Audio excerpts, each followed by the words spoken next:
Do you know what we're here for? Equal parts. Oh my gosh. Illegal. Help, I'm being repressed. That's too much, man. Come on. What?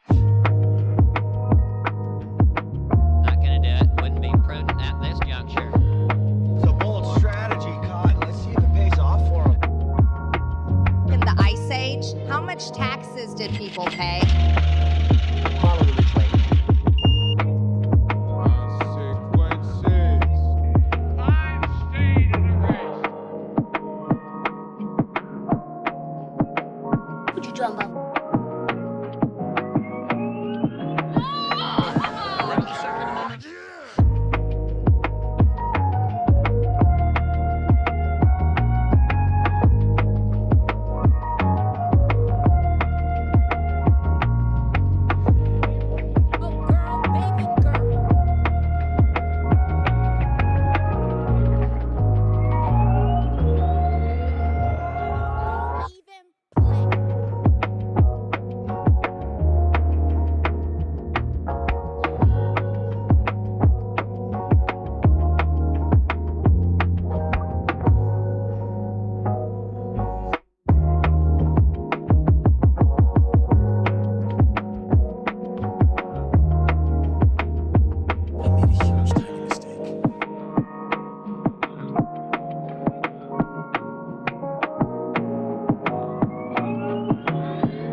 There's no point in you betraying your future self to gratify your present self. It's a stupid game.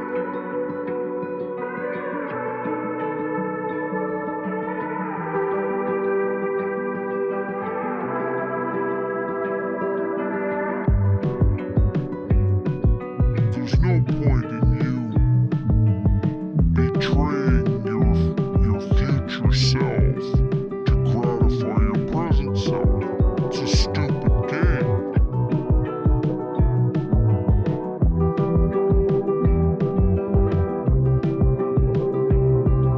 When I go into the dry cleaner, that dry cleaning place becomes holy. A what now? Jesus, I say that.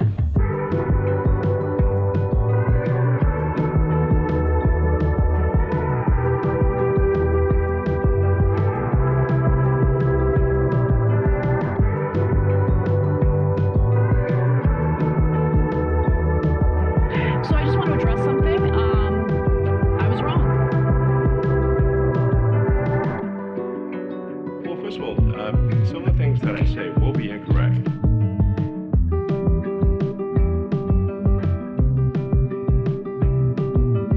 I cannot believe how people come for you already.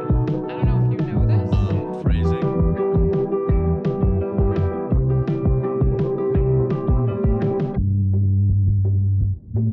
There's an old saying in Tennessee, I know it's in Texas, probably in Tennessee, that says, fool me once, shame on you.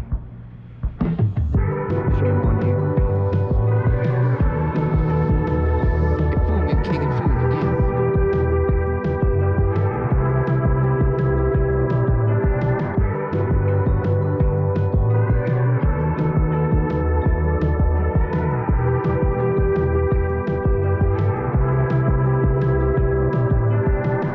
Oh, never occurred to me. Interest. It's just crazy enough to work. Yeah.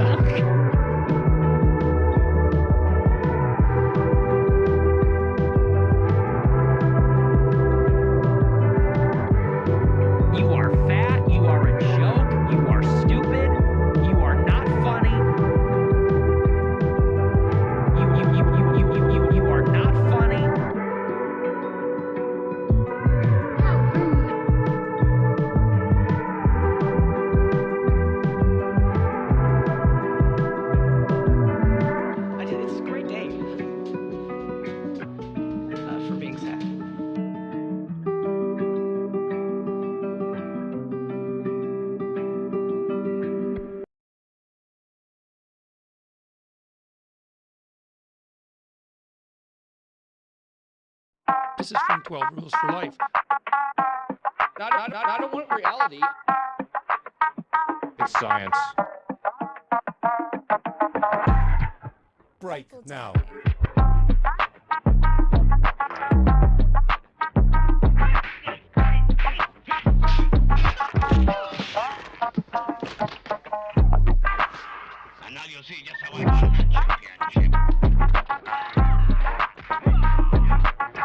I see that you know your kudos.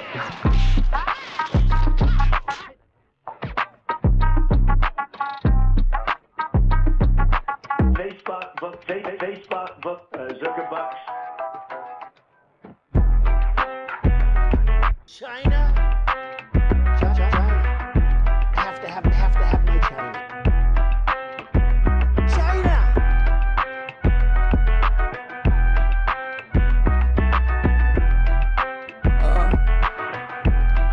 Your name, please?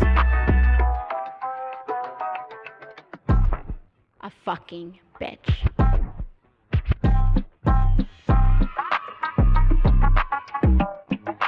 Winter is coming. Cyclone Cheetah. Don't worry about it, little Margot. Gentlemen. Awful. Weak.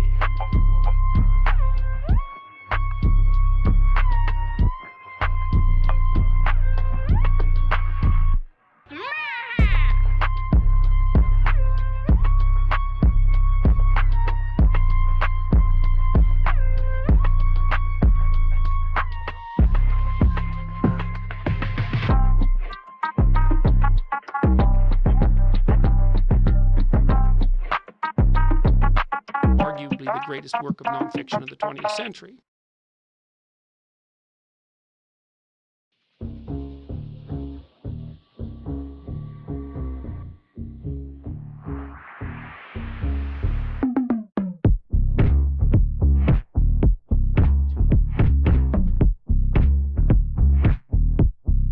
This is ridiculous. That's hot. So hot right now.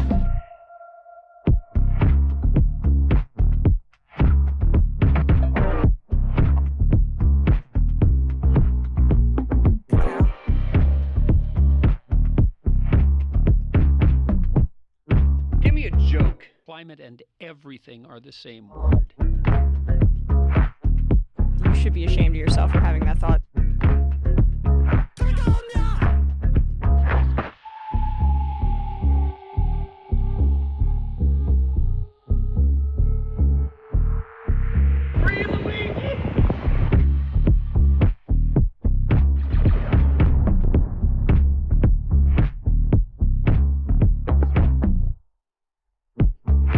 Donald Trump spent a lot of quality time with my wife.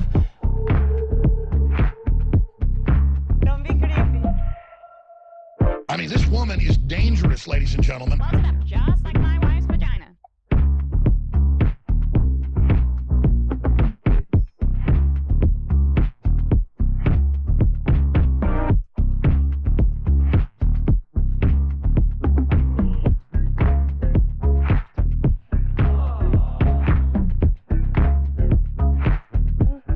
I feel like I'm taking crazy pill.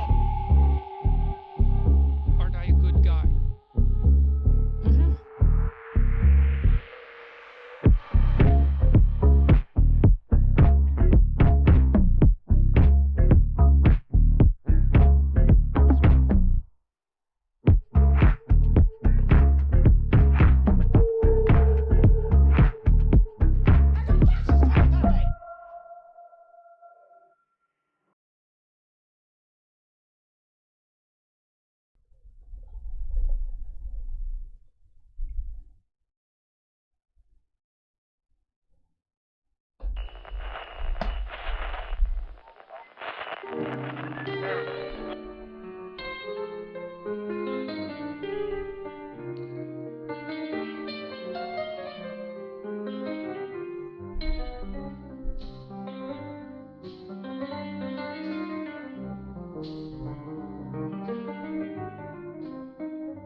here we are once again. Floating somewhere between Earth and space. Just trying to figure it all out. Got a hell of a lot to talk about here today on this Saturday evening. So I guess we better get right to it, Space Fams. As always, don't forget to buckle up those seatbelts. Safety first. In these galactic journeys of ours.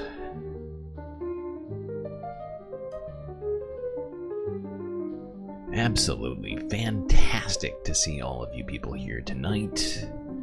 Before I get to the spiel, I better do some shoutouts. Hermit Horologist number 1, HBX number 2, and Vicky number 3. Carl Gaslightocracy, a very close fourth. What am I? Why am I'm on the wrong? I hit the wrong thing. Why am I over here? Amy is over here. Hello, Amy. I lost my place. EDC. Moanoip. Where was I? Yes. What you can do. Christopher DeBlante. Pitchforks Dragon. Rich P 1K.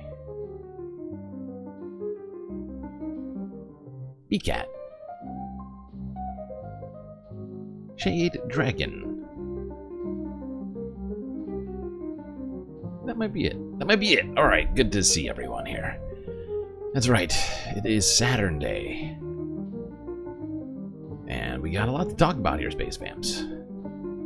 New details coming out around the Epstein-Maxwell situation.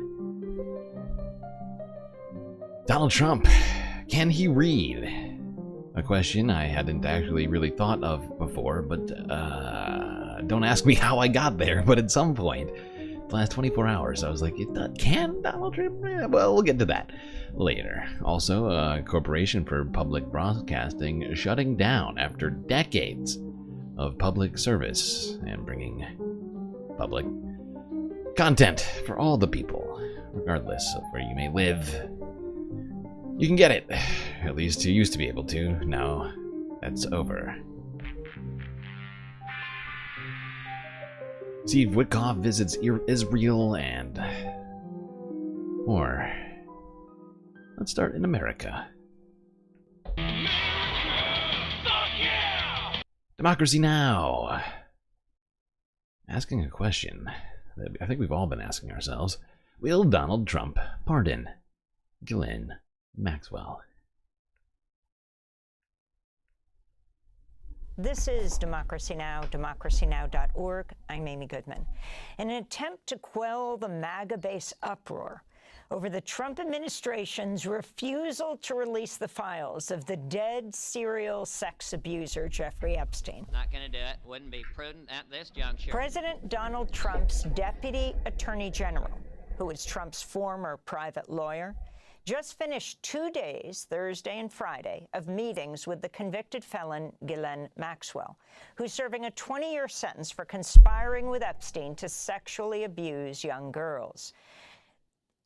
Deputy Attorney General Todd Blanche and Maxwell met for 9 hours at the federal courthouse in Tallahassee, Florida. This is Maxwell's attorney, David Marcus. Ms. Maxwell answered every single question. She never stopped, she never invoked a privilege. She never declined to answer. She answered all the questions truthfully, honestly, and to the best of her ability. The meetings with Ghislaine Maxwell at a federal courthouse in Tallahassee come as President Trump faces growing bipartisan pressure to release the government's files on Jeffrey Epstein, longtime friend of Donald Trump. On Friday, Trump was questioned if he considered pardoning Maxwell. Would you consider a pardon or a commutation for Ghislaine Maxwell if she's cooperating? It's something I haven't thought about. It's really something I'm allowed to do it, but it's something I have not thought about. One of the first accusers of Jeffrey Epstein says she warned the FBI and the New York Police Department to look into his relationship with Donald Trump as early as 1996. Maria Farmer is now suing the government, which she said failed to protect victims. In a new interview with the New York Times, Maria Farmer said her only sense of justice has come from the conviction of Ghislaine Maxwell, Epstein's convicted sex trafficking accomplice. Maria Farmer also spoke on MSNBC with Jen Psaki about Ghislaine Maxwell. I've never met a more predatory, terrifying human being in my entire life, and neither had Virginia Giuffre, and neither has Annie, or Anushka, or many girls like Shantae Davies. There's hundreds of us that were preyed upon by Ghislaine Maxwell. She's a very dangerous person, and she threatened my life on many occasions. I've had to move and be in hiding because of this predatory child predator and just victim predator. So it's completely unacceptable for anyone to call her a victim. The woman is not a victim. She's a victimizer.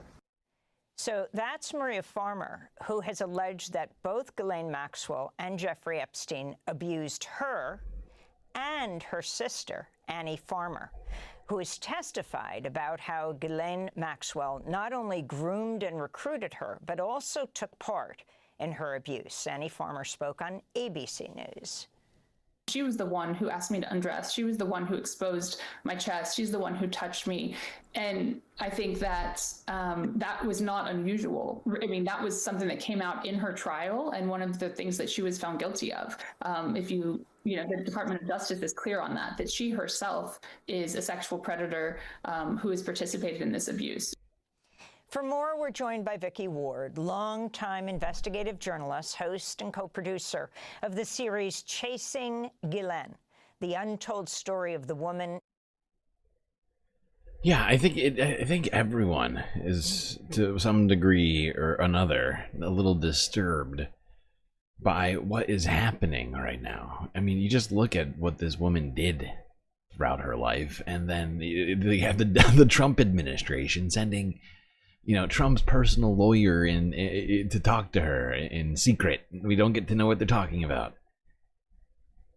Rather than, I don't know, sending in literally anybody else. In Epstein's shadow. It's a podcast series. It's a TV series. Vicky Ward profiled Jeffrey Epstein for Vanity Fair in 2003. Welcome back to Democracy Now!, Vicky. Let's go back to 2003. Before we talk about this Deputy Attorney General meeting, the fact that you tried to get Maria and Annie's story out so many years ago, you would have broken this story.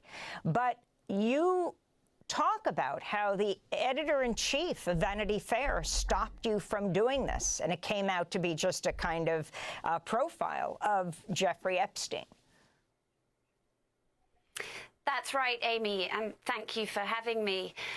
Yeah, I was assigned to write about Jeffrey Epstein, who was an enigma back then. He was not someone whose name was in the newspapers, except for the fact that he popped up in the fall of 2002 as having flown Bill Clinton on his plane to Africa. And on the back of that, I was assigned to go out and find who this kind of Gatsby-like figure was, who lived in the biggest private townhouse in New York, who had an island, a ranch in New Mexico. Where had his money come from? Follow the and rich along lady. the way, I discovered that he had a reputation for having a lot of young women around him. This was in addition to Ghislaine Maxwell, who was sort of like a Girl Friday. Her role became sort of very nebulous. And I did encounter the two Farmer sisters who told me their harrowing stories. They went on the record, which was a very brave thing to do, given, as you heard Maria Farmer just there saying that, she felt they were coming after her for a lot of her life. It was a difficult time for me. I was on a high-risk pregnancy, so once I'd handed the piece in, I went on bed rest before I ultimately went into labor. Jeffrey Epstein was threatening me and telling me he was going to find out where I was giving birth, and he was going to have a witch doctor place a curse on my unborn children if he didn't like this piece. He was clearly furious. It's one of the weirdest threats I've ever heard. I'm going to get a witch doctor to place a curse on you. about the fact that I had spoken to the Farmer Sisters. That more than anything else about what I'd uncovered enraged him. And when I was at home on bed rest, I heard from a fact checker at the magazine who emailed me that he was in the Vanity Fair offices meeting with the editor-in-chief in person. I knew that the magazine was still waiting for photographs. Yes, and the next thing that I knew was, you know, when I saw a final galley of the piece that was already on its way to appear in the published version of the magazine, the Farmer Sisters allegations had been removed. And I will stress, I didn't obviously at the time have any idea of the scale of this awful sort of pyramid scheme that Jeffrey Epstein and Ghislaine Maxwell had going on with underage girls. Too much, man. But I did have the Farmer Sisters, and obviously it was appalling because they had gone on record. So Jeffrey Epstein and Ghislaine Maxwell were aware of what they had said, and it was a horrendous situation. And so, Jeffrey Christ. Epstein, there was this deal that ultimately would take down Alex Acosta once he became Secretary of Labor, because he was the U.S. Attorney in Florida that cut this sweetheart deal that meant Jeffrey Epstein could serve 13 months in a Palm Beach jail, leaving every day for about 10 hours, in which the allegations are he abused one young woman after another. 13 months, then he was out, and it would take until 2019 for the federal charges to be brought in New York. Now, that's a lot to get in here, but these victims, It is insane just how many connections there are to Epstein within the Trump orbit from over the years, let alone his own personal relationship with Epstein. But Pam Bondi is also in on this thing before she became Attorney General. Like it's wild. talk about how many you believe there have been. I mean, you have one victim. You know, I don't follow like QAnon forums. I don't know if that shocks anyone here, but I am genuinely interested like what's happening on the QAnon 4chan forum right now with all of this happening. After another, saying they were victimized, and then Ghislaine Maxwell or Jeffrey Epstein would say, can you go get others? One young woman said she can't live with herself. She recruited like 40 kids in her high school, girls, often, you know, poor, needing money. They would be paid something like $200. Another said 60. She recruited 60 friends. Are we talking upwards of 1,000 people, children or young women, who were abused or raped by insane. Jeffrey Epstein with the help of Ghislaine Maxwell? Well, Amy, I mean, that's actually a figure I think Pam Bondi, you know, I think she said 1,000. I mean, one of the things that became very, very clear when, you know, I sat through Ghislaine Maxwell's 6-week trial was the sort of the cleverness as well as the sickness of the manipulation that went on inside Jeffrey Epstein's household, beginning, if you like, with Ghislaine Maxwell, this very polished, sophisticated, Oxford-educated woman who spoke many languages, who knew presidents and heads of state all around the world. Once she had got these much more vulnerable young women inside that house, sort of effectively normalizing for them the incredible abuse that went on, you know, they were then incentivized to turn around and go and get, as you say, these other children.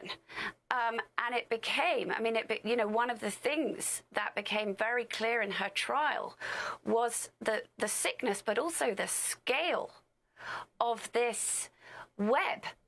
And you know, one of the reasons that you sort of only had 4 victims come and testify at Ghislaine Maxwell's trial was that there were complications with other stories because you know, Virginia Roberts, for example, who was, you know, in a way, the single victim whose civil litigation against Ghislaine Maxwell ultimately caused this whole sort of house of cards to come tumbling down, and Jeffrey Epstein finally to face the music in 2019. You know, Virginia Roberts' story is a complicated one because she then was accused of going out to recruit other girls. So it's a very complicated, horrible story. Virginia Roberts, you're talking about Virginia Giuffre, who was an outspoken survivor and ultimately sued Prince Andrew, unsettled for some undisclosed amount, and apparently died by suicide, though it's not clear she died by suicide. Damn, Amy is like on the conspiracy train hard. She's like, did Virginia Giuffre kill herself? No clear evidence. Not clear. Jeffrey Epstein died by suicide, but she just recently died in Australia at the age of 41. Yes. I want to get to President Trump, what his connection is to this, and who are the people who you feel have not been properly investigated. And this possibility, you heard Trump himself, you know, saying not clear whether she would be pardoned or her sentence commuted. Right. And I also think, you know, it's worth thinking about the fact that Ghislaine Maxwell, you know, is a citizen of many countries. You know, another option is, you know, whether or not she would be sent back to Europe or to England, you know, where there may be a different view of her, given her background. Given her back. Yeah, all I've been hearing is that the... you know, especially the victims' families are completely outraged over the suggestion that it would be even possible to pardon this woman. But Donald Trump hasn't ruled it out, which means it's absolutely possible that it might happen, which is insane, considering everything. There's more on Ghislaine Maxwell we got to talk about here.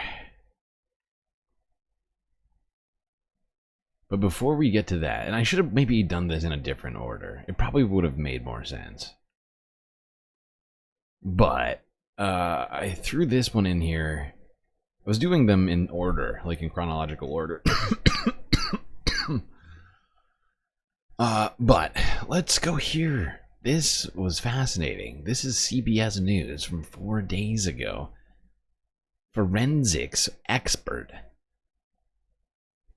Analysis of Jeffrey Epstein jail video contradicts government's claims. I watched this thing, and it's kind of, there's some very, I don't know what to call them, interesting coincidences, I guess you might say, and other sorts of happenstance things that make it all seem a little, it makes things seem a little weird, not gonna lie. This month, the Federal Bureau of Investigation released the primary video used in the investigation of the death of convicted sex offender Jeffrey Epstein.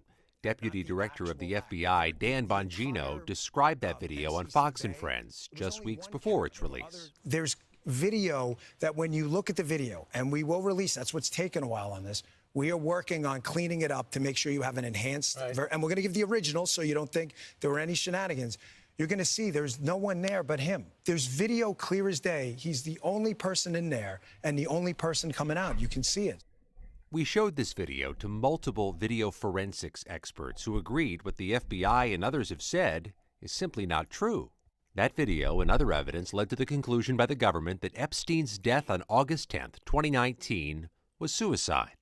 An analysis in consultation with video forensic experts suggests multiple inconsistencies between statements from government officials, including Bongino, a report from the Department of Justice's Office of the Inspector General into Epstein's death released in 2023, and the tape itself. These inconsistencies, while not contradicting the conclusion Epstein died by suicide, do introduce questions that the government so far has declined to answer. Thanks, Jeff. We'll show you those in a moment. First, let's break this all down. Epstein was held at the Metropolitan Correctional Center in Lower Manhattan, in a unit separate from the general population known as the Special Housing Unit, or SHU. The unit has 3 wings, each with 2 levels. Epstein was held in the upstairs L tier of his wing. That tier is accessed by a set of stairs from the central common area. Directly adjacent to those stairs is the officers' station, where on-duty corrections officers spend most of their time. The Inspector General report says several cameras in the unit were streaming a live feed to a remote location in the prison, but no one was watching them. Malfunctioning equipment meant only one camera recorded the general area. That camera captured part of the common area, including the officers' station and a sliver of the... Look at this, though. I mean, there's an entire corner of this room that has this stairwell which leads directly to Jeffrey Epstein's cell. And right here, as you can see, there is an inlet. This is a hallway. This is insane. Staircase leading to Epstein's cell. The footage begins at 7:40 p.m. the night before Epstein's death. You can see staff and inmates moving about, preparing for the nightly lockdown. That's the officer's station in the background. Only 2 employees have been publicly identified. Tova Noel, a corrections officer pulling a double shift that began at 4 p.m., and Michael Thomas, a materials handler who won't arrive until midnight. Epstein is seen for the first and only time on camera at 7:49 p.m. when the Department of Justice said he was escorted to his cell from another wing of the unit. It's important to note here, you don't actually see Epstein ascend the stairwell to his cell block. Remember what Dan Bongino said. There's video clear as day. He's the only person in there and the only person coming out. You can see it. Let's zoom in. Okay, hold on. We can't. I don't want to watch this whole thing. There's just a few spots like that with these sort of illustrations of things that I found to be very, well, illustrative. No other way to say it. Entering or attempting to... Revealing, I guess. Whatever. Let's go here. Off screen. When the FBI released the video, they said anyone entering or attempting to enter the tier where Epstein's cell was located from the common area would have been captured by this footage. But with the primary entrance here, the pathway from the entrance to the stairs is completely out of view of the camera. For the next hour or so, corrections officers and inmates are seen moving about, preparing for all prisoners to be locked down. At 8:21, another inmate is seen being escorted toward the stairs leading to Epstein's cell area. No movement is detected on the stairs again. By 8:24, all of the inmates appear to have been taken to their cells. Noel told the Inspector General she visited Epstein's cell at about 10 p.m. You can see her head in that direction here, albeit closer to 10:30, but not climb the stairs. The rules require rounds to be made every 30 minutes, but according to the report, this was the only time anyone checked on the inmates that night. There was even a sign printed on orange paper posted on the guard station saying mandatory rounds must be conducted every 30 minutes on Epstein, as per God. Jesus, this was I say because of that. concerns about his risk for suicide. At 10:38 p.m., the report says someone, probably Noel, carries a bundle of bedding or clothing up the stairs. It's a rare instance the video does catch movement on the stairs, but barely. Let's see that. That is bare as fuck. I mean, yeah, it's just like a flash of orange. It's all you can see because it only captures a couple of inches of the stairwell. But, I mean, that's really all I feel like we need to get from this, right? Wait, hold on. Let me double check this. Yeah, that's probably good enough. Oh, let's grab the very end of this.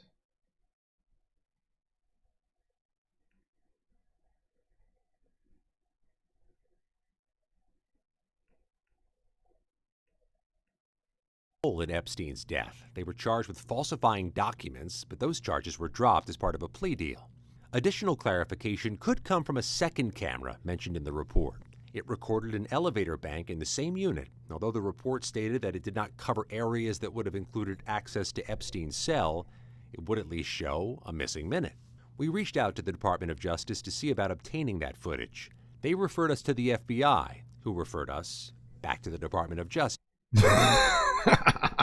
Come on! Oh my god. We asked the DOJ for comment. They referred us to the FBI, who then referred us back to the DOJ. Nice. Nice. That's efficiency, folks. That is efficiency. Anyways, I mean, those details are certainly, in my opinion, quite illuminating and suggest that there is no way to determine by way of evidence, it would seem, that Epstein's cell somebody didn't go in there, that, you know, also it's a very interesting detail. I don't know what it means, you know, with any certainty. You know, there would have to be some kind of conspiracy for him to have either been, you know, like murdered, something like that, or like given the necessary, you know what I mean, or like to have intentionally ignored him.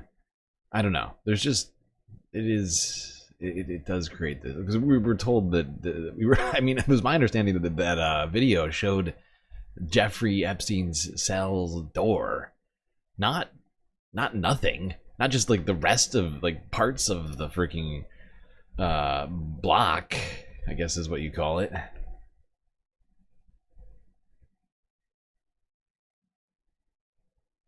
You got one camera that's as good as like a Ring camera, or worse. It's like lower quality than a Ring camera.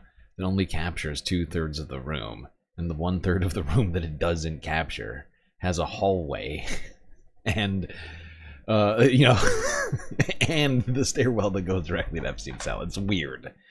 It's weird that all 3 of the other cameras didn't work. Just the combination of all of those facts are weird to me.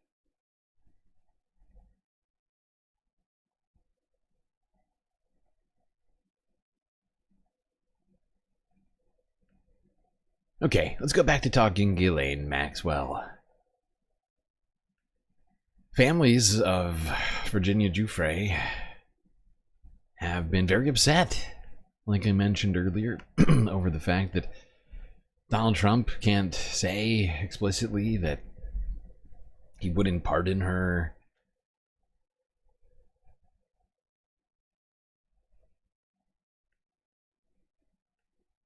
All right, now to this. The family of Jeffrey Epstein's sex abuse victim, Virginia Giuffre, says they are just stunned by recent comments from President Trump. You may remember the president said he had a falling out with Epstein after he said Epstein stole Virginia Giuffre, who worked at his spa at Mar-a-Lago. Well, now her siblings say they want to know what the president knew and when about Epstein's sex crimes. I think we were shocked by it, especially to use the term stolen, because she's not an object. She's a person. She was recruited by Maxwell. She wasn't stolen, she was recruited. CBS News Justice correspondent Scott MacFarlane is following all of this. Scott, that's tough to listen to. Why is the family choosing to speak out now so publicly, and what is it they want addressed? Virginia Giuffre's name has become part of the political dialogue this week as this Epstein controversy continues to engulf the White House several months after Giuffre's death.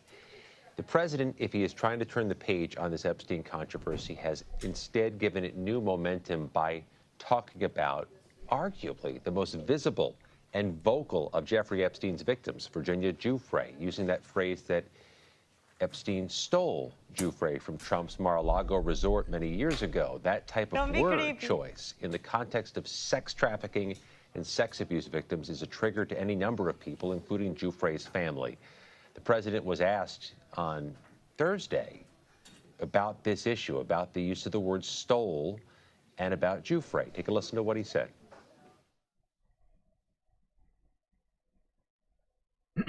I said, if he's taken anybody from Mar-a-Lago, he's hiring or whatever he's doing. I didn't like it, and we threw him out. We said we don't want him at the place. This is a story that's been known for many years, as you know. But it's, I didn't like it that he was doing that. Spy or not spy? As they spoke with media Thursday night, Giuffre's family also talked about this prospect, this possibility that Ghislaine Maxwell, Epstein's co-conspirator, could be pardoned. And that's an issue that's going to loom until the president declaratively says either way. And remind us, Scott, as that potential pardon hangs in the balance, that Maxwell had spoken with the Department of Justice. We don't know, as far as I understand, the details of her 2-day interviews with Todd Blanche, the deputy AG, correct? I mean, that's the next thing, or one of the many things you're trying to get. Yep, there we go. Families of the victims feeling pretty gross about Donald Trump's choice of language. Precision of language. Please. Yes, precision of language, not Donald Trump's strong suit. That's something that's going to come up a couple of times this stream. But especially the family of goddamn Virginia Giuffre, very upset. All right, let's go here. CNN.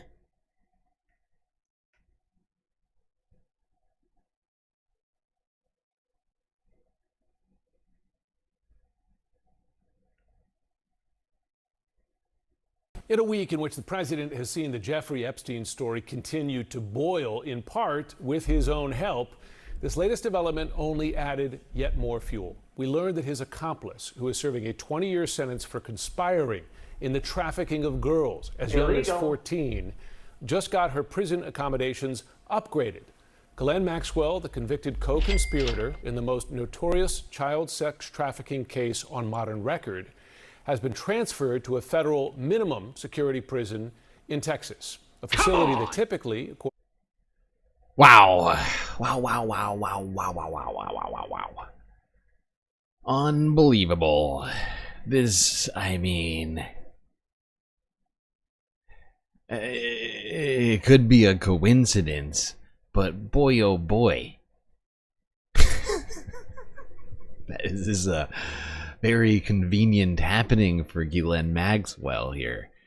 I mean, Jesus Christ. Couple of days, a week. Less, basically 1 week to the day after talking to the Deputy Attorney General, all of a sudden in a cushy minimum security prison.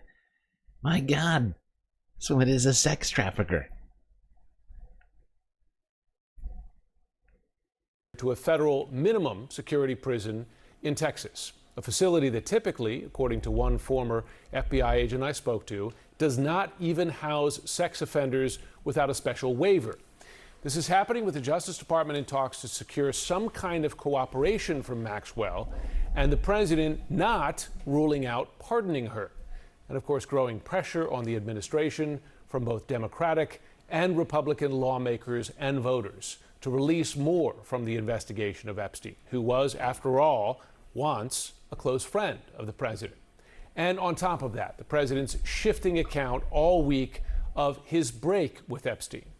Today, the family of Epstein accuser Ghislaine Maxwell, along with other accusers, Virginia Giuffre, reacted to the latest development, saying in a statement, quote, "It is with horror and outrage that we object to the preferential treatment convicted sex trafficker Ghislaine Maxwell has received. Ghislaine Maxwell is a sexual predator who physically assaulted minor children on multiple occasions, and she should never be shown any leniency." For more on this, we're joined by investigative journalist Sarah Fitzpatrick, who's been reporting on the story for a long time for Atlantic. Also, defense attorney and former federal prosecutor Shan Wu. Good to have you both here on a Friday night. Shan, first to you. Under normal circumstances, how would a person qualify for movement to a lower security facility? What conditions or circumstances would they have to meet? I think we have to start with the point that most convicted sex offenders wouldn't qualify for this extremely low level. I mean, they can have a low level minimum security, but this is a camp. It's like... Yeah, there you go. Elon Maxwell, in a very, very unusual move, according to a former federal prosecutor, being put into a cushy white-collar camp. Fun camp for the ladies. Gets to traipse around the beautiful grounds, maybe play some tennis. Imagine, like, did you see The Wolf of Wall Street? Imagine that. Imagine that prison. That's basically where she's going. She'll play badminton and, I don't know, pick flowers, I guess.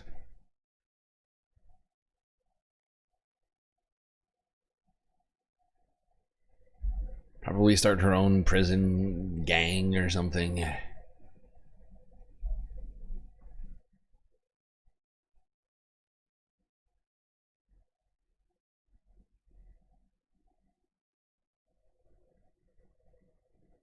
Dirk gently with some statistics. I hate this reporting. Gives some real statistics. Of 13,451 convictions, only 10 were approved. Is that a fake stat or is that a real stat? I mean, either way, it does sound incredibly unusual. Incredibly unusual. And very, very suspicious in terms of timing. You know, literally 1 week after talking to the Deputy Attorney General, Donald Trump's former lawyer, 2 days in a row, all day. Literally, the lawyer for Ghislaine Maxwell came out after the first day and said, we literally were in the room all day talking to Todd Blanche. And we're going to talk to him some more tomorrow. That was last Thursday. And now she's in a cushy jail 1 week, literally 1 week to the day later after talking to them. That timing cannot be coincidental. It is. There's no way that this just happened. This is a happenstance occurrence. Good evening from New York. I'm Chris Hayes. Jeffrey Epstein has one known living accomplice, convicted sex trafficker Ghislaine Maxwell. She has been at the center of the firestorm of scandal surrounding President Trump the last several weeks. She has suddenly been moved from the federal prison in Florida, where she was serving her 20-year sentence for her prominent role in the recruiting and trafficking of young girls to be sexually abused by Epstein and herself, to new, upgraded accommodations in a minimum security prison facility in Bryan, Texas. The move, which the administration so far expects you to believe is routine, comes after a week of pardon talk, after 2 extended day-long private meetings between Maxwell and the number 2 at DOJ, the Deputy Attorney General of the United States, who, oh, by the way, also happened to be Donald Trump's personal criminal defense attorney. Come on! We don't know what was discussed in those private meetings. We do know taking the meetings was highly abnormal. We do know that whenever Trump is asked about a potential pardon for Maxwell, he said over and over again that he's allowed to pardon whoever he wants. And we do know in the first 6 months of his administration, he has pardoned whoever he wants. And so now, in what is a shocking and frankly appalling scene reminiscent of Jeffrey Epstein's original sweetheart deal, the origin of this entire scandal, the one that allowed him to freely head home from prison for 6 hours at times, 6 days a week, Maxwell's new prison is a minimum security federal prison camp. These facilities feature less prison staff, limited or... Look at it, it's beautiful. I mean, who wouldn't want to live here? You got a nice big lawn. Look at all the trees. Oh, it's glorious. They even have a baseball field over here.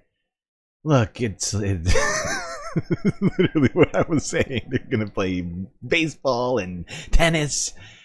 Have a nice little walk through the woods. Oh, God. Lovely. Aww. Prison camp. These facilities feature less prison staff, limited or no fencing, along with much more freedom of movement and recreational options than any other level of federal prison. Not only do these facilities usually house nonviolent and white-collar criminals, listen to this. NBC News is reporting that Maxwell was ineligible to be transferred to this kind of facility, to a minimum security prison camp, because she is a convicted sex offender. And that's according to the Bureau of Prisons' own designation policy. There we go, Chris Hayes. A little bit more about this absolutely ridiculous. This is ridiculous! Sweetheart deal it seems to be shaping up with Ghislaine Maxwell. Already finding herself in this prison, this low minimum security camp for white-collar criminals in Texas. Get to soak up the sun, play a little softball or whatever. My God. And you gotta ask yourself, if she's getting this sort of treatment, what has she already done? That's the question that keeps coming to mind. It's like, what happened in those meetings? What happened last week? What changed that led to her deserving to go to this new cushy prison? What did she deliver on? Or is she going to be delivering on? It's very, very strange, if you ask me.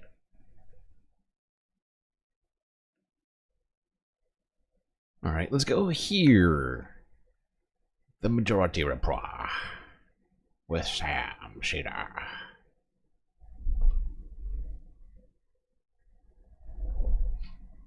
It had seemed, I mean, literally, there were stories I think you're starting to see, like in, I don't know, an Axios or Punchbowl.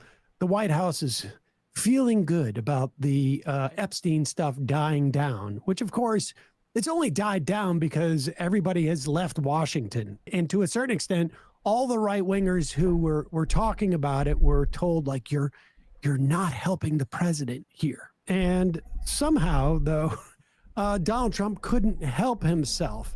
And we should say, I mentioned this earlier, there's apparently I don't know if it's a Senate rule or actually a law, but 5 members of any Senate committee can call for the release of records if all 5 do. And apparently 5 members, I think it's of the Senate Judiciary Committee, all Democrats, of course, are calling on the DOJ to release to them any records they have regarding Jeffrey Epstein.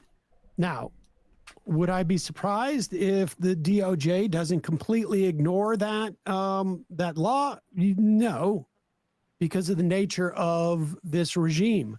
But it does put more pressure on Trump and its administration, his administration, which again is a good thing. I'd like to see them do more, but that's what we have for now.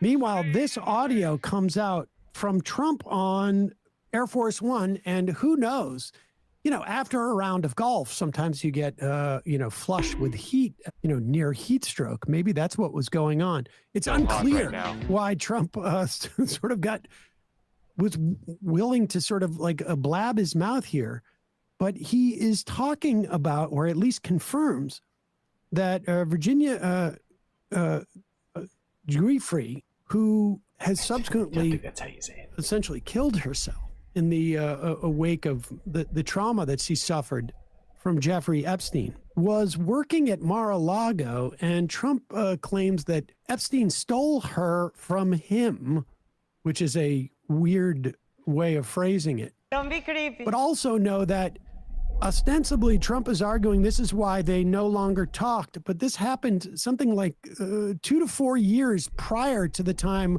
where they supposedly stopped talking. What now? So the timeline is very strange here, but Trump just can't help himself. Here's the audio. Mr. President, Epstein has a certain reputation, obviously. But just curious, were some of the workers that were taken from you, were some of them young women? Some of them. Were some of them young women? Well, I don't want to say, but everyone knows. I don't want to say, but everybody knows. And it was the concept of taking people that work for me is bad, but that story's been pretty well out there. Just the concept. The answer is yes, they were. Just the idea. Yeah. Just think the concept of a plan of taking people, taking them. Just the concept of it is ridiculous. That story's been pretty well out there, and the answer is yes, they were. Yes, they were young women. What did they do? In the spa. In the spa. Yeah, people that work in the spa. I have a great spa, one of the best spas in the world in Mar-a-Lago, and people were taken out of the spa, hired by him. In other words, gone. And other people would come and complain, this guy is taking people from the spa. I didn't know that. And then when I heard about it, I told him, I said, listen, we don't want you taking our people, whether it was spa or not spa. Spa or not spa. Taking people. And he was fine, and then not too long after that, he did it again, and I said, out of here. Mr. President, did one of He was those fine and then stolen, not fine. Persons that include Virginia Jeffrey? I don't know. I think she worked at the spa. I think so. I think that was one of the people. Yeah. He stole her. I mean, just bizarre.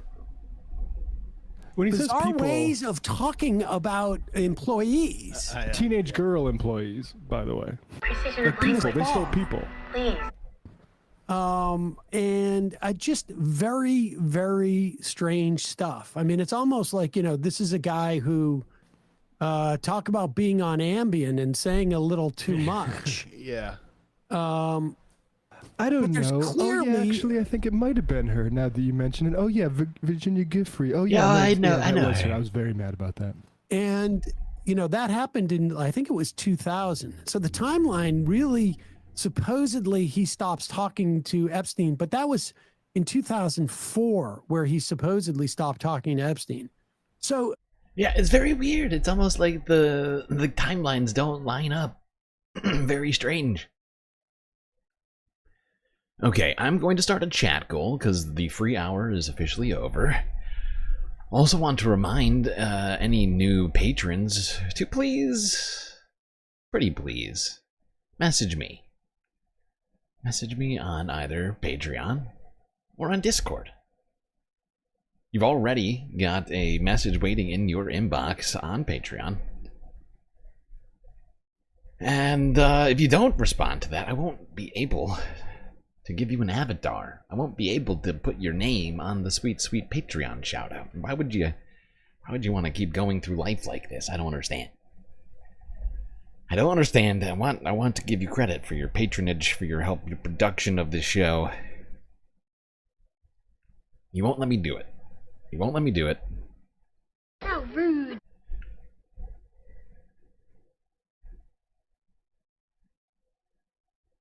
Why am I on Top Chat? This is insane.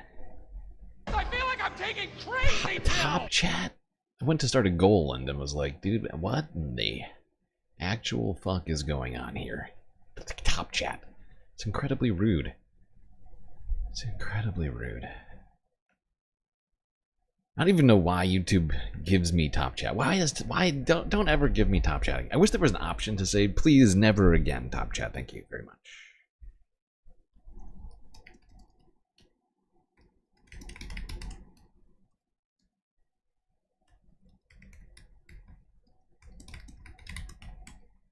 Whoops, that's not how you type. There we go. Starting goal.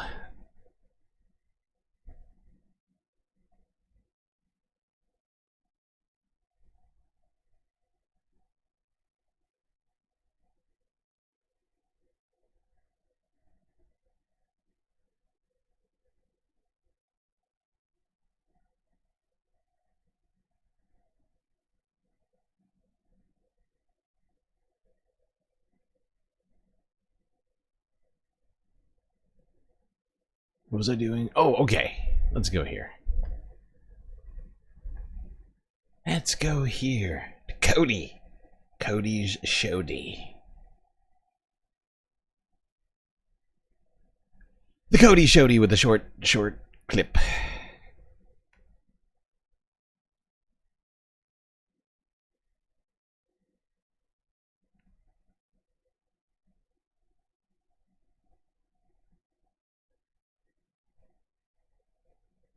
It is positively beyond parody, like straight out of a South Park episode, that Trump could manage to rally this base that's obsessed with hunting for pedophiles when he is clearly the most guilty pedophile ever. Have you ever had a personal relationship with Donald Trump? What do you mean by personal relationships? Have you socialized with him? Yes, sir. Yes? Yes, sir.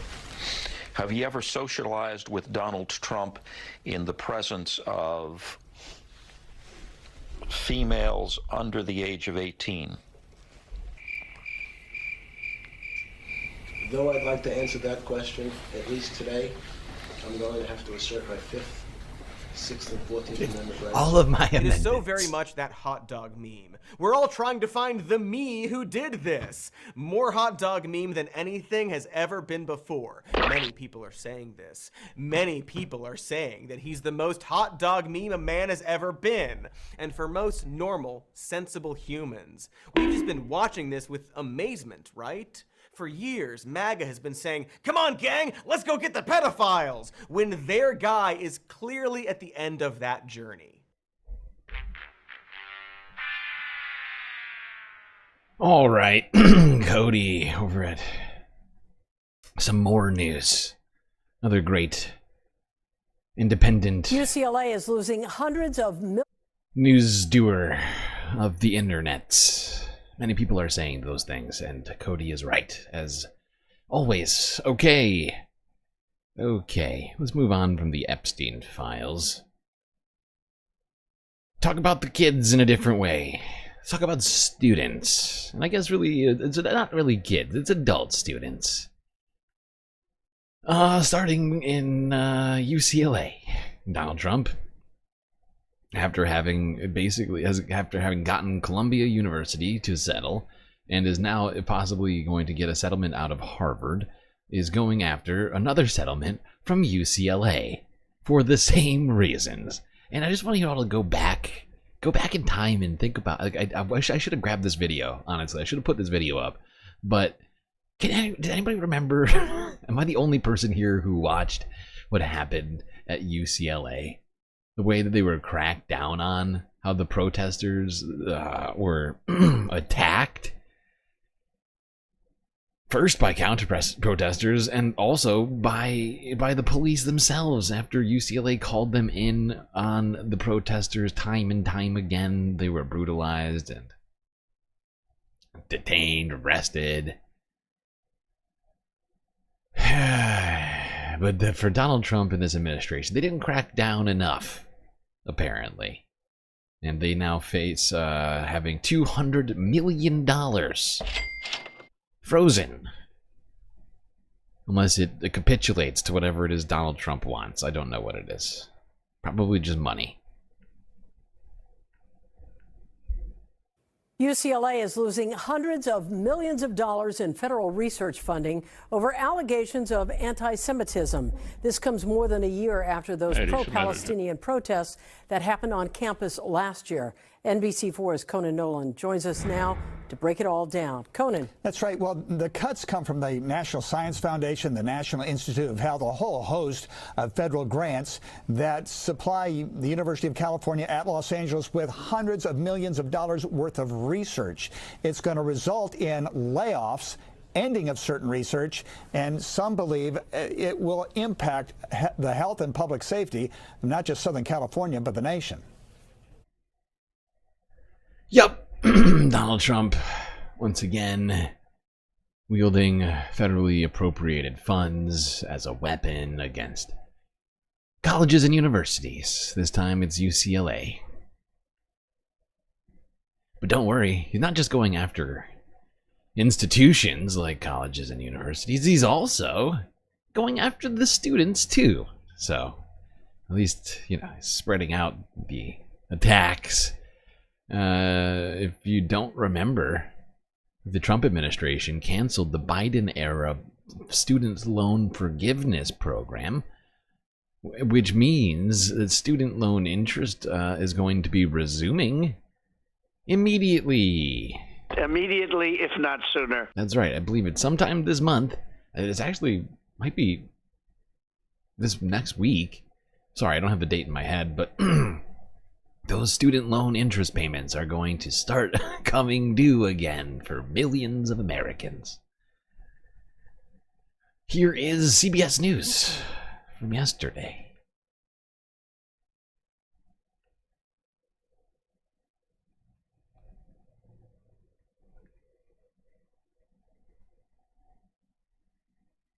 The Trump administration will begin collecting interest on federal student loans starting today. The Education Department announced how did I last miss month that? interest It's already will resume started. for loans under the Biden. Okay, so as of yesterday, I think actually Friday, because let me think, when did this come out? I think Friday. It was either yesterday or Friday that this happened. So those student loan interest payments are already started up again, and I guess I don't know about the timeline of when they'll be due, but I guess immediately, if not sooner. Immediately, if not sooner. The Trump administration will begin collecting interest on federal student loans starting today. The Education Department announced last month that interest will resume for loans under the Biden-era Saving on a Valuable Education Plan, also known as SAVE.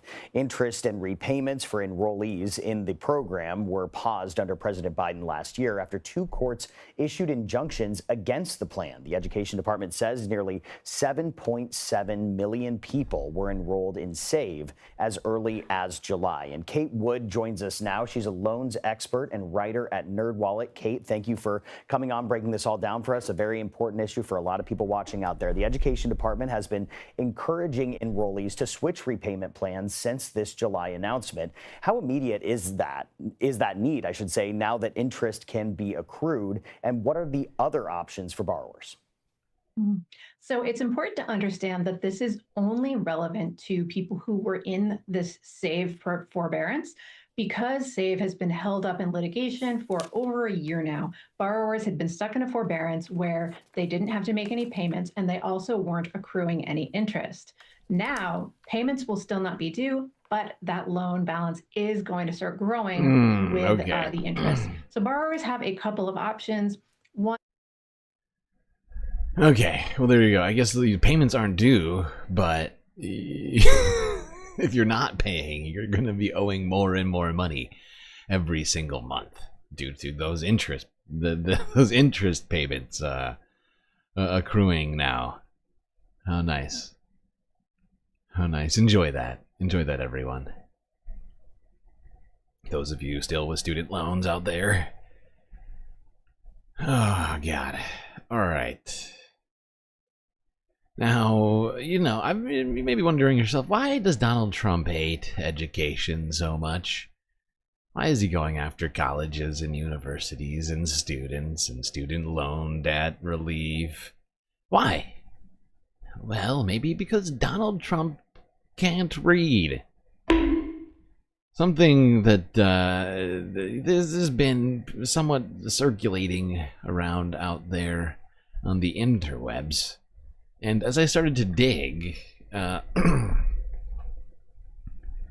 things started to, well, I don't know, a picture started to form. Let's start way back in the day. Almost 40 years ago, Donald Trump was on a interview show, doing an interview. I don't know who these guys are. Attempting to discuss books.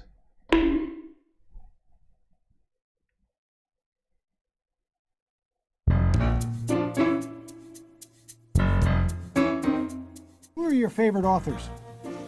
Well, I have a number of favorite authors. I just think realized Tom that's Wolfe Pat is excellent. Buchanan. Did you read Vanity of the Bonfires? I don't know how I didn't notice that this was Pat Buchanan. I have a number of favorite authors. I think Tom Wolfe is excellent. Did He's you written read a great book. Did you read Vanity of the Bonfires? I did not. It's a phenomenal book. What book are you reading now? Well, I'm reading, Bonfire of the Vanities. I'm reading my own book again because I think it's so fantastic, Tom. What's the best book you've read beside Art of the Deal? I read my own book. I read my own book. He's read his book multiple times. According to Donald Trump, he's read his own book multiple times, which a lot of people have said he did not write. Fantastic, Tom. What's the best book you've read beside Art of the Deal? I really like Tom Wolfe's last book, and I think he's a great author. He's done a beautiful job. Which book? His current book. The his current current one. book. It's just out. Bonfire You know of the one. Vanities. Yes. Yes, that one. And the man has done a very, very good job. And I really can't hear with. Oh, right. Even though you were responding, Donald Trump tries to play it off. Even though he responded to all those questions immediately, you could clearly hear what they were saying. He's like, I can't hear. I don't know what. I've never read a book before. It's very strange. It seems like that the president lied about knowing of that author. What's his name? Jack Wolf, whatever the fuck that guy's name is. I never read it. But Tom Wolfe. I just find it hilarious. Donald Trump. Yeah, his latest book, the good new one. Everybody's been talking about. Oh, that one. Yes, that. Oh, yeah, right. No, I haven't read that one, but I have read it. I read it, but I didn't read it. This was 4 years ago. Donald Trump at a rally.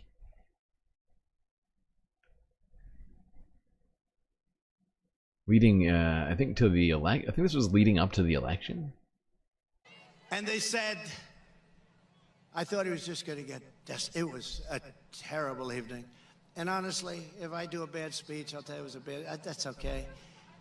But I don't do bad speeches, do I? I don't think so. No. Actually, my best speeches, I get the best reviews when I don't use these suckers, they're too easy. Especially when they're blowing in the wind. Great job, fellas, by the way. You really made them nice. I got this teleprompter that's waving like the American flag proudly. Great job. Great. Sometimes you have no choice to just wing it. You have to wing it because you have a teleprompter that's moving so rapidly. So rapidly, it's undulating, I watched this speech oscillating. that he made, it's waving like a flag in the wind.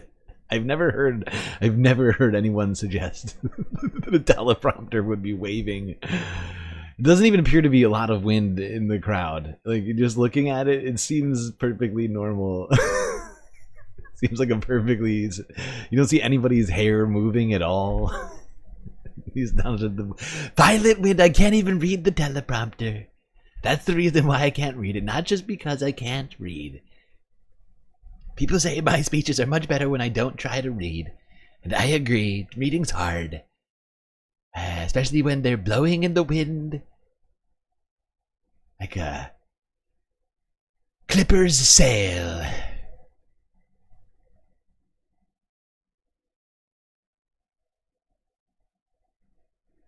Alright, let's go here. Comedy superstar, SNL cast member Pete Davidson had some very revealing stuff to say on what was this. I think this was this what's his name? This might have been Howard Stern. I can't remember what show this was, but he had some stuff to say about Donald Trump and his use of scripts or lack thereof. He's like, he doesn't really know how to read. For real. Yeah, and he loves to improv. Yeah. So during like the table read, he before we were gonna read before he had to read each line, and he's the host, so he's at everything. Yeah. He would go, I'm not gonna say this. I think I'm gonna say it the way I want to say it. Is that okay? Is that okay, Lauren? Is that everything? And everybody's like, what? And then this is my favorite part is there was a sketch that we wrote where he's at Disneyland with his daughter, and the line is, all right, let's get out of here. Turkey legs? Let's go get turkey legs? And he doesn't know how to read. So he went, all right, let's get out of here, turkey legs. Let's get out of here, turkey legs. He called his daughter turkey legs. Maybe that was his improv. Oh, no, it wasn't. And then he looked up, he doesn't get it. He thinks if everybody's laughing with him, but we're all laughing. My God, Pete Davidson. That was a clip from last year. saying that maybe Donald Trump just can't read. It is my pleasure to bring from his... Please hold, sir. It is my pleasure... Let's go here. It is my pleasure Keir Starmer to bring... and Donald Trump met, of course, earlier this year in the White House. And it presented Donald Trump with that letter. I don't know if you remember this moment. It is my pleasure to bring from His Majesty the King a letter. He sends his best wishes and his regards, of course, but he also asked me to bear this letter and bring it to you. So can I present a letter from the King to Thank you very much.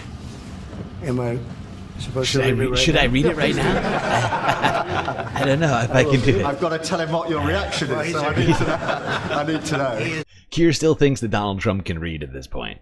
You can see it on his face and his jovial laughter. He's like, yeah, I mean, it's, I'm sure you're capable of reading, and I need to give the king your response. So please do read it. He is a great gentleman. A great guy. All right, let's try this. I don't know what any of these words mean. Maybe if I just look at it for a while, people will think I'm reading it. Oh, that's wow. Oh, wow. Well, that is really nice. I must make sure his signature's on that.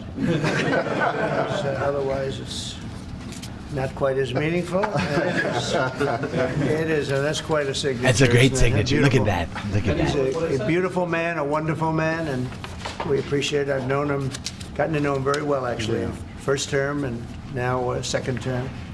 Perhaps you'd like to say what that very important paragraph... Yeah, so this is a letter from His Majesty Maybe you should read that, the Keir. King. Maybe, I don't know, maybe you should read it. The important paragraph, you know the one. First term that and one. now second term. Perhaps you'd like to say what that very important paragraph... Yeah, so this is a letter from His Majesty the King. It's an invitation for a second state visit. This is really special. This has never happened before. This is unprecedented. And I think that just symbolizes the strength of the relationship between us. So this is a very special letter. I think the last state visit was a tremendous success. It was. His Majesty the King wants to make this even better than that. So this is truly historic. There you go, Keir Starmer having to read for Donald Trump. There seems to be a litany of evidence that Donald Trump doesn't seem to know how words work. I don't know. Facebook, Zuckerbucks. What else we got? This is the very definition of totalitarianism. Totalitarianism.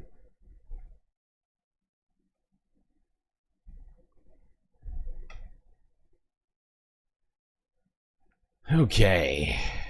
Now maybe if Donald Trump, instead of, I don't know, being a real problem child, I assume, instead of maybe if old Fred Trump had put Donald Trump in front of the TV to watch some PBS, some NPR type stuff, he wouldn't be as terrible. And maybe he'd be able to read. But, unfortunately for this generation and future generations, that may be a thing of the past. Public television is basically almost no more. I mean, truly is no more when you think about it. I mean, and especially with this latest news, which is that the Corporation for Public Broadcasting is shutting down. And honestly, it's incredibly sad. It's the end of an era, something that had been going on for decades. Had been bringing people news in underserved communities, educational programming for children, and now it's no more. Let's go back in time before we started all this. But what I'm gonna do here today to talk about this, we're gonna go back and forth between like maybe like taking, what do you call it, like a glimpse into the past of, you know, former public broadcasting programs, as well as going to a bunch of local news stations that are all sort of mourning this right now. And we got a lot of them, from Hawaii to Florida, throughout the goddamn nation. But let's first go back 2 weeks ago to NBC News. They interviewed the CEO of NPR.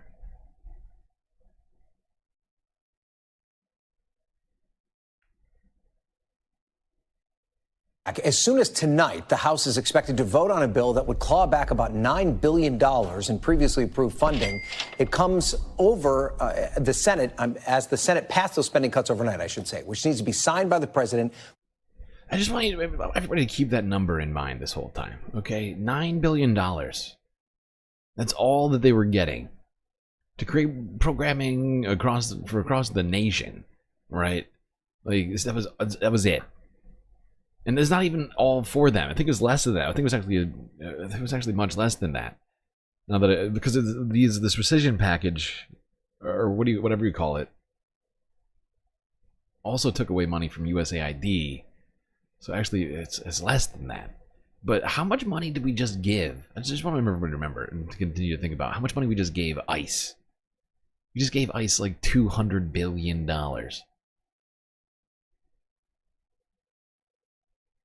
10, 20 times as much money as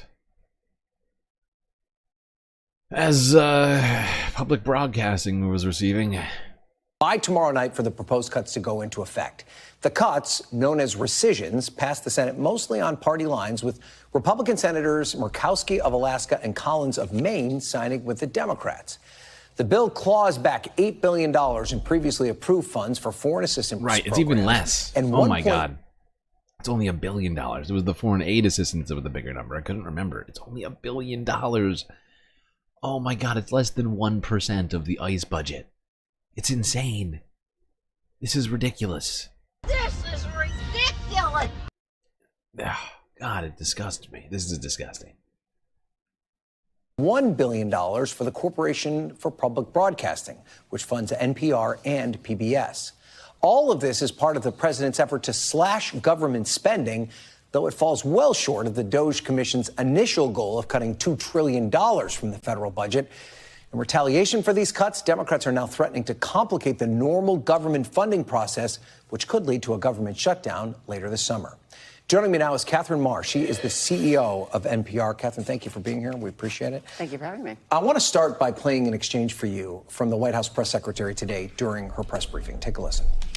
I want to give you a chance to respond to the CEO of NPR. She's claiming that the cuts to their network will, quote, be a real risk to public safety of the country. Murkowski has argued that public broadcasting stations save lives. Could you respond to these concerns? The NPR CEO said cutting NPR will be a risk to public safety. I am not sure how NPR helps the public safety of our country, but I do know that NPR, unfortunately, has become really just a propaganda voice for the left. So here's your opportunity. How does NPR... Chief propagandist for Donald Trump is accusing other people of propaganda. I love that. I love that vibe. How would cutting it be a risk to public safety? So the most important thing for everyone watching to know is that these cuts are not about NPR. They are about the National Public Radio Network. 70% of all of the funds that are at risk right now go directly to local stations. Last night, while the Senate was on the floor debating this exact package, we saw a 7.3 register earthquake hit off the coast of Alaska. 3 stations immediately went into broadcast around tsunami warnings. The local sirens in their hometown told residents to tune in to their local radio station. Our staff in those, well, excuse me, not our staff, local staff in those stations stayed on the ground at sea level, putting themselves at risk to make sure that their local residents had the information they need. This is just one of the many ways in which public safety broadcasting plays out in the public media system around the nation on a regular basis. And if you lose that funding, could those stations in Alaska, for instance, could they be at risk of shutting down completely, or how directly could it impact? In Alaska, many of the stations receive up to 70% of their funding through federal dollars. Across the country, often tribal areas, rural areas, 50%. These are areas that are exposed to extreme weather patterns like tornadoes, for example. In Florida, along the hurricane coast, often at risk. We have seen estimates that as many as 80 stations could go dark, and almost all of these are stations that exist in these areas that otherwise have limited resources and limited access. Okay, but let's now address this issue of the perceived bias of NPR. I want to play for you a little bit of a conversation I had with Senator Susan Collins. Take a listen. Okay, that's all we need of this one. We actually watched that when that interview happened like 2 weeks ago.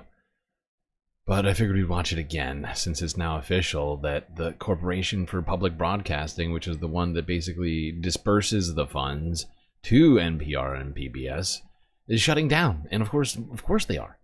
Their entire job was dispersing funds to the public media apparatuses that existed that now no longer will be receiving funds. So why would they stay open? Let's go to start in Hawaii, and we'll go east. Here's Kayhan 2 News from 23 hours ago. Generational loss. Corporation for Public Broadcasting to close following federal funding cuts.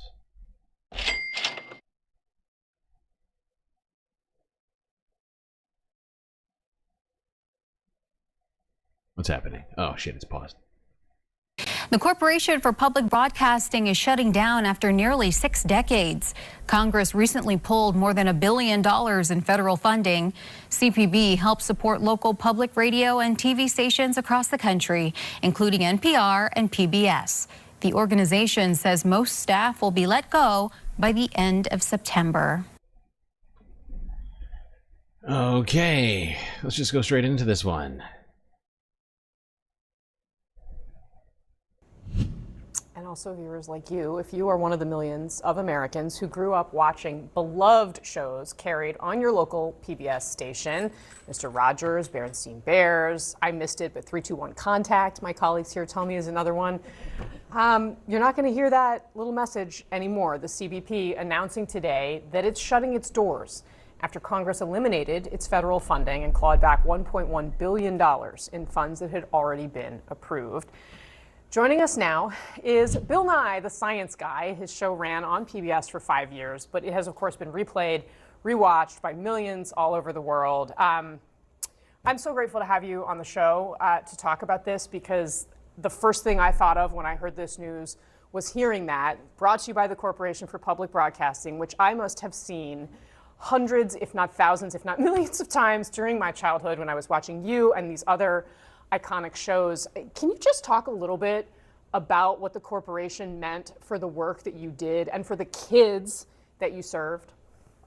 Well, it's why the show became so popular. So for you broadcast historians, the Science Guy show started out in syndication at 22 minutes 30 seconds, and then it ended up on public broadcasting with an extra 5 minutes of programming every day. So if you have a copy of those old shows, hang on to them.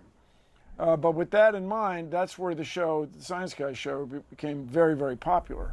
And it has served, the show has served to educate people in elementary science for decades. And I'm honored, and it's wonderful, it's great. But part of the reason it was so successful, or is so successful, is we had very compelling research that 10 years old was as old as you could be to get the so-called lifelong passion for science. And it's probably as old as you can be to get a lifelong passion for anything. And I mention it because it was based on research. It was based on science. It was based on provable facts. And that's what shaped the Science Guy show and made it so successful. The same is true of Sesame Street.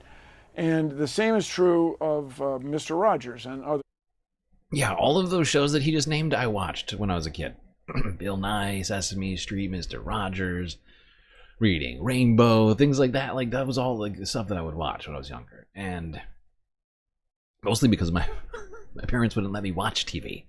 and it was the only way I could watch TV was to watch those sorts of things that were educational.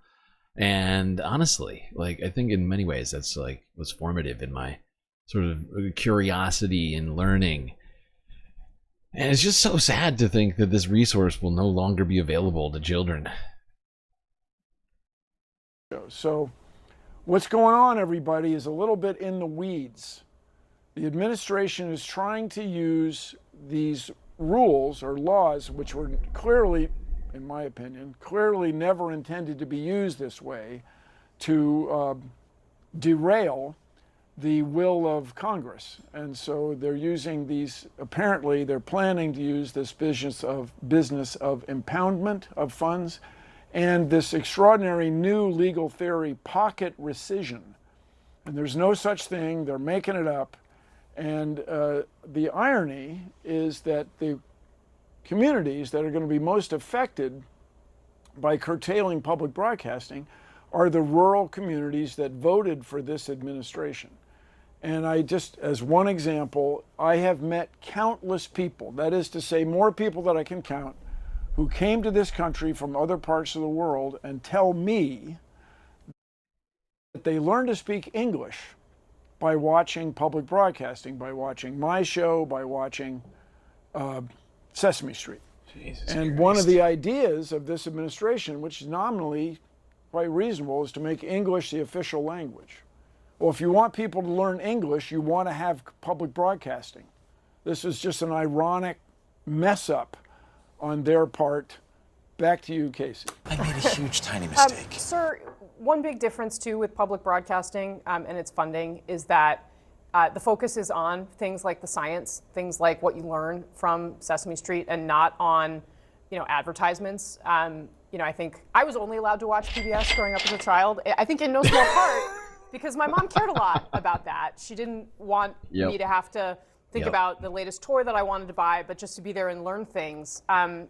What does that mean for kids? Well, so part of the reason the Science Guy show was funded was through this thing called the Children's Television Act, because in the 1980s, back in the 20th century, children's television was becoming an ads for toys, which is, if you're a kid, that's fun. You watch a superhero animated show, and then you can buy a physical object, a doll, a action figure of that superhero. That's fun and cool, but it doesn't have the educational value that people in the early 1990s wanted children's programming to have. And it's incredibly sad. It's making me upset. We are going to spend $1.1 trillion on the military. In the next, that is the new military budget, okay? And we are going to spend $200 billion on ICE, and then we're going to get rid of $1 billion,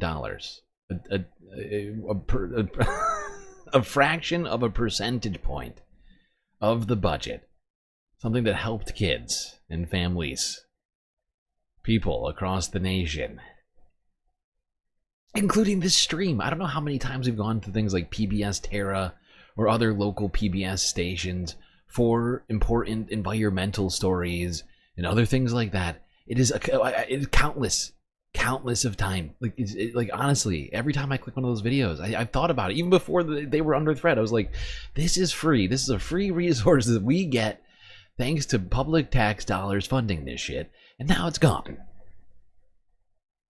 It's bothering the fuck out of me right now. I don't know if anybody can tell. I'm upset. Bill Nye, honestly, gave me a huge curiosity. I was already kind of into science already, but I felt like he really made it feel like cool to like be interested in science and all sorts of other sorts of things. Help you understand your world around you, and I don't know, whatever. Let's remember Bill Nye for one moment. Bill Nye the Science Guy. Bill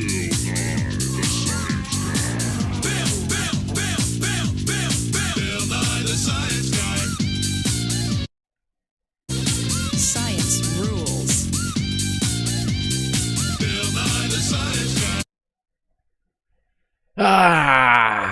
my childhood is being ruined. Inertia is a property of matter. T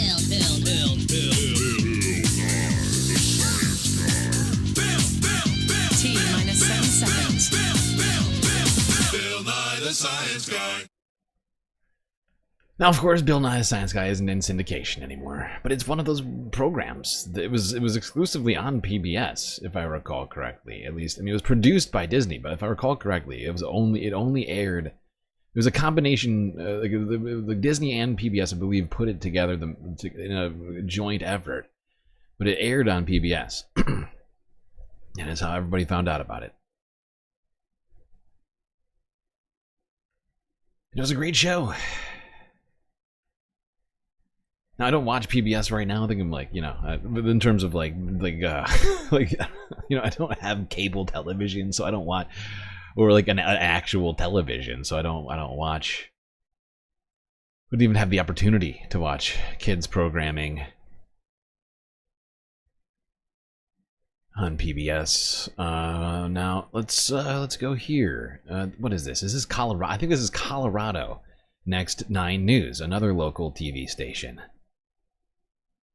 Corporation for Public Broadcasting says it will shut down by the end of the year. Immediately, if not sooner. The Corporation for Public Broadcasting says it will shut down by the end of the year after being defunded by the Trump administration. President Donald Trump has claimed national broadcasters, NPR and PBS, are biased against him, but small local radio and TV stations will likely feel the most impact. The Corporation for Public Broadcasting says they plan to close by the end of the year. A Trump-backed budget bill passed by Congress last month cut off $1.1 billion in funding for public broadcasting. Federal funds make up a relatively small portion of NPR and PBS's national programming. CBP says they're focused on helping small local stations navigate a sudden funding loss, like KSUT Radio in Southwest Colorado. They were going to use federal funding to repair their towers. They say it's critical for emergency alerts in rural communities.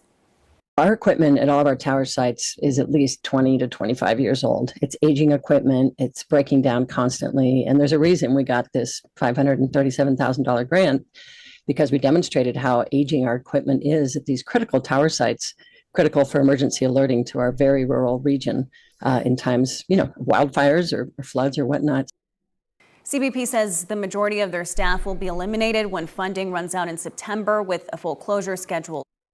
Fucking ridiculous. This is just, ugh. This is ridiculous. This is the fucking worst. Now rural areas are literally not going to have any radar towers because they, or at least those towers are going to now be, you know, in a state of disrepair, will most likely go offline entirely at some point, and the Trump administration has no plan of solving that for anybody. It's fucking insane. This is just, they're just burning everything fucking down. They're just ruining any and all of the even slightly to good parts of this government that existed before Donald Trump came into office are being fucking dismantled and lit on fire, thrown in the fucking garbage. It is disgusting.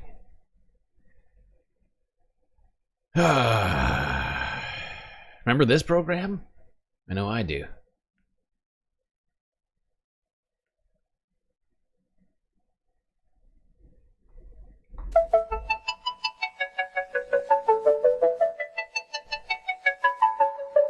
Butterfly in the sky, I can go twice as high.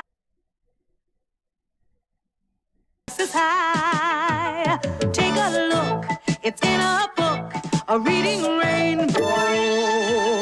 I can go anywhere, friends to know and ways to grow, a reading rainbow. This sucks. This sucks so much. I don't understand. Why are we getting rid of this? Just outrage over coverage that Donald Trump doesn't like. That's all it is. That is really all this is. This disgusts me. I can be anything, It's in a book, a reading rainbow. A reading. Yeah, and you know, this was a great program. It didn't last that long. I think it was like 3 or 4 years or something like that. But,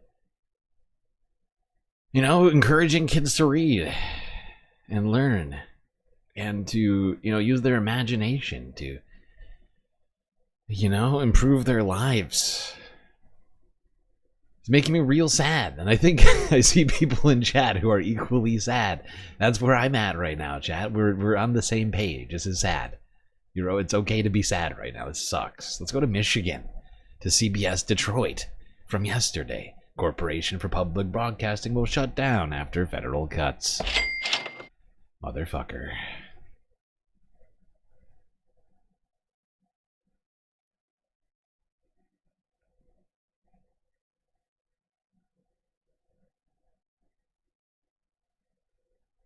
Following breaking news out of Washington, the Corporation for Public Broadcasting says it is shutting down after its funding was eliminated by the Trump administration and Congress. Back in May, President Trump signed an executive order instructing the organization to stop federal funding for PBS and NPR. In addition, the corporation provides money to... This is the very definition of totalitarianism. 1,500 local public radio and television stations.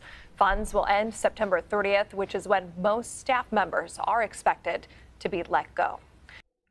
This is the worst. This is the worst timeline ever. I say it every stream, but it's true.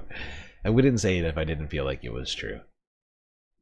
We're on the brink of World War III, and we're destroying the planet, destroying the government, especially the good parts. Leaving all the worst parts, and in fact bolstering the worst parts. But upending all the other ones that, you know. I mean, honestly, an educated public is vital to a democracy. The dumber that we get, the more in jeopardy that democracy is. Totalitarianism, that is today is brought to you by the word totalitarianism. This is the very definition of totalitarianism.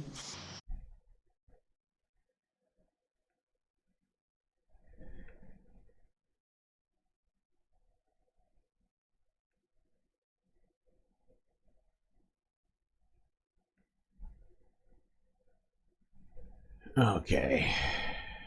Let's go here. I don't know if I'm gonna get. Honestly, I'm suspecting that there's gonna be some copyright claims on this here stream today, but I am taking one for the team. I don't make that much. Don't make that much on ad revenue anyway. I'm lucky if I make $2 a stream on ad revenue. All right, it might be slightly higher. It might be like $3. Let's go here. Let's go here. Sesame Street.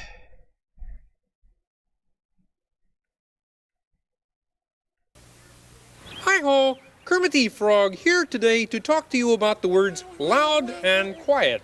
Oh, Mr. Green Frog! Elmo help! Elmo help Mr. Green Frog! Okay, Elmo help Mr. Green Frog! No. Elmo help Mr. Green Frog! No, Elmo, not today. And please don't talk so loud. So loud? Yes. Okay. I'm sorry, Mr. Green Frog. Good. Elmo not talk loud. Fine. Elmo talk quiet. Yes. Now, Mr. Green Frog, let Elmo help. What? Let Elmo help. Well, thank you, but no. You see, today I want to tell everybody about loud and quiet, and unfortunately, I don't need your help. You see. Elmo. Mr. Green Frog, now Elmo. Elmo's help. You're loud again, Elmo. Don't talk so loud. Please, Elmo, you gotta talk quieter. Elmo, will you please be quiet, Elmo? Mr. Green Frog talk very loud at Elmo. Well, Hurt Elmo's feelings. I'm sorry, Elmo. Elmo talk very quiet now on. Good. Okay. You talk quiet. I will talk quiet too, Elmo. Okay. What Mr. Green Frog going to talk about? I was going to talk about two things. I was going to talk about quiet. Quiet, like how Elmo and Mr. Green Frog talking right now? Yes. And I was also going to talk about loud. Loud, like how Elmo and Mr. Green Frog were talking before. Yes. That's right, Elmo. But, you know what? What, Mr. Green Frog? I think I'm finished. I think you've already helped me talk about loud and quiet. Oh, Elmo helped Mr. Green Frog? You did. Oh, boy! Elmo's so happy! Elmo helped Mr. Green Frog! Not so loud. Now we clicking! Elmo, Mr. Green Frog Elmo. clicking! Mr. Green Frog, where you going? Okay. Well, there we go. Kermit, Elmo, canceled.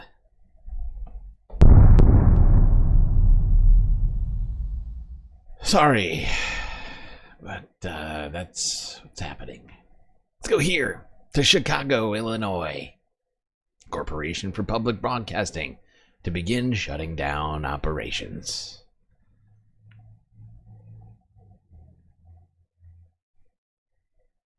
As a direct result of recent spending cuts, the Corporation for Public Broadcasting is closing down operations. This follows last month's clawback bill, which saw lawmakers cut $9 billion in spending, including $1 billion for CPB. The nonprofit was created by President Lyndon Johnson to build and sustain a public media system. CPB helps fund more than 1,500 locally operated stations. 1,500 locally operated. 1,500. 1,500. That's a ridiculous number. The amount of programming they're providing with that $1 billion is truly insane. Now, one thing that maybe Donald Trump has been upset about when it comes to public broadcasting crossed my feed a number of days ago, which led me to think maybe this is the reason that Donald Trump is so hates so much public broadcasting and PBS.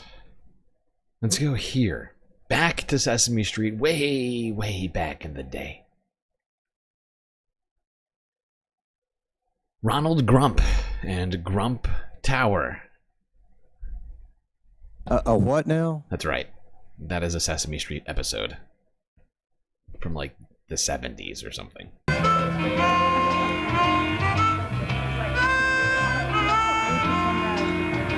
All right.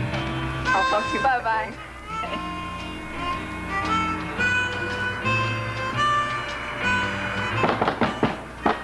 Yeah, what do you want? Are you asking a grouch? Yeah, what's it to you? Rotten to meet you. Grump's the name, Ronald Grump, and I'm a grouch builder. I make places for grouches to live. Yeah, I've heard of you.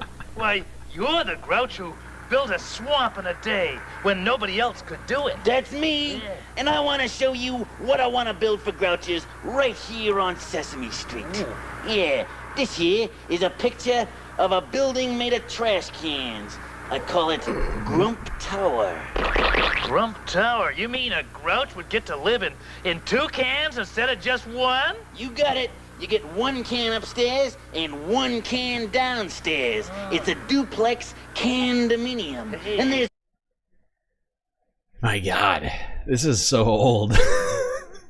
It's insane that they're talking about Ronald Grump building a swamp in a day. I gotta clip that one. I gotta clip that part of it. It's insane. This is like a Simpsons predicted Trump type thing. Room for 3 grouch families in this building. Wow. All those grouches living in one spot. Where do you want to build this tower? Right here. No, wait a minute. Okay, there we go.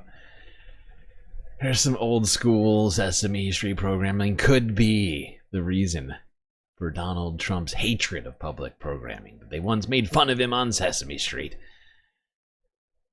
calling him Ronald Grump, the swamp builder. And that completely predates Donald Trump's discussion of the quote-unquote swamp, which is what makes it so strange to me. I'm like, what's happening here?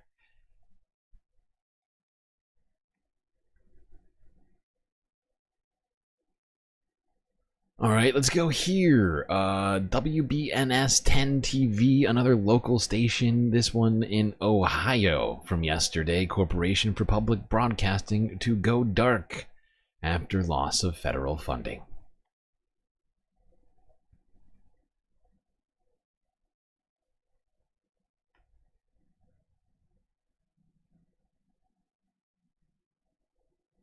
Developing news now, some bad.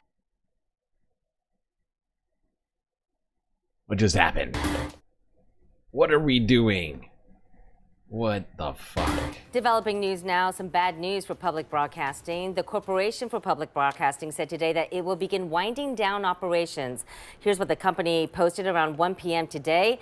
Congress recently voted to cut nearly $1.1 billion in federal funding, a move supported by President Donald Trump. The decision will severely impact the local member stations of PBS and NPR, such as WOSU and WOUB in Athens. So here's the timeline. Employees were told that today most positions will be eliminated by September 30th. This is getting to be misery watching. It absolutely is misery watching. It's miserable. It's horrible. It's the very worst. It's the very, not the very worst, but it's terrible, okay? It's making this, like, honest. I didn't honestly expect it to happen this fast, okay? Like, I'm in a little bit of shock, okay? As a galactic newscaster, this loss of NPR, PBS, corporate, the Corporation for Public Broadcasting. I mean, granted, PBS and NPR may be able to find the funds to stay open, but this is a massive loss for our country, and it's happening at such a fast pace. It is really shocking. In 2 months, it's just going to be done. The CBB is gone. Ah, shit. We got to take a break, and I have more on this, I'm afraid. We're going to stay on this for a little bit, just because of, in my opinion, just how much of a loss this is for our country. Okay, well, don't worry, we'll be right back after these brief space messages. And don't forget, space fans, we still got a goal going on in chat right now. Nobody has broken the ice yet. We have 2 hours, 5 minutes left to complete it, to ensure we get all of the sweet, sweet space content tonight.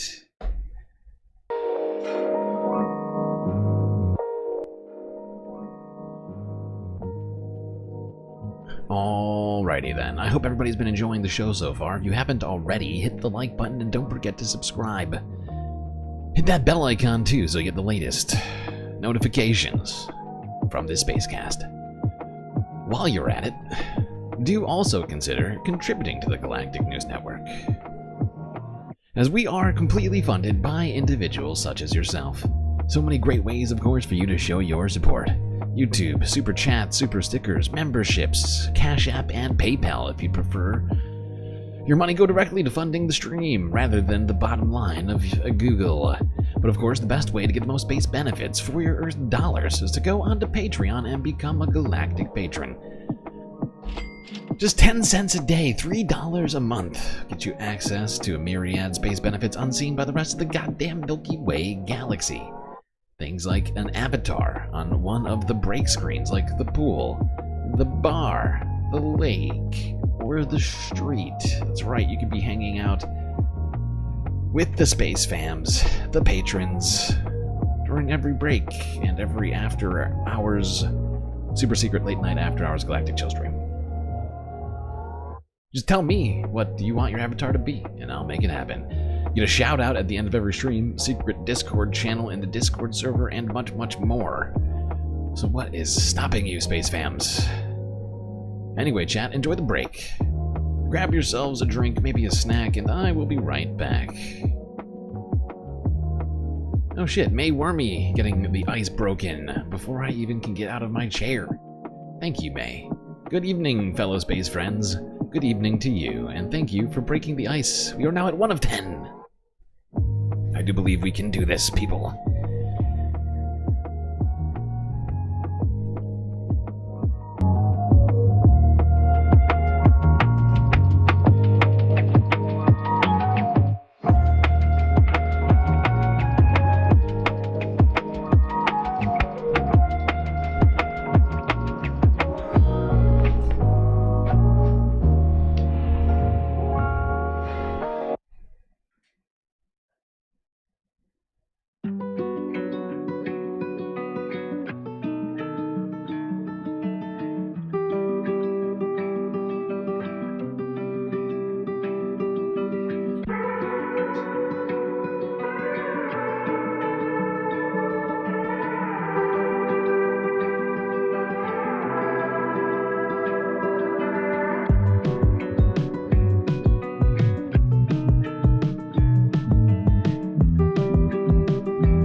Space Fams, I think you know what that sound means. It means it's time for us to get back to the stream. So get back in your seats. Otherwise, you're gonna miss the latest from the Galactic News Network. Second half, starting immediately, if not sooner.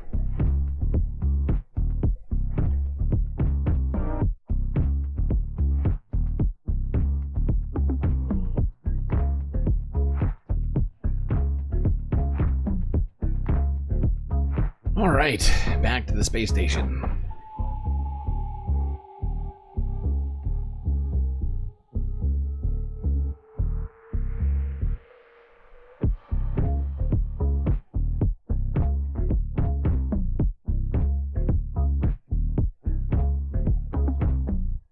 Then we're gonna go back to talking about the closure of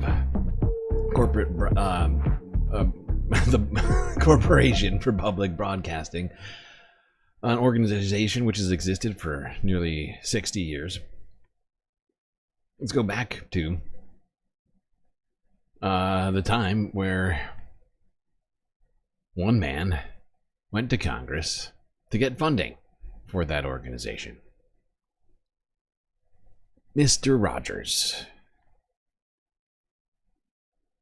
Now, Mr. Rogers is certainly one of the best things that's ever happened to public television, and his Peabody Award is testament to that fact. We in public television are proud of Fred Rogers, and I'm proud to present Mr. Rogers to you now. Fred. All right, Rogers, you got the floor.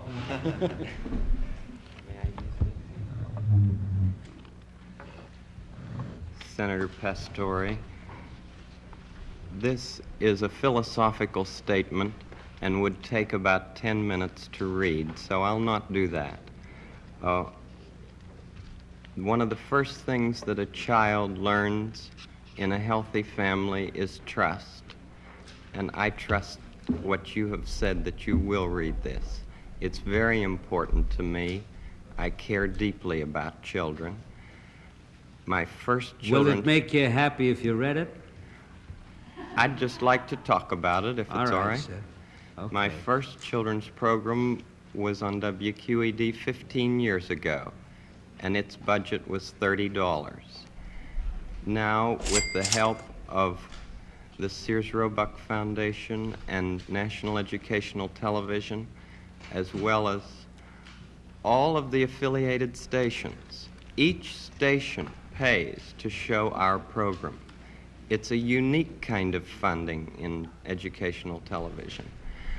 With this help, now our program has a budget of $6,000.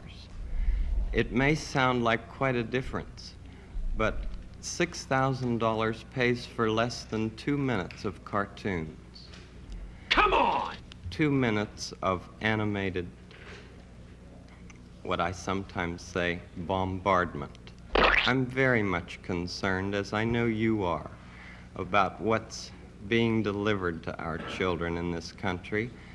And I've worked in the field of child development for 6 years now, trying to understand the inner needs of children. We deal with such things as the inner drama of childhood. We don't have to bop somebody over the head to make him to make drama on the screen. We deal with such things as getting a haircut, or the feelings about brothers and sisters, and the kind of anger that arises in simple family situations. And we speak to it constructively. How long a program is it? It's a half hour every day. Most channels schedule it in the noontime as well as in the evening. WETA here has scheduled it in the late afternoon. Could we get a copy of this so that we can see it? Maybe not today, but I'd like to see the program.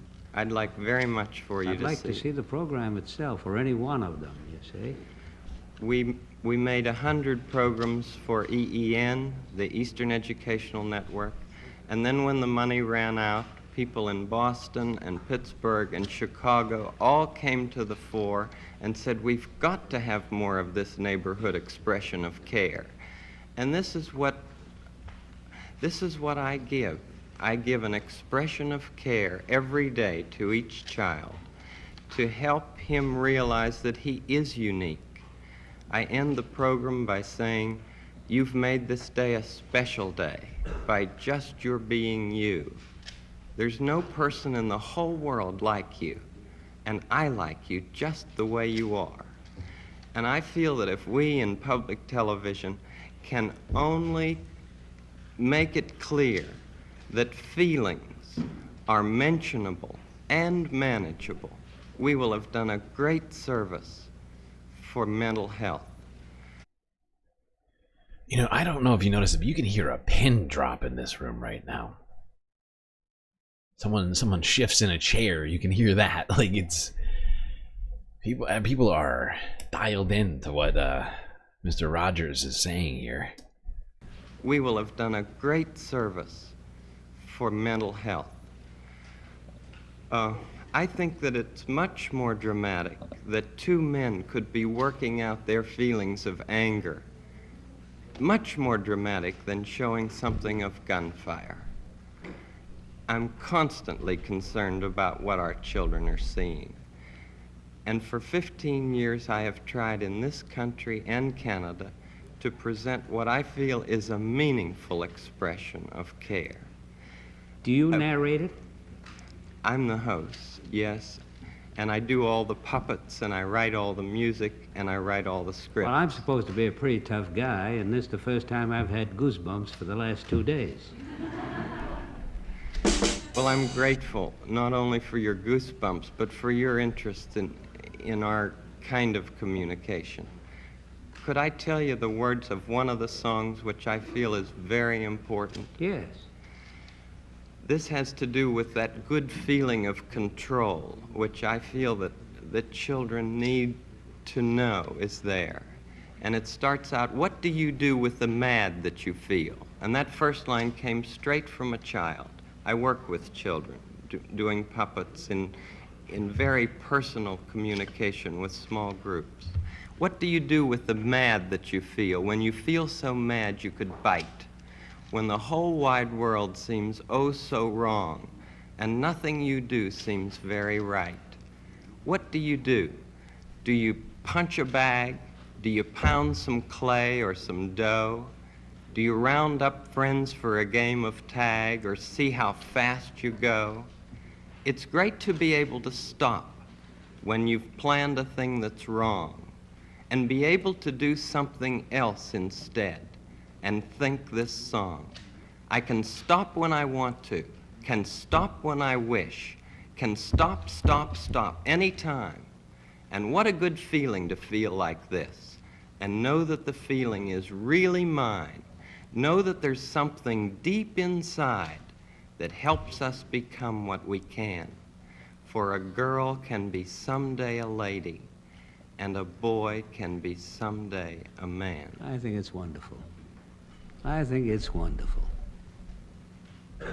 Looks like you just earned the $20 million.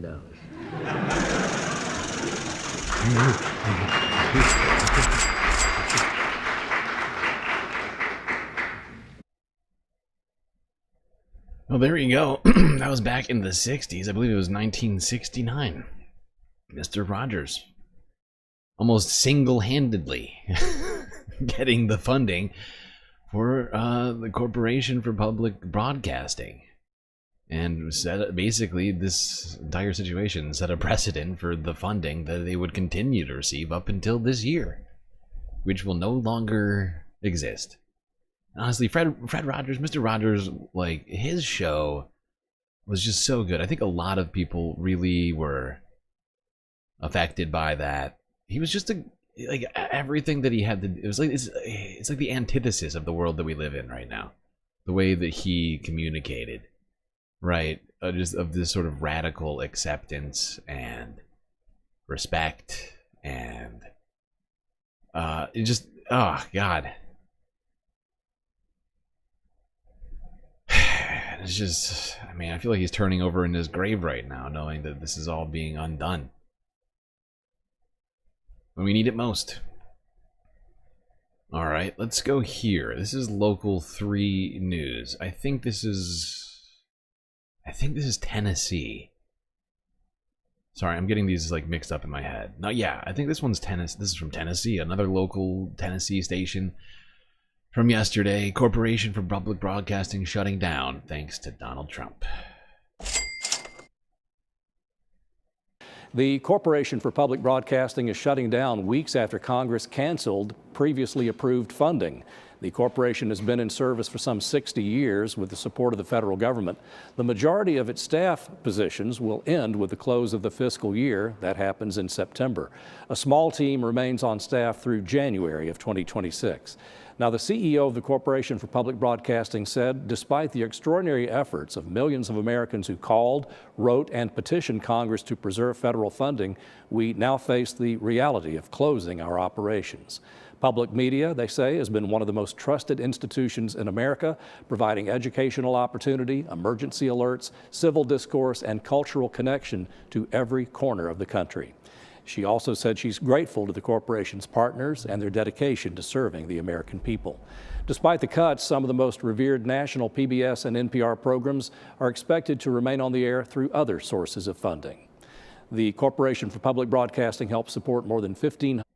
Yeah, but those other sources of funding, I mean, much of it is viewers, right? But there's, this is now going to open them up to potentially needing to work with advertisers in a way that they never had to before. And it's just, it's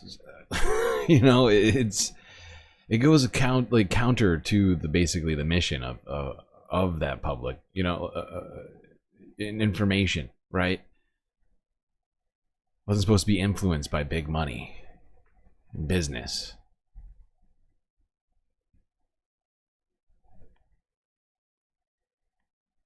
Locally owned public radio and TV stations, including and our. Let's be real, to come up with an extra $1 billion out of the blue is tough. It is tough. Basically, every single man, woman, and child would have to donate like $3 immediately. Immediately, if not sooner. PBS affiliate, WTCI.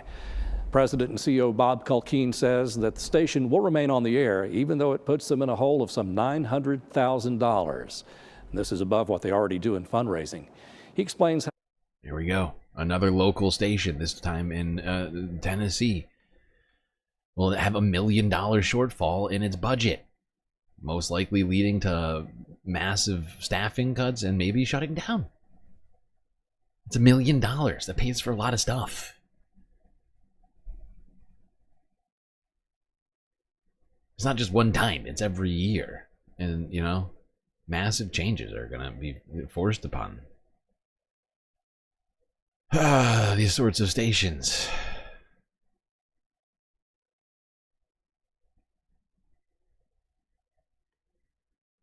Speaking of $3, you just added yourself to the Patreon Galactic fam. Hey, all right. That's a good life choice right there. I appreciate that, Will in Detroit. Also, a reminder to you and to anybody else who's a recent Patreon subscriber. You're slowly growing over there. We have more members on YouTube than we do Patreon subscribers by like 200%. We have way more YouTube members. By the way, anybody, multiple announcements. Please pay attention. Announcements. Patreon members, new Patreon members, or even old Patreon members in some cases, I suppose. Remember to respond to the Galactic Questionnaire, which I send to every new member. Including questions like, hey, what do you want your name to be on the Patreon shoutout? And B, what would you like your avatar to be? Very important, otherwise you will have multiple galactic benefits going to waste. It'll make me sad. And unknowingly, I think other people will be sad. Even if they don't know about it happening, I think it's like one of those subconscious things where you're like, oh my god, this is terrible. Also, speaking of YouTube members, we are getting super close to a 19th emote now. At the highest point we've been in months. So, if Patreon's not your thing, consider being a member on YouTube. Alright, let's go here. This was at the Emmys. Why are we going to the Emmys? Because Mr. Rogers won an Emmy in 1997. Achievement Award.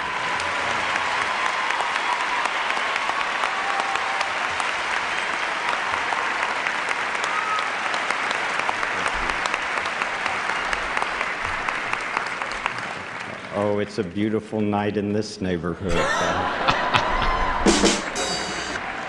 So many people have helped me to come to this night. Some of you are here, some are far away, some are even in heaven. All of us have special ones who have loved us into being. Would you just take, along with me, 10 seconds to think of the people who have helped you become who you are? Those who have cared about you and wanted what was best for you in life. 10 seconds of silence. I'll watch the time.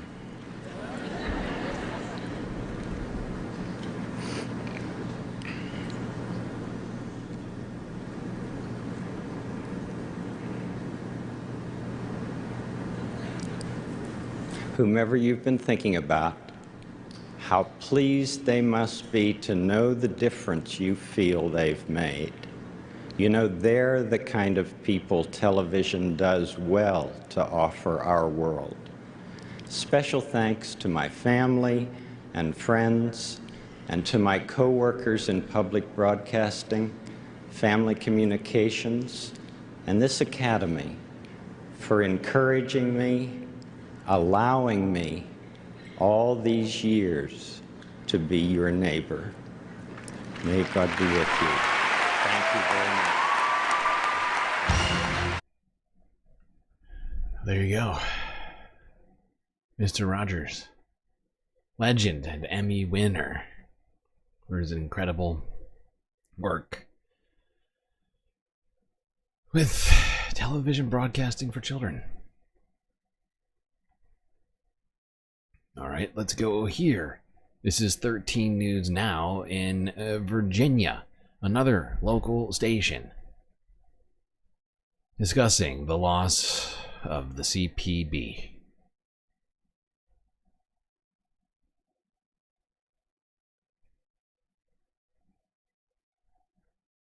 We learned today the entity which has provided funding for PBS, NPR, and other public programming will be shutting down. The Corporation for Public Broadcasting announced it will be taking steps to close down after it was defunded by Congress. This is the saddest. The corporation is tied to some of the most. This is the saddest image ever.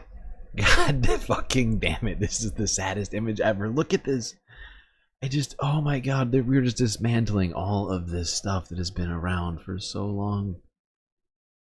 You can see how much effort went into this place. Like, as somebody who does very, very bare bones broadcasts in comparison to what we're looking at, I know how much effort went into putting this all together. How much, money over the years have gone into this. And now this stuff is just, it is insane. And look, oh God, Cookie Monster's breaking me up inside right now. Sitting there with a plate of cookies. God damn it. God damn it. Well-known programs for generations, including Sesame Street, Mr. Rogers' Neighborhood, and NPR's All Things Considered. Corporation officials said in a statement the decision comes after a congressional package, including the defunding, and a decision yesterday by the Senate Appropriations Committee to exclude funding for the corporation for the first time in more than 5 decades. God damn it. Worst timeline ever. Let's go here. Somebody by the name of Eddie on YouTube put together this compilation. I don't know if it's a it's hard to call it a compilation. It's nearly not a compilation, but 2 clips. The first and last Mr. Rogers' Neighborhood intros.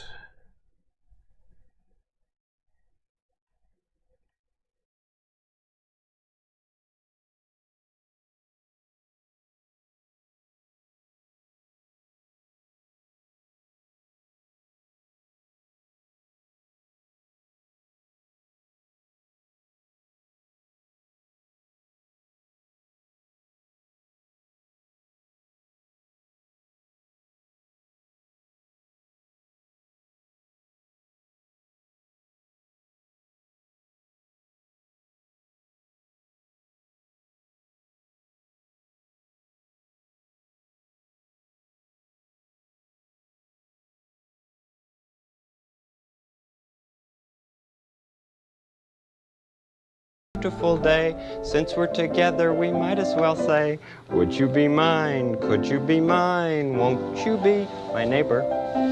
Won't you please? Won't you please? Please won't you be my neighbor? Hi, glad to see you today. I shall button my buttons on the sweater, change my shoes, and get ready to have some time with you in this very special studio of ours. Do you ever change your shoes when you come home from someplace? Oh, your school or your work, or get ready to play? How are you doing with your tying? Took me a long time to learn how to make that and that into a bow. But I kept practicing and practicing and practicing, and finally learned quickly.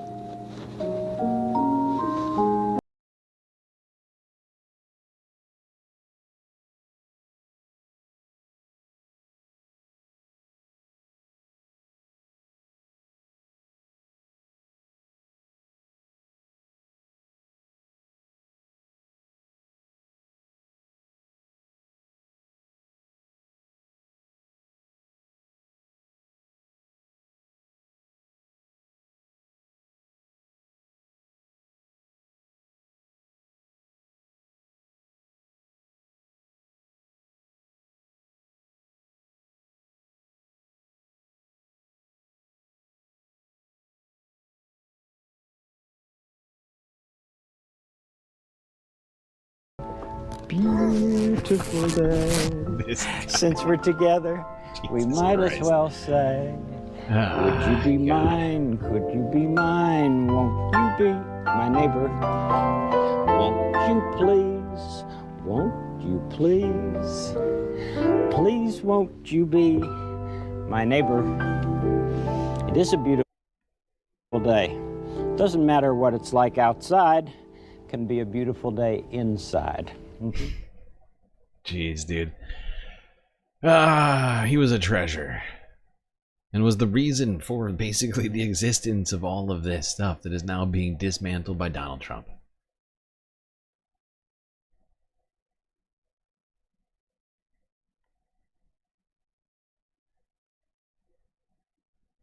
All right, let's go here now to North Carolina. Another local station, WRAL, from 16 hours ago.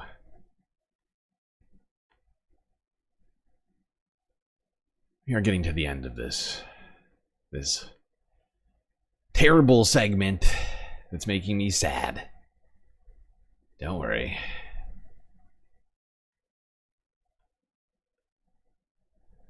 Corporation for Public Broadcasting is shutting down after Congress pulled its funding.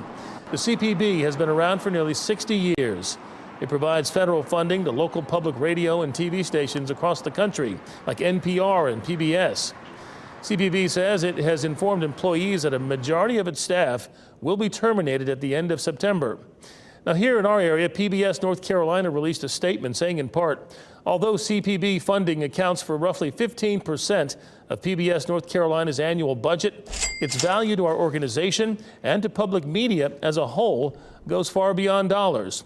We are profoundly grateful for CPB's steadfast support and for the meaningful partnerships that we have built with its dedicated team.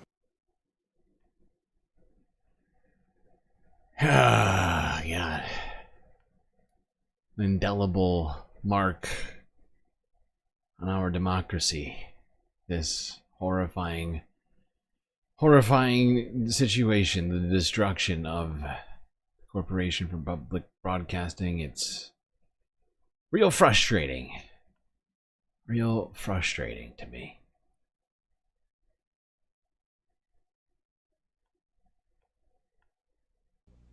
You know, it happens so often.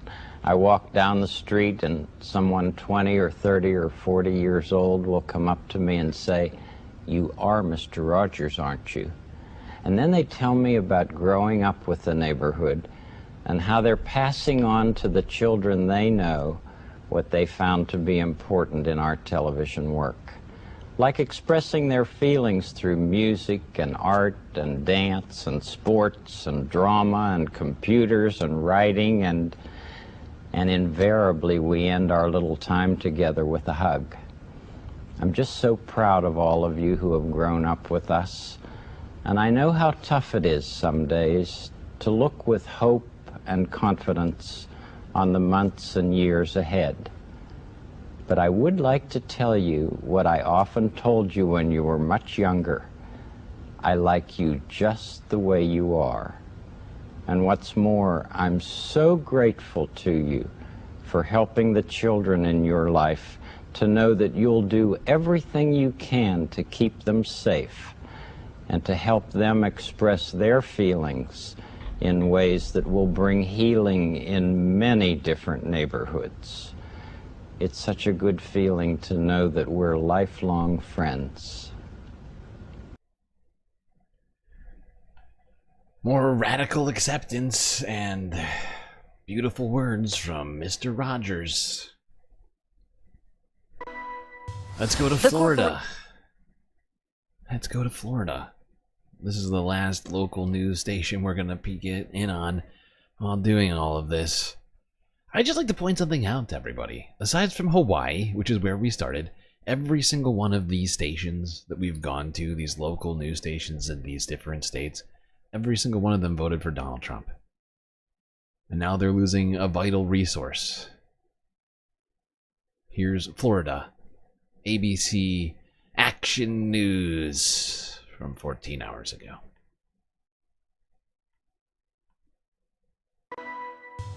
The Corporation for Public Broadcasting will shut down its operations after a massive federal funding cut. The Trump administration says taxpayers should not fund what he calls, quote, biased media. But that cut could have wide-ranging impacts. Our Chad Mills found out what it could mean right here in the Bay Area. Inevitably, there will be an impact from this loss of funding, but it's not shaking the optimism here at WEDU. From Mr. Rogers to Sesame Street, from Downton Abbey to the documentaries of Ken Burns, they're shows we love, and they were broadcast on local PBS stations thanks to funding from the Corporation for Public Broadcasting. It's content that is good for your mind, makes you smarter. But the future of public media is now in question. Friday, the Corporation for Public Broadcasting announced plans to shut down after a $1 billion cut in federal funding. President Trump and other Republicans believe public media is left-leaning. This is one of the most important programs for us in the community. It's a cut that will have a direct impact in Tampa Bay at both WUSF, Tampa's NPR radio station, and at WEDU, the area's PBS station. Paul Grove is president and CEO. The gap that we have is a huge gap. He said the funding cut will leave WEDU's budget with a roughly $3 million hole. WEDU has been around. Look, Sesame Street being defunded. Oh my God, this is so sad. This is so frickin' sad. What is Bert gonna do without that cameraman job? He's gonna be homeless, is what it's gonna be. God damn it. Funding cut will leave WEDU's budget with a roughly $3 million hole. WEDU has been around for 70 years nearly, and we expect to be here for another 70 years. Paul is optimistic, but the cut will have an impact. WEDU might have to buy less national programming. Local programs it produces might be delayed. He also can't rule out a reduction in staff. We don't know just yet. WUSF is facing a roughly $800,000 loss in funding. Its GM says the radio station will continue to serve its listeners, but it'll need them to donate to help fill the gap. Same for WEDU. It can't just be a small bump for a short period of time. It has to be something that people believe in long term. Only with that support will this station be able to continue its mission. So depressing. So depressing. We use PBS around here all the time. And honestly, there's been a reduction in programming, I've noticed, in terms of how much they're putting out right now, some of their stations. or not their stations, their YouTubes, because I follow like tons of YouTubes. Which, I mean, some of them are stations, like we're talking about. Like I'm subscribed to probably a dozen different local PBS stations across the United States, at least, including things like PBS Terra and like the regular PBS channel as well.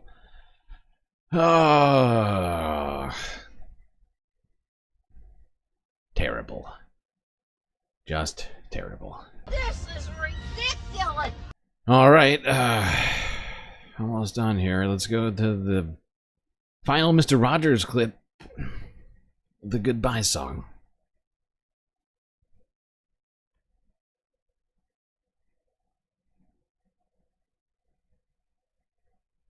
And the good thing about the end of a week is that we can look forward to the beginning of the next, when I'll be back, when the week is new, and I'll have more ideas for you, and you'll have things you'll want to do, and I will too. I'll think of you when I'm not here, 'cause thinking of people makes them seem near. The friends who know you, love you cheerfully, I do too.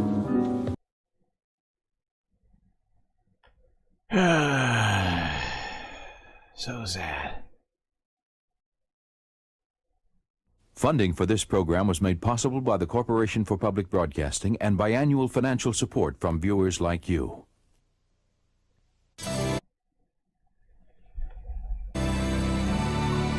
This is PBS. There we go. Corporation for Public Broadcasting is now officially a thing of the past. As of, well, I mean, because we're getting ahead of it by 3 months, but not even 3 months, 2 months. But by September 30th of this year, it's going to be all over.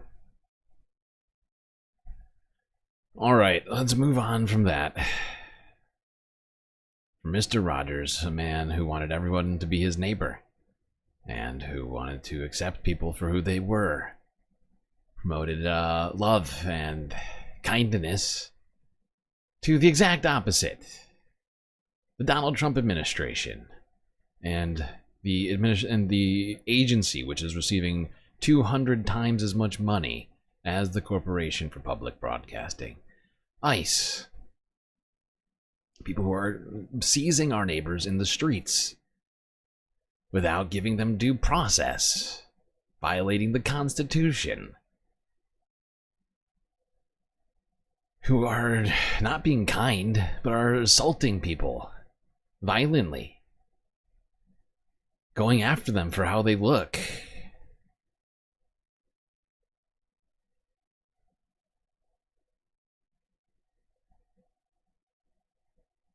Let's go to a Texas town that has been completely emptied out by ICE raids, which More Perfect Union visited earlier. On a Friday night, it's usually when, you have a lot of people out here. So, like, these streets are all dead over here. You see, those trucks right there, some people say they're ICE. Small businesses across the country have become the sites of ICE raids. Federal agents in unmarked vehicles and masks seizing boxes of items. Pulled in, as a matter of fact, in a restaurant down the street, and they just raided the place. It's people who have worked there for years. It's something else. Nowhere is that tension more apparent than in McAllen, Texas. To be real, we're in the state of crisis. I literally felt like the population was gone. Employees are scared to go to work. In 2024, McAllen reported record-breaking sales tax earnings due to their economic relationship with neighboring Mexico. A 12% increase from 2023, with almost $100 million in additional sales tax revenue, showed that the border economy was booming. Now, all of that is changing. We got to get the bad people out of here first, and we're doing that. We're taking them out by the thousands. We went to McAllen, Texas with Senator Bernie Sanders to hear from the neighbors of some of the detained workers. McAllen has a population that is heavy immigrant population, people who are documented and undocumented.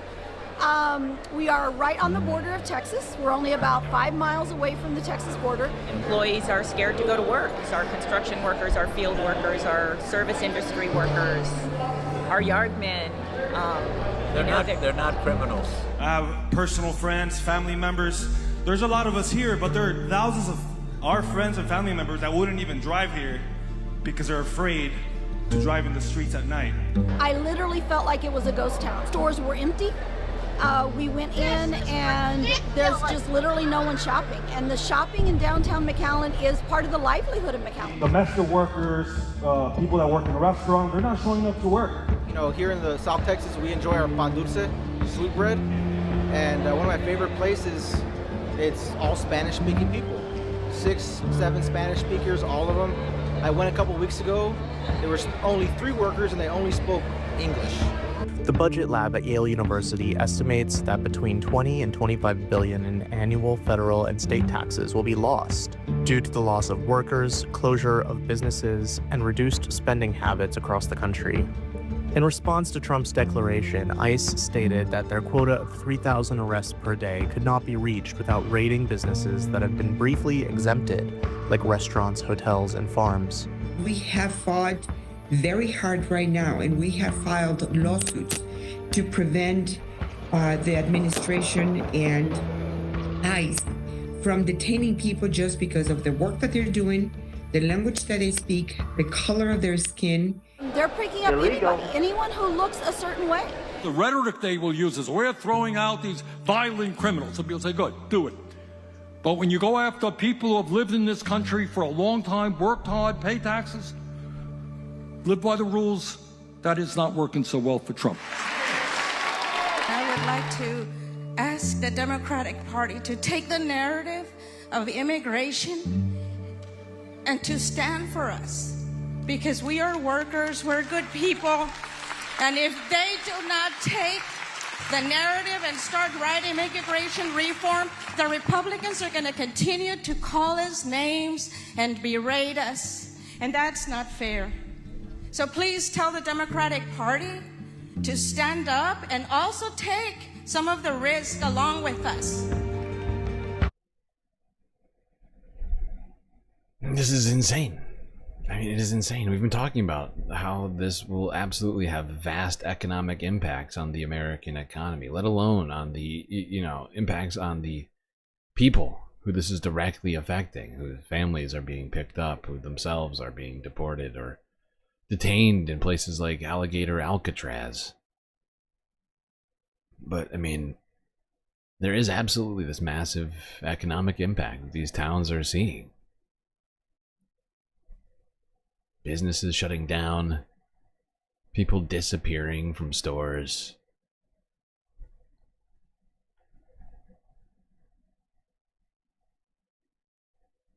And Texas voted for this. But they only thought that Donald Trump was going to go after the criminal ones, whatever that meant. And that was stupid. That was fucking stupid. Same thing's happening in places like the Inland Empire of Southern California.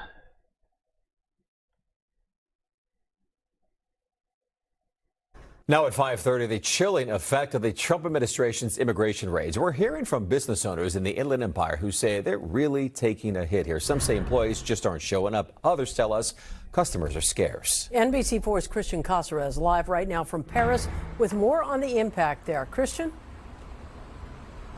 That's right, guys. Well, downtown Paris, it's known for its small business charm, that vibe that people like here in small communities, especially here along D Street. But as you can see here behind me, there is a little bit of traffic that's flowing in. But the concern here, according to some of the businesses, is that there are no families, no customers, because as you can see, the streets are empty. Inside this family-owned bakery, you can see a variety of popular items, from sweetbread to fresh produce. What you won't find are that county, the one we were just talking about, I can't remember the name of it now. The one in Texas voted for Harris. Is that true? I feel like I should look that up.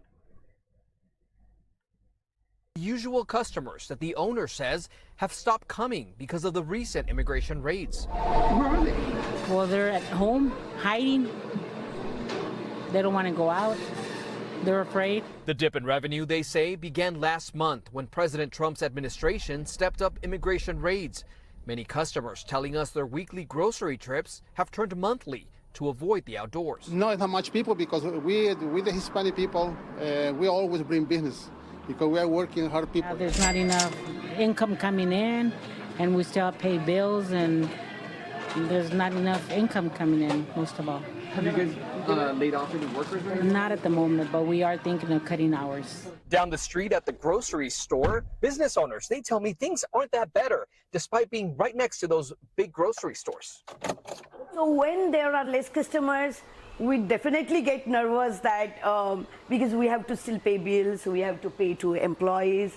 The owner of this boba tea shop says they have been open for a few months. While they are economically surviving, some days business is slow and it's concerning. In that. Yep. People are hiding from ICE now. People living in fear for their safety and freedom because of how they look, where they're from, even if they've done nothing wrong. Just for existing. It's despicable. It's despicable. And it's going to have impacts across the United States. Some places will feel it sooner than others, but it is horrifying. Alright, let's go to something positive. How does that sound? Can't just wallow in sadness all day. We got one piece of good news here. Go to the courts, the 9th District Court, the 9th Circuit Court of Appeals in Southern California has ruled. We talked about earlier last month. I think it was last month. It might have been June. It was either late June or early July. But Southern California filed a lawsuit against ICE, alleging that they were violating people's constitutional rights by doing these raids that involved a great deal of racial profiling, which is, of course, illegal. Illegal. And that a restraining order was placed on ICE in Southern California, not all of California, and apparently the 9th district, whatever it's called, the 9th Circuit District Court, I forget how you fucking talk about that, but the 9th Circuit has kept that going, has decided to keep this restraining order active.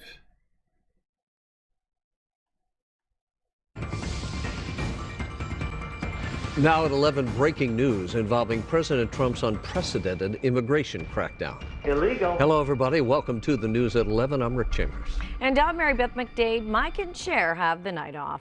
Well, tonight, the 9th Circuit Court of Appeals has dealt a blow to the Trump administration, moving to keep a temporary restraining order in place to stop the raids. And Mayor Bass holding a rare Friday news conference on the ruling that she calls a victory for Los Angeles. Let's go to Rachel Menitoff. She's in our newsroom tonight, breaking it all down for us. Rachel? Rick MB, Mayor Bass is obviously very pleased. She says this is a win for the city of Los Angeles and essentially a loss for the Trump administration. Here's some of what she said tonight. And I think everybody has seen in the last few weeks, since the temporary restraining order was in place, there has been peace in the city. There has not been masked men riding recklessly up and down the street, snatching people. That has stopped. And this decision tonight upholds that. And here's a bit of a recap. A district court judge issued a temporary restraining order on July 14th, finding that the way ICE agents were enforcing federal law was problematic under the Fourth Amendment. The Trump administration appealed the temporary pause, went to the Ninth Circuit Court to try and get the pause erased to continue the raids. Today, the Ninth Circuit said no, this temporary restraining order remains in place. Loyola Law School professor Jessica Levinson breaks down what ICE agents are not allowed to do under the Fourth Amendment. The argument that was made by Los Angeles is that ICE agents are relying on criteria that they cannot rely on to get a reasonable suspicion to detain somebody, essentially saying that you can't rely on somebody's ethnicity, the language they're speaking, where they are, what their job is, in order to form a reasonable suspicion that somebody has violated a federal law. Illegal. No, there we go. No, this is not over. This is not over, and it is likely that Donald Trump, now that it has passed the Ninth Circuit Court of Appeals, it's going to probably be taken to the Supreme Court most immediately. Immediately, if not sooner. Put on the shadow docket again, just breaking all Supreme Court precedent, as usual, and we'll see what happens, I guess. But, I mean, it's blatantly unconstitutional, and if the Supreme Court rules in favor of the Trump administration, I mean, I don't even want to think about it. I really don't even want to fucking think about it right now. But it will justify so many fucking horrifying practices in this country. We will be living in an actual authoritarian, I mean, we are already, I mean, honestly, living in an authoritarian fucking, world right now. Jesus Christ. This is the very definition of totalitarianism. Totalitarianism. Speaking of courts, let's go here to New York. Talk about the multi-state lawsuit to block the federal threats against gender-affirming care. New tonight, New York Attorney General Letitia James is leading a lawsuit against the Trump administration for targeting transgender youth care.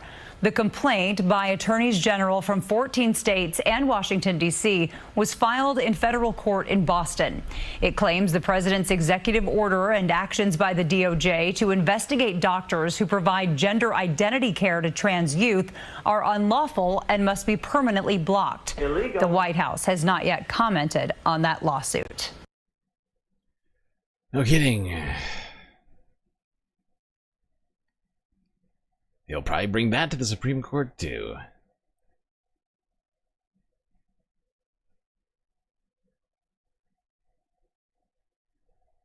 All right, let's continue talking about things that Democrats are doing right now. Let's talk about one Democratic senator, in fact. We peeked in on the discussion which Alyssa Slotkin had with the people over at Breaking Point's Sagar and Crystal Ball. But let's see what the majority report made of this fascinating interview. I would encourage you to go see the full video. It was about 12 minutes long. It's quite clear that around minute 8, Elise Slotkin's staff was going, hey, wait, she's got to go. We drove all the way here, but she's got to leave now. We just remembered she had another appointment. Let's just start with the easy question. If Senator Elisa Slotkin, if she supports Chuck Schumer in his leadership. And I found this fun. Support Chuck Schumer's leadership here. He hasn't given an interview in about a month. I didn't know that. Yeah. I mean, for me, I've now served in the Senate for 6 months and the House before that. Chuck Schumer and Hakeem Jeffries have hard jobs, like herding cats. It's not fun. I've said for a very long time, long before I got into the Senate and long before President Biden dropped out, that we need a new generation of leadership. You can feel it in, and I think at this point, I mean, especially New York, right? You're looking at New York, it's like, I'd rather roll the dice with someone new than have like the warmed over leftovers that I've already known. Ooh. Okay. Is that Hakeem Jeffries? Is he warmed over leftovers too? I mean, I like to think both of them are, but let's not forget that Chuck Schumer tapped Slotkin as the giving the response to Donald Trump's State of the Union, saying that she's the future of the party. But it's nice that she calls him warmed over in that respect. Like literally, he's not even like sloppy seconds. He's like just been sitting there under the heat lamp. 7-Eleven wings. Look at me. Yes, I know I'm supposed to be mashed potatoes and it's not supposed to be crusty on the top, but this is what you get. I've been just sitting here waiting.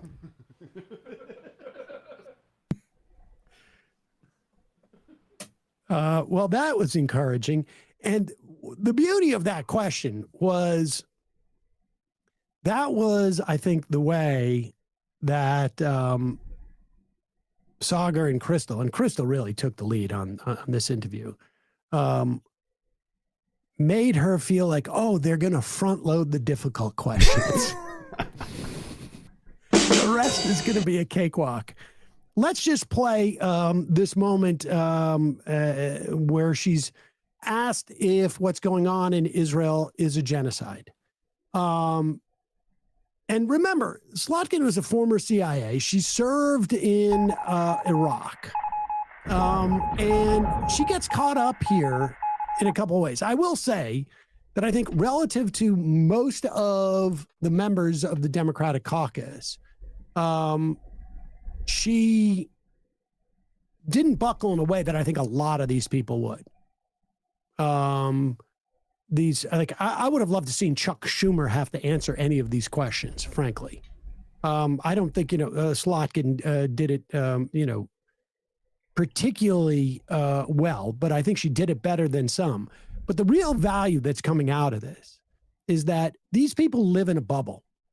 And we know that from like Andrew Cuomo thinking he's going to win in New York by representing Benjamin Netanyahu to the International Criminal Court. Come on! We know that by Chuck Schumer assuming like, oh, the way that the drum up Democratic support is 3 months after Trump gets elected, I'll come out with my book on anti-Semitism. I mean, we know this from all of their behavior, that they are living in a bubble and refuse to acknowledge where the Democratic Party is in terms of Israel. So this is encouraging. Let's play this starting at 6:12. Came out and said it's a genocide. Do you accept that?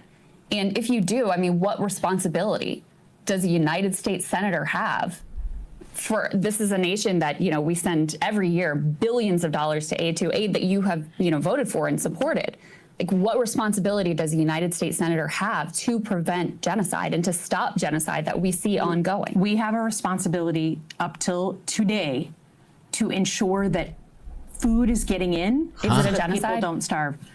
I don't know that I'd use that term, but it is violating the law of war. Why don't you use the term though? Because I think, it's, to me, do I think it's ethnic cleansing, which is what I think of in genocide?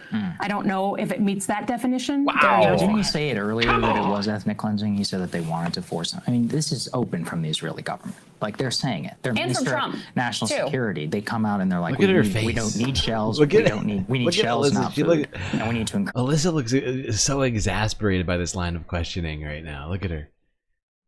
She's like, Jesus Christ. And actually, Crystal's taking Crystal has the exact same face, except it's the opposite situation. She's like, Jesus Christ, what is this woman saying right now? Whereas Alyssa is like, Jesus Christ, why do I have to answer questions like this? This is unfair. Help! Help! I'm being repressed! They come out and they're like, we don't need shells. We need shells, not food, and we need to encourage migration. They're saying you're not going to get me to support what the Israeli government is saying right now. I think the point I was trying to make is it's not just about, like, we have relationships with nations over time, regardless of who. Jesus Christ. I just realized we are like way behind on the goal right now. We only have 1 hour left. We're at 1 of 10 donations on YouTube. I'm going to double check my Cash App and PayPal, but 1 of 10 with an hour to go. Not looking good. Leaders are. We have really tough moments, we have easier moments, but that doesn't, so I'm not willing to say that, like, I hate everything ever. Sure, but so even if you accept that they're committing a genocide, you still wouldn't cut off their aid? I think that defensive aid and offensive aid are different things, and I think at this point, so what if they're Nazi doing Germany, every single day, if Nazi Germany said we want defensive aid, I mean, it's just you have to see where they're all weapons that are being shipped. You know, in another context, the weapons that they're using right now, I mean, to be honest, if you look at what's happening on the ground, the military part of this conflict. All right, and here, you know, where Slotkin shifts and sort of, like, you know, slides to. You know what? I'm going to count the new Patreon membership. I'll count that as 1, even though it's slightly shy of $5. I'm going to count it in there. So we'll see we're at 2. We'll see where we're 2 of 10. We got a lot of ground to make up in the next hour right now. Or to some type of distraction. The bottom line is, if you accept that Israel is using food and starvation and deprivation as a weapon of war, which she sounds like she does, right? When she says, like, they're breaking and she says in that interview, the occupier has a responsibility to make sure that the people aren't, and so she's citing international. Yeah, it's because she's trying to play both sides, right? Like, she's trying to both recognize the fact that Israel is committing war crimes, but that's not enough to stop them from sending aid.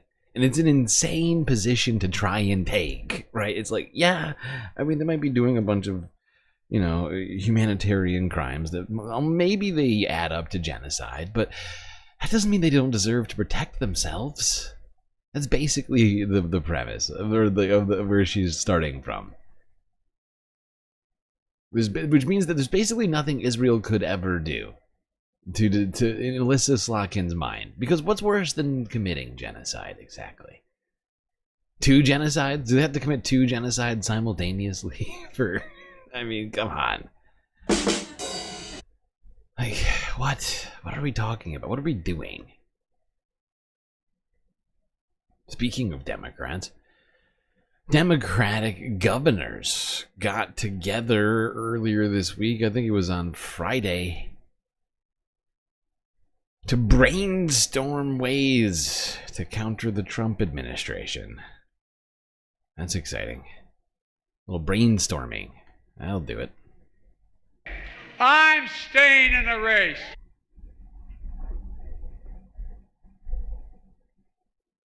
Democratic governors from across the country have gathered in Wisconsin to discuss ways to counter the Trump administration and the future of the party. Right now, there are 23 Democratic governors in office, but as their party faces historically low approval ratings, they are looking for pathways to success with President Trump in the White House. And CBS News political director Finn Gomez joins me now from Wisconsin. So, Finn, get us up to speed. What are these governors saying as they meet in Wisconsin?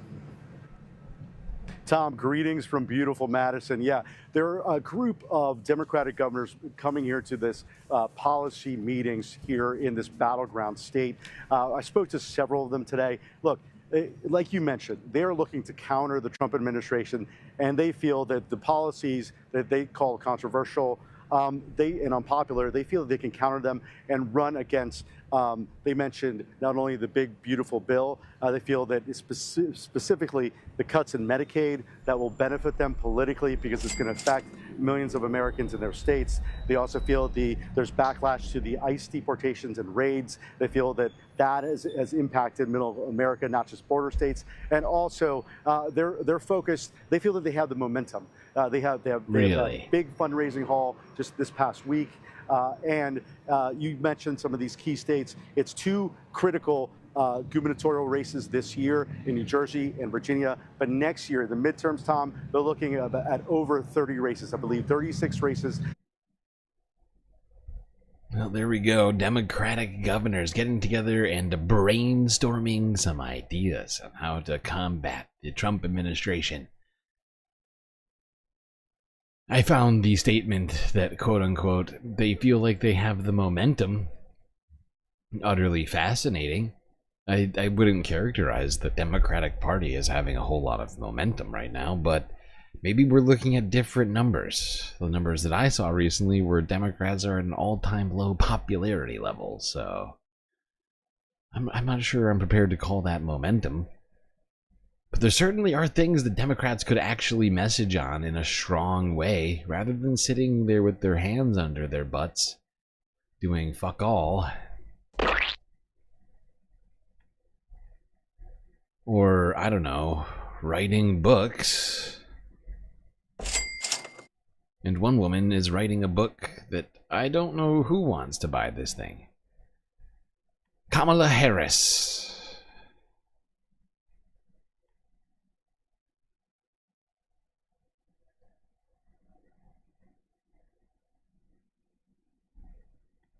Why is she doing this? She really thinks she's going to be able to run for president again? I mean, she's not running for California governor. Then all aboard the Katie Porter train, but I hope, you know, that campaign steps up a little bit and has more legs. I wish it would be more like a DSA style person, but Katie Porter, all in for her then, you know, and I would have been, she's the better candidate regardless, but like, my contention was that Kamala Harris should not try to run for president again. She's not going to win, and it's going to be super embarrassing. She could probably win California governor, because frankly, California's Democratic Party, like, we have a lot of DSA members right now in the city council in New York City, but also in the assembly. It's just further along and more, like, we have more fertile ground, I think, for the left in New York State than California does right now. And in part, that's because we have, like, it's Matt, you were saying this before, it's sprawl versus it's a dense like a more of a city. Yeah, and that's why organizing is easier here, but California's still lagging behind, and Kamala has a book coming out in the fall which might literally be the death of me. Just over a year ago, I launched my campaign for President of the United States. 107 days, traveling the country, fighting for our future. The shortest presidential campaign in modern history. Yep. This is ridiculous! She's out here celebrating that she ran the shortest and certainly a very unsuccessful, maybe not the most, I mean, how do you quantify the most unsuccessful? But certainly wasn't a successful campaign either. 107 Days is the name of the book. Fascinating. It was intense, intense and high stakes. Yeah. Why does that matter? I guess it matters if you're trying to sell a book. They minimize your responsibility. Yeah. They think it's impressive because she fit in a lot in 107 days, but it just honestly makes it sound sort of lazy. Like, I did a really short campaign. Great job. What was that, 3-4 months? We know why she was stuck doing a short campaign. It wasn't like she preferred to just start 107. It's not even 4 months. It's 3.5 months. Not impressive, Kamala. Not at all impressive.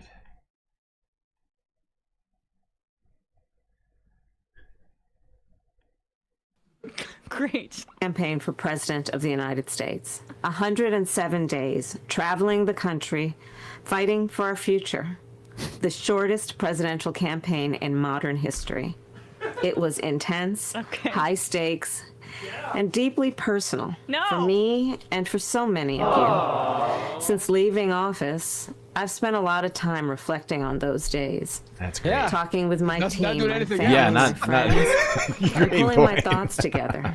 That's a great point from Matt. Yeah, even You've been sitting around pondering your thoughts rather than fighting back against Donald Trump. Just sort of hanging out, writing a book, doing some journaling. With my team, my family, my friends, and pulling my thoughts together. In essence, writing a journal that is this book, 107 Days. With candor and reflection, I've written a behind-the-scenes account of that journey. Thank God. I believe there's value in sharing what I saw. I'm done. I couldn't read a candorless book, so thank God it's gonna be filled with candor. That is, wow. I was worried she was just gonna lie to me the whole book. To do this, I will say, in the opening months of the Donald Trump administration, when the leader of the someone who wants to be the leader of the Democratic Party should be front and center, speaking out and doing something, she just basically said, "I've spent that time journaling." That's exactly what happened. You know what she should have named her book? Unburdened by What Has Been. Remember that? Remember that one? I know I do.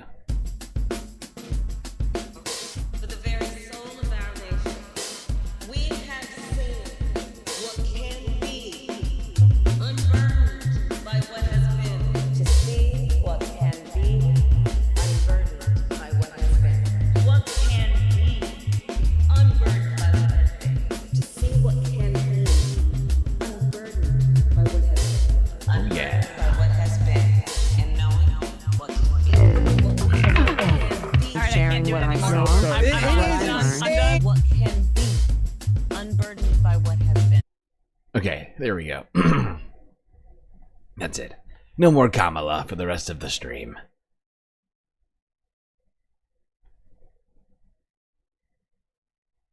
Sorry, I just still have that song on my computer. That was a GalacticStreamLord original mashup.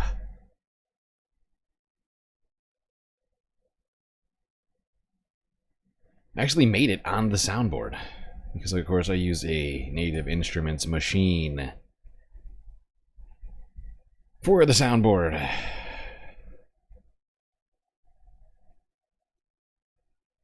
You think you just fell out of a coconut tree? There's another classic Kamala.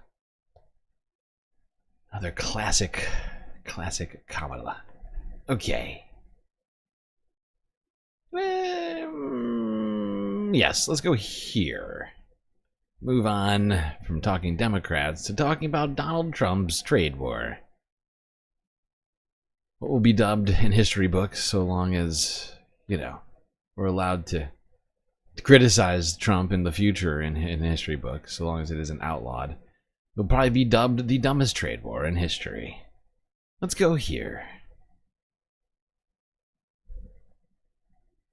From yesterday, Donald Trump announces new tariffs.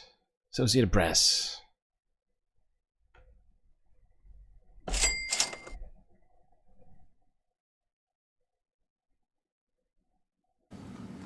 President Donald Trump has signed an executive order that would have new tariffs on a wide swath of U.S. trading partners to go into effect on the 7th of August.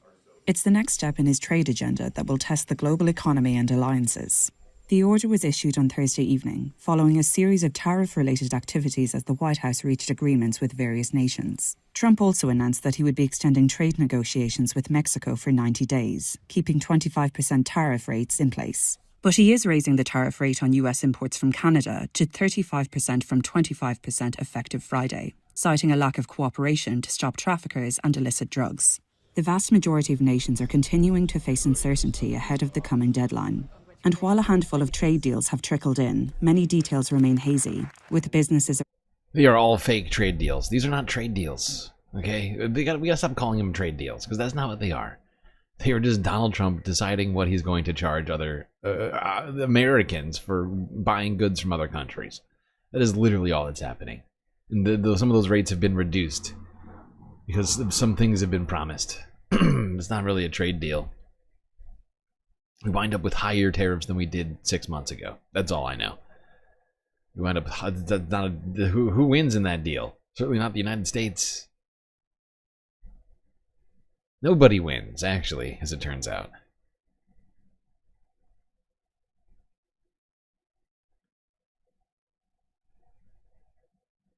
I guess billionaires. That's right. Billionaires win because we at least the government winds up being able to fund some of those tax cuts with the revenues that come in from American businesses and consumers when we buy products from abroad.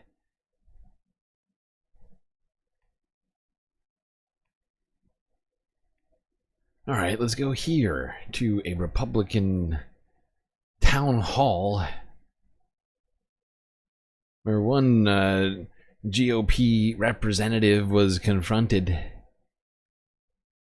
about these Trump tariffs.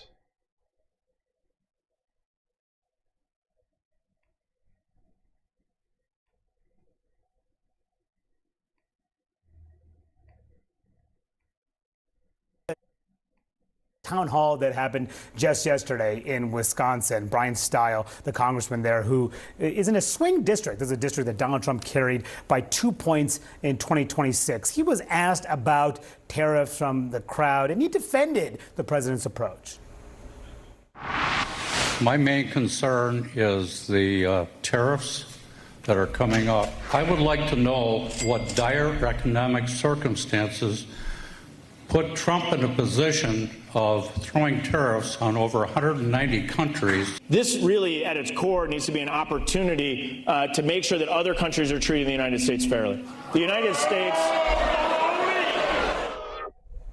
There's so much you hear from Republicans about you have to be patient, telling voters to be patient. The question is how much patience will voters give them? Yeah, and I mean, I think it's interesting because I think Republicans in Congress have basically abdicated their role. Those are some pretty vocal boos coming from this crowd at this town hall. People not feeling that justification, it would seem. People, I think, get that this is not actually making things more fair. It's just making things more. It's going to make things more expensive. In the tariffs conversation right now, basically continuously saying when you've chased them down the hallways, when my colleagues at Notice have chased them down the hallways, that they want to give Trump space in a runway to effectuate these tariffs and see what happens. I think now we are at least starting to see some of what may happen. I was talking to one outside advisor to Trump who he listens to on the economy, and I asked him about his reaction to the report, and he said 3 words: bad report, yikes. This is not something that the White House can necessarily talk down, at least this individual jobs report. Yes, there are muddy waters, but it's a far stretch from what we heard from them just on Wednesday when they were so excited. And I think it's really telling that we have not heard specifically from Donald Trump on this. For the last 5-6 days that we have heard from the president, he has started every remarks that he has talking about how good the economy, talking about how America is the hottest country in the world, and yet we haven't heard from him. So hot right now. So hot right now. So very hot. Everybody's telling me how hot we are. Turns out we're not very hot. Not very hot at all. Opposite of hot. Cold. Getting colder and colder by the minute. Alright, let's go up to a place that is often cold. Colder than the rest of the country, at least. Michigan. Talk about how businesses are being affected.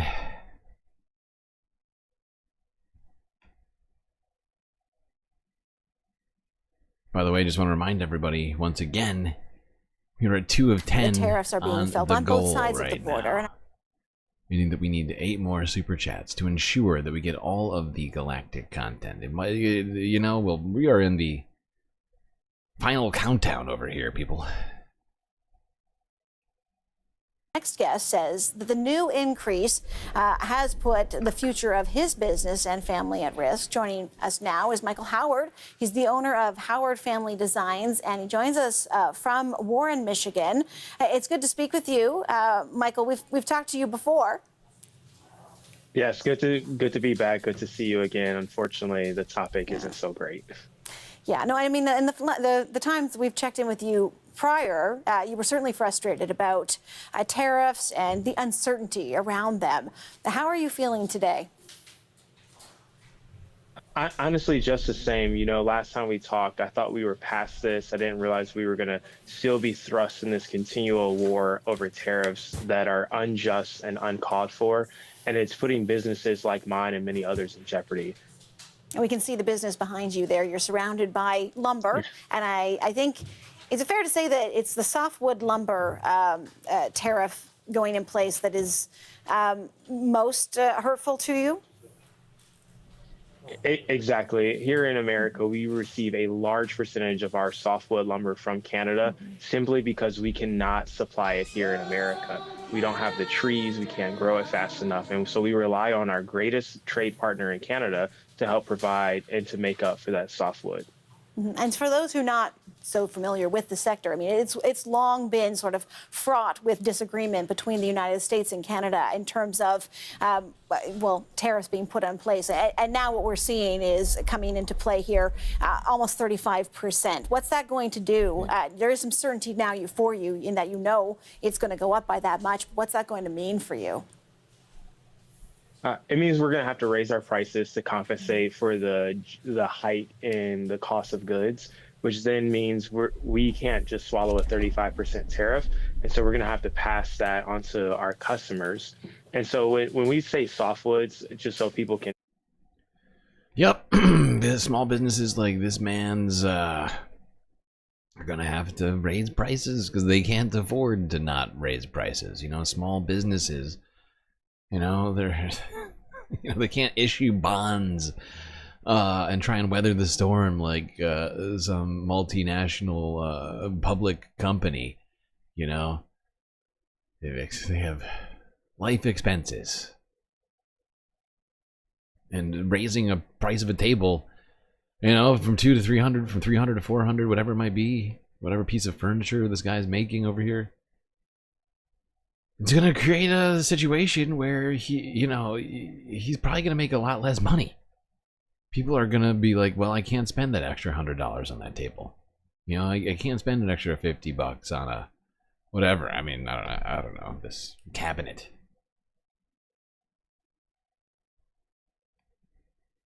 But we are charging more for labor, for lumber, excuse me, coming out of Canada. And it's hitting people like him. And not just him, all sorts of things. I mean, you see how right now new home starts are very, very low. Builders have basically stopped building because of this situation. They don't know what to think. And they're hoping that those tariffs get just, news this morning, stopped. And so they've just stopped much of the work. Okay, let's go to talk about that labor report. If you didn't hear about this yet, came out on Friday. Labor report was dropped by the Bureau of Labor Statistics, which included the July jobs numbers, but also revisions to both May and June job numbers, all of which were not good. Breaking news this morning, economic news, brand new jobs numbers just out. You can see them behind me. In July, the U.S. added just 73,000 new jobs, below expectations, the unemployment rate at 4.2%. But the big news, really big news, major revisions for May and June, major downward revisions. Those months much, much worse than thought. Really making them two of the weakest months since the pandemic. Let's get right to CNN's Zane Asher for the latest on this. What are you seeing, Zane? John, I don't know what to say. I mean, this number is bad. You mentioned the downward revisions, but if you look at this number, 73,000 jobs added compared to 115,000 that was expected. And you have to remember that in order for us not to be in the danger zone in this economy, the economy should be chugging along at least 100,000 jobs every month. The fact that this is below that is significant. You have to go back to October last year to find a worse number. As you mentioned, the downward revisions are really problematic. We're talking about June being 14,000 instead of 147,000. That's a huge discrepancy. That is huge. And then you think about May coming in at 19,000. And a lot of the economists that I've been speaking to have been warning me that, look, when you start laying off the people whose very job it is to actually collect I just want to take a look at this graph real quick, but you can see how low these are. They basically show up on the frickin' graph. They're so small. And Donald Trump was touting these great job reports numbers earlier this year. He was so excited about them. He's like, look how great the economy is doing. And now those numbers have been revised, something which the Bureau of Labor and Statistics does almost every time they release a report. Basically, every time they release a report with new numbers, they go back and they say, we've made revisions to the previous numbers, as oftentimes parts of those numbers are in fact just estimates. And more information comes to light as time goes on. But one man in America seems to not understand how all of that works. That man is Donald Trump. Who just sort of lost it after this happened. Like, he was really, really upset. Like, and this came out, like, right before yesterday's stream. But this is insane. Okay, like, this right here is fucking wild. Donald Trump was incredibly upset that the Bureau of Labor Statistics would amend the numbers, as they always do. And so what he has decided to do is to fire the commissioner of the Bureau of Labor and Statistics. It's insane. It is insane. It's a completely non-partisan job. It's the nerdiest job ever. All you do is you're just counting jobs. You're jobs accountant, basically.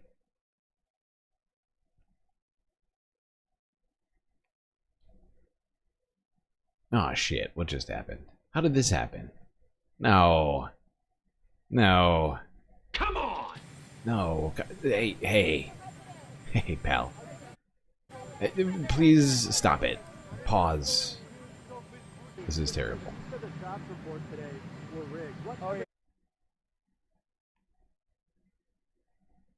Sorry, something weird happened with my browser.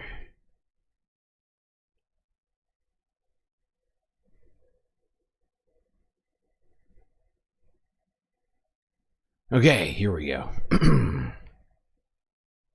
Here's Donald Trump.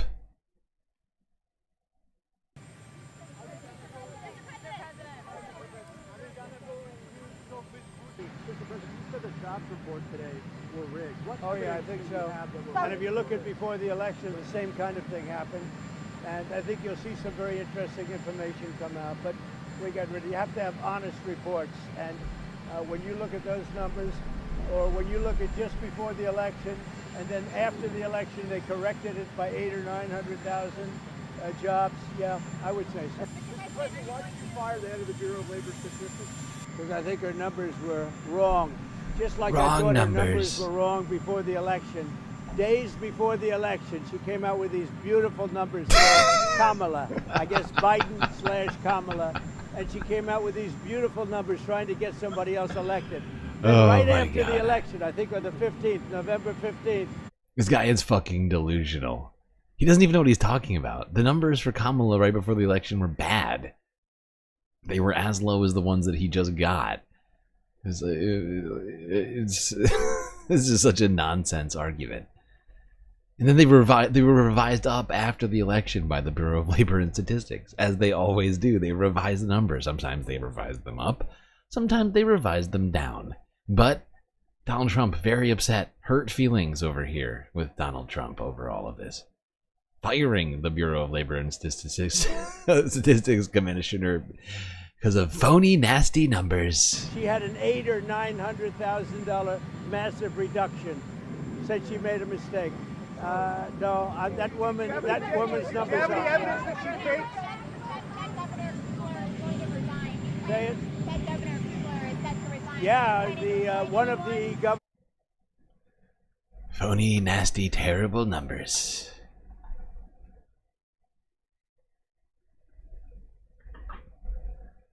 The Bureau of Labor and Statistics is not making up numbers, okay? Write that down.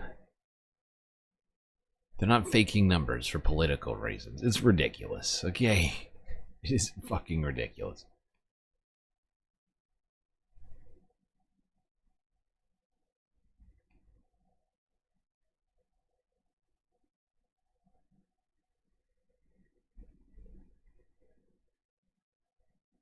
It is nearly impossible to get more than 80 votes on something in the Senate these days. I mean, maybe if you're renaming a post office, but rarely happens. It occasionally happens, though. Nominations confirmed. The ayes are 86. The nays are 8. The nomination is confirmed. Okay, that was the vote just last year on the nomination of Erica McIntyre to be the Commissioner of Labor Statistics. And she was nominated by then President Biden, but she was seen as such a non-controversial choice for a completely apolitical, kind of nerdy job that she got 86 votes for her confirmation. And she had the support of many loyal Trump fans. 86 like, say, votes. Tommy Tuberville, the current Secretary of State Marco Rubio. No. Don't worry about it, little Marco. Gentlemen. What he's up to these days. What's he up to? Donald Trump spent a lot of quality time with my wife. Along with 35 other Republicans. They all voted to confirm Erica McIntyre My God. to be the Commissioner of Labor Statistics. Now, most people were probably not following that vote at the time. I don't think we were taking it live or anything. Most people probably do not know what the Commissioner of Labor Statistics does, although if you're watching right now, you very well may by this time today. But it's actually an important and, yes, very, very wonky job overseeing the nation's economic data, which is why experienced and qualified data scientist Erica McIntyre held that job right up until today, when Donald Trump fired her in a post on his social media site. Here's what he said, quote, "I was just informed that our country's..." Here, I'll read it for you. Jen is doing a terrible job. I was just informed that our country's quote-unquote jobs numbers are being produced by a Biden capital A appointee, Dr. Erica McIntyre, the capital C Commissioner of Labor Statistics, who faked the capital J capital N jobs numbers before the election to try and boost Kamala's chance of capital V victory. This is the same Bureau of Labor Statistics that overstated the capital J, capital G jobs growth in March 2024 by approximately 818,000, and then again right before the 2024 presidential election in August and September by 112,000. These were the records. No one can be that wrong. No one can be that wrong? Question mark? No, what? Huh? What now? No one can be that wrong? There's a question mark at the end of it. I don't know. We need accurate jobs numbers. J, capital N. I have directed my capital T team to fire this Biden, capital P, capital A, political appointee. All caps, immediately. She will be replaced with someone much more competent and qualified. Important numbers like this must be fair and accurate. They can't be manipulated for political purposes. McIntyre said that there were only 73,000 jobs added. A shock, in parentheses. But more importantly, that a major mistake was made by them. 258,000 capital J jobs downward in the prior 2 months. Similar things have happened in the first part of the year. Always to be negative. The economy is all caps booming under quote-unquote all caps Trump. He's talking about himself in the third person right now. Despite a Fed that always plays games, this time with capital I, capital R interest rates, where they lowered them twice and substantially just before the presidential election, I assume in the hopes of getting quote-unquote Kamala elected. Why is he's using quotation marks in a very strange way? Is Grandpa going through something, dementia or something? What's happening? How did that work out? Jerome, too late Powell should also be put out to pasture. Thank you for your attention to this matter.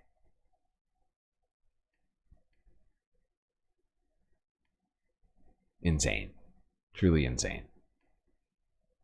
All right, we're going to listen to a little bit more from Jen Psaki. I'm so glad Jen Psaki landed on her feet. You know, she used to be the White House press secretary for Joe Biden. Now she gets a sweet, sweet job at MSNBC. Bogus claim in an interview with Newsmax just moments ago. I don't believe those numbers. I think because we're doing so well, and we fired her. This is not something from just now. This was before the election, where she got, meaning Kamala, we thought it was Biden, but turned out being Kamala, where they got very, very strong numbers. I said, what's this all about? And they adjusted them, and then later on they adjust them, I guess, downward. But we don't want that. We want straight numbers. Straight numbers, not sure exactly what that means. I mean, now to be clear, We no don't want the commissioner of labor LGBT statistics in any numbers, administration okay? has Just the ever straight been credibly numbers. accused of faking job numbers for political purposes. This is not what is in the soul of any of these people. Trump's accusation doesn't really warrant a counter argument, but just in case you need something to tell your red-pilled cousin at Thanksgiving this year, I'm going to prepare you. I will note that the jobs report that came out right before the election was actually the worst jobs report of Joe Biden's final year in office. No. It found that only 12,000 jobs were added in the month of October. And the numbers were later revised up after the election to 43,000 after Kamala Harris lost. No. Now, by contrast, the jobs report that came The out... Bureau of Labor Statistics rigged the election for Donald Trump. Fake numbers got me elected. Thank you, Bureau of Labor Statistics. Why else would the BLS amend those numbers, revise those numbers upwards after Donald Trump won? They must be political, and there's no other reason aside from the fact that, of course, they revise those numbers every time they release new numbers, whenever they get more data. They release that data and amend it. Like I said, they're a bunch of nerds. Bunch of number nerds over there. That's all they do. Just because they got appointed, just because the commissioner was appointed by Joe Biden, it's completely meaningless. Donald Trump might be the first person to claim that the Bureau of Labor Statistics is being political. I'm not sure, but I'd probably bet on that one. Okay.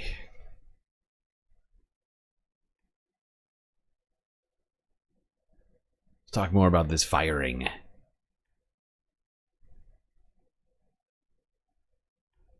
You're fired. You're fired. Get out. No more apprentice for you. Firing the messenger. President Trump firing the top official behind the government's jobs numbers. It is a stunning and an unprecedented move in the United States, coming just hours after the Bureau of Labor Statistics, which is, around the world, the most trusted gold standard of jobs reporting numbers, issued a report that revised job growth, showing that job growth in the United States had slowed to a near halt over the past 3 months. Mr. President, why did you fire the head of the Bureau of Labor Statistics? Because I think our numbers were wrong. The jobs report today were rigged. Oh yeah, I think so. I think you'll see some very interesting information come out, but we got ready. You have to have honest reports, and when you look at those numbers, or when you look at just before the election, and then after the election they corrected it by 800,000 or 900,000 jobs, yeah, I would say so. Of course, just to be clear, that revision he's talking about under Biden didn't happen after the election. It happened months before it. And here are some more facts. Erica McEnterharfer is a 20-year U.S. government veteran. She was confirmed to run the BLS by the Senate with overwhelming bipartisan support. God damn it. Senator J.D. Vance at the time, of course, backed her, voted for her. And to be clear, her termination tonight is for political reasons. There's no evidence the jobs numbers were manipulated as Trump is claiming. There's no one credible or serious who's saying any such thing. Today's report was bad. It did show bad numbers, not because the numbers were cooked, but because there was weakening in the economy. In large part, over that 3-month period, with all the uncertainty and the constantly changing tariffs and threat of 160% tariffs at some point because of the tariffs. Now, I just want to say something to everybody. This, we've seen a lot of market volatility under Donald Trump. After Liberation Day, the markets lost like 20%. And then after the end of Liberation Day, the markets regained 20% and more. Went to all-time highs. And now they're basically teetering at that all-time high right now. And you got the re-Liberation Day tariff war started back up. And then you got this. Donald Trump's waging a war against Jerome Powell. He just fired the commission of the Bureau of Labor Statistics. I don't think people are going to react well to that. I'm just guessing, but I'm guessing that people are going to be like, oh boy, does this mean that we can trust any of the numbers in the future? Are we going to get a completely political appointee that goes into the Bureau of Labor Statistics and starts cooking the books for Donald Trump? Like, can we rely on the numbers from the people whom we've relied on numbers for I don't even know how long? It's been a long time. I literally have no idea. That's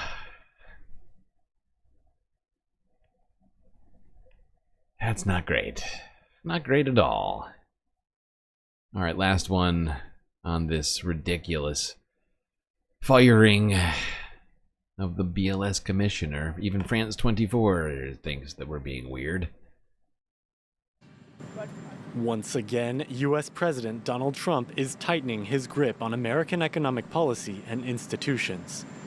Hours after a report published on Friday showed job growth in the U.S. was lower than expected, Trump fired the Bureau of Labor Statistics commissioner. Only 73,000 jobs were added to the American economy in July, rather than the 110,000 expected by analysts. We're doing so well.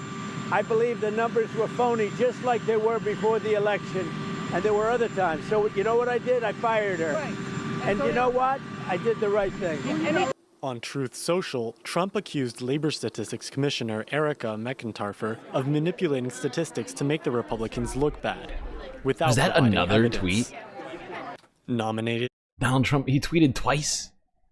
In my opinion, today's capital J, capital N jobs numbers were all caps rigged in order to make the Republicans and all caps me look bad.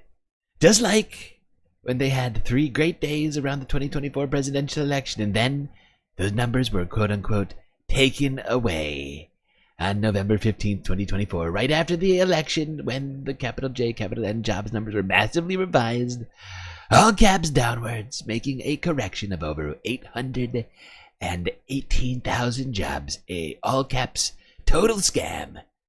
Jerome, quote-unquote, too-late Powell, is no better, but the good news is our country is doing all caps great. He didn't thank us for our attention, which is rude. How rude.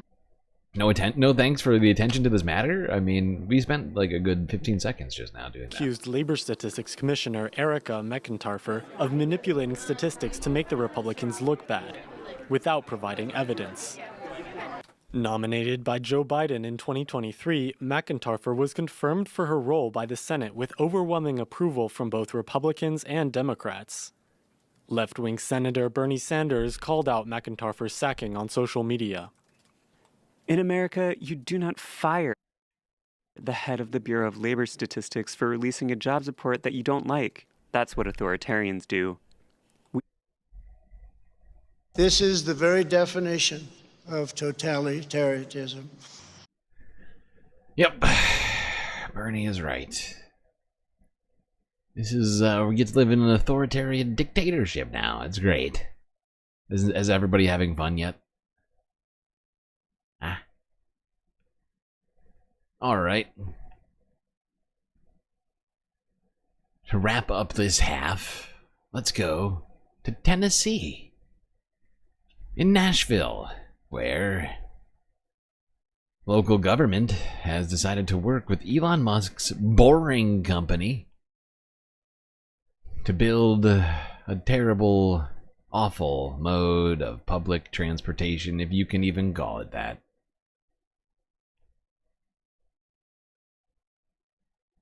Let's take a live look at Nashville, where Tennessee Governor Bill Lee says an underground tunnel will soon connect key locations throughout the city.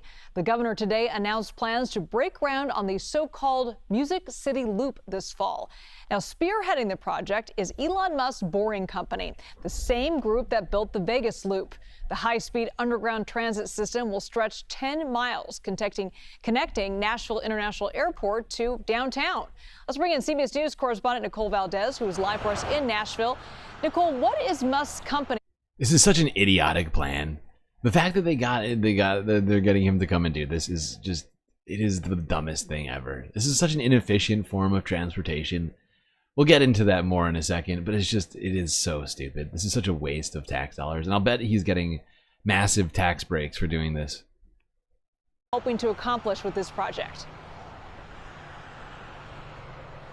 Hey, Liz. Well, the idea is really to create a new way to get from downtown Nashville over to the airport. It's actually a place that has had some pretty incredible traffic issues in the past, and it's why we're seeing state leaders, including Governor Bill Lee, call this project transformative and a game changer. Nashville would only be the second city to have a project like this and an underground tunnel like this. The first, of course, being Las Vegas, where we've seen their initial project spearheaded there. The 10-mile underground tunnel here in Nashville would mirror that same concept from Elon Musk's The Boring Company. It was launched there several years ago. It's really supposed to be an option to not only have a zero-emission high... This is the worst form of public transportation that's ever existed. In fact, calling it public transportation is an insult to actual public transportation. Speed private transit system sitting beneath the streets of cities like Vegas and Nashville. This is what disconnected Tesla This is what disconnected billionaire tech bros think of when they think of public transportation. Public transportation where they don't have to interact with any other human beings. To move people back and forth, cutting down what can be sometimes a 30-minute drive to an 8 or 10-minute ride. Now, users would actually pay to ride in a Tesla that connects both of those places. So it's not as if anyone who owns a Tesla can simply drive their own vehicle through this tunnel. What we actually... So first you have to somehow walk to the station, or I guess you drive to the station, and then you leave your car there, and then you get in a different car, which takes you to the place you were already gonna go in the car that you were already in. Earlier this week during this announcement was Transportation Secretary Sean Duffy joined the governor in announcing the project. He touted that the construction would be privately funded, so no cost to taxpayers, and they wouldn't see any impacts or road closures during the construction because, again, this is something that's being built underground. But there's definitely still been a lot of conversation around this project. Here's what the governor said in part about how this is all supposed to work earlier this week. We don't have to do it with interruptions above the ground. We don't have to have road closures and bridge closures and all that comes with building an above-ground transit system. So you could build an underground transit system that isn't this. Same idea, a little bit different, of course. You gotta get rails in there and everything. But this is just fucking idiotic. Oh, we don't have to bother anybody to build an entire transit system. Right, okay, so you say. This is gonna be such a waste of money. It is insane. Let's go to a guy by the name of Adam something. He did a video about the exact same setup, which was done in Las Vegas like 5 years ago. Let's see how that project went. Trains are an integral part of almost every major city on the planet. If you put them underground, they become metros. Above ground, they become city light rail. On the street level, they're trams. Between large cities, they can become high-speed rail, transporting up to 1,300 people per train at intervals up to a few minutes. Modern-day transport does not get more economical than this. Even electric cars have absolutely nothing on a system like this. It's just so goddamn effective. Now, if your city lacks good public transport, what they need to do is build infrastructure, pictured here. But what do you do if the surface is too overcrowded? Well, then you have to build underground rail, usually anyway. And so the city of Las Vegas decided to dig some transit tunnels. After all, car traffic is a big problem in Las Vegas and there's no good public transportation. All the necessary work was done. Stations were excavated, tunnels were bored, and so Las Vegas was ready for a system able to move hundreds of thousands of people each day in an effective and environmentally friendly way.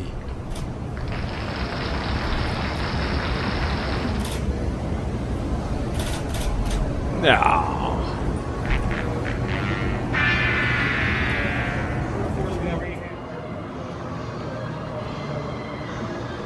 This is a joke. Like, this thing is a joke. Like, everybody sees that, right? Like this project is a fucking joke on society.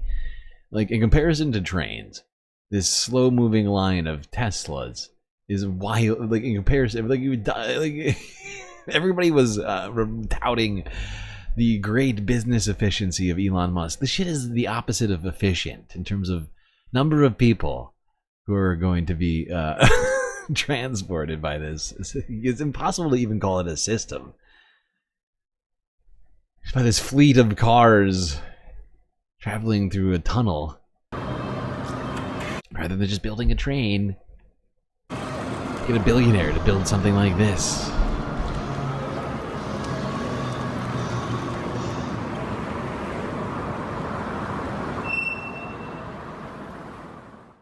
Okay, so I think we're past the point of sarcasm, so I'm just gonna drop it for now. This picture right here, this fucking picture right here, summarizes everything wrong. Not just with American car culture and American public transit, but also this bizarre popular worship of out-of-touch Silicon Valley billionaire tech bros. And just please consider for a second, whom does this system really serve? We did all this tunneling, we did all this construction, all this effort, all this money, so that a couple of Teslas can drive around in a tunnel where metro trains could travel, holding up to 1,000 people per train set. But instead we have expensive sports cars holding 5. And even if the system was extended all over Las Vegas, what would it really achieve? It would just be one more lane, but underground. And gamer lanes. That's exactly what it is. It's basically just adding another lane that is convoluted, that forces you out of your car and into a different car to get to the same place. It is such a ridiculous, just terrible plan. I think Tennessee, Nashville are certainly going to regret it once they actually realize just how ineffective this is. If they just canceled this project and instead replaced it with a fucking actual metro line, an actual subway, it would actually bring life down to Nashville. It's a guarantee.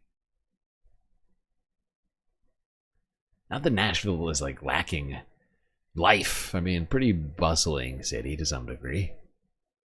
It's no New York, but I mean, it's, yeah, come on. Terrible plan, Nashville. Write that down. Okay. We are approaching 4 hours, which means it's time for us to take a break. But we also have not completed the goal, which is going to end in 10 minutes at the end of the break. So if you do have a few extra bucks, do consider contributing on YouTube or Cash App or PayPal, or becoming a new patron. All of those things will count towards the goal today. But boy, oh boy, are we short. We're at 2 of 10. We need 8 more. Making me sad. And also stressed, because there's a lot of stuff that I want to cover here. Okay, but we'll take the break. I'll give you the full break to deal with this. I may continue for a little bit past the 4-hour mark, just out of hopefulness. But yeah, quick galactic intermission. We'll be right back after these brief space messages.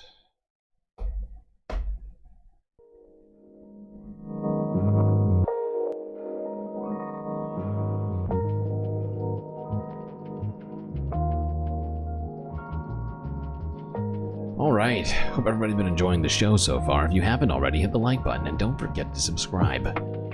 Hit the bell icon too, so you can get the latest galactic notifications.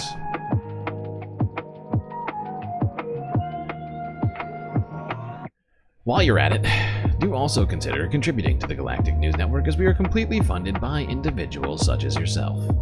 So many great ways available for you to show your support. Of course, things like YouTube super chats and super stickers. Mish coming in with a third. 3 of 10 thanks to Mish doing just that, gifting a completely blank super chat. Either way, much appreciated. Yeah, we also got Cash App, PayPal. But of course, the best way to get most space benefits for your Earth dollars is to go on to Patreon and become a Galactic Patron. Just 10 cents a day, $3 a month will get you access to a bunch of sweet, sweet space benefits unseen by the rest of the goddamn Milky Way galaxy. So get over there. Click the link in chat or in my bio, and you'll find yourself on the Patreon page where you can find out all about the things which you could receive as a Patreon member. Anyway, chat, enjoy the break. Grab yourself a drink, maybe a snack, and I will be right back.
I think everybody knows what that sound means. It means it's time for you to get back to your seats, Space Fams, because the third half of the stream is about to begin.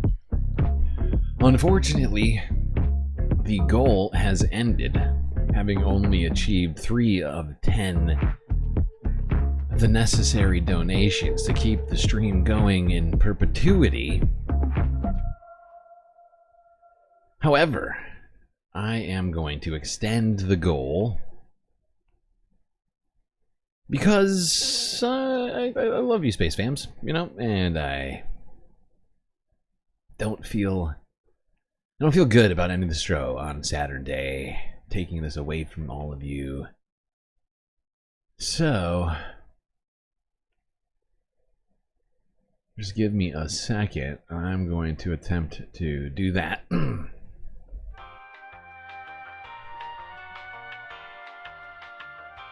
Unfortunately, my browser is freaking out.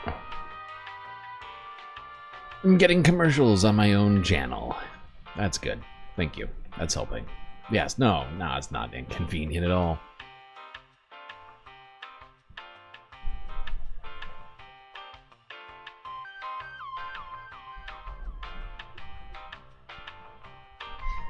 Okay. That's not good. Chat didn't load. That's not what... Son of a bitch.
Okay, and we are back, I think. Wait, no, we're not back. What the fuck is going on? Hold on, I'm gonna have to open up a different browser. Edge just completely shut down. It's just not working. Okay. I guess I'll use Chrome, even though that's very annoying to me. Oh, God damn it, I just closed that down too. Oh, you motherfucker. I thought I solved it. God damn it, chat. God damn it. This is very annoying to me. I just want to say, while I'm sitting here, although now I don't have it in front of me because I just closed my browser, thank you to Christopher Tablante for the sweet, sweet super chat. Incredibly generous. That gets us up to 1, 2, 3, I think. Wait, I can't remember what's... Christopher Tablante with the big $20 super chat. Hi, GSL Senpai. It looks like your dog buried this money, along with cheeseburgers in the habitation bay's greenhouse of the ship. Phew. Thought the potatoes mutated at first. Can't say words. Thank you, Christopher. Much appreciated. I think that gets us to 6 or 7. 7, I think? 7? Yeah, something like that. Which means we're only 3 away from actually completing our goal. Hold on, I can't leave it like this. I gotta go back to performance mode. There we go. Is YouTube gonna work for me right now? What the fuck is going on? Come on. This is killing me.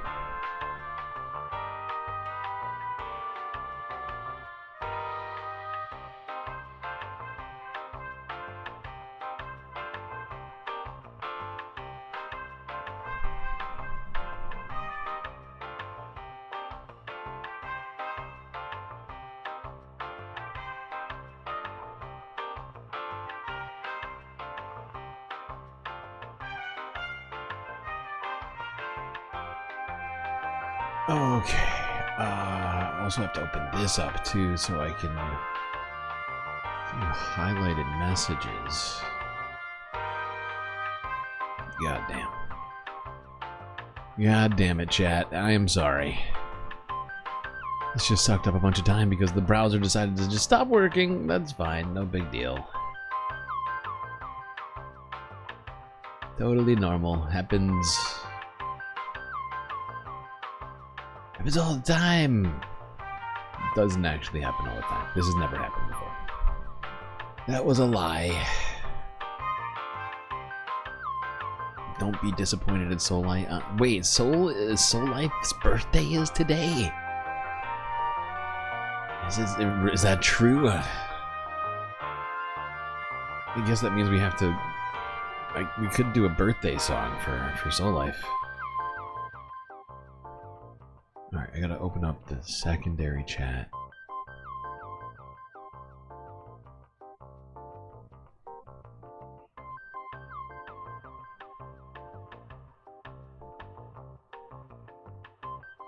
This is taking forever. This is why I don't want to be using Chrome. Because it's so goddamn slow. You are killing me, dog.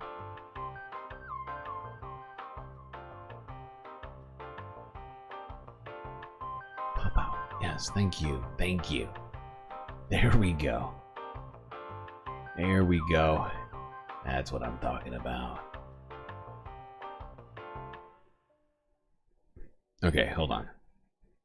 I gotta test something here. Disable performance mode. Chat highlight. Clicky. Double clicky. Go here. No. Damn it. Go here. Yes, and that's way too long. Phrasing? Settle down.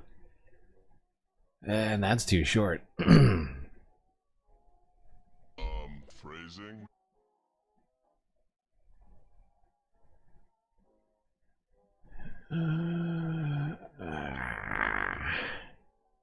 Okay, there we go. I did it. I solved it. And back to Christopher DeBlante's sweet super chat.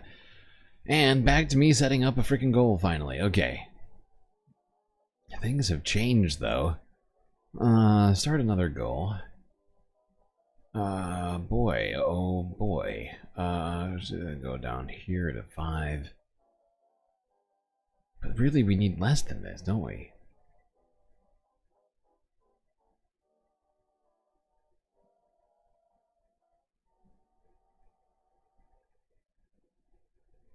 All right, technically, this is lower than it needs to be. I mean, but the fact is, I have no way of doing an exact number right now. So we're just gonna do this and set up the goal for 5 super chats of $2 level. Even though technically it probably should be like a $3 level, but there's no way for me to do that. That doesn't exist. All right, here we go.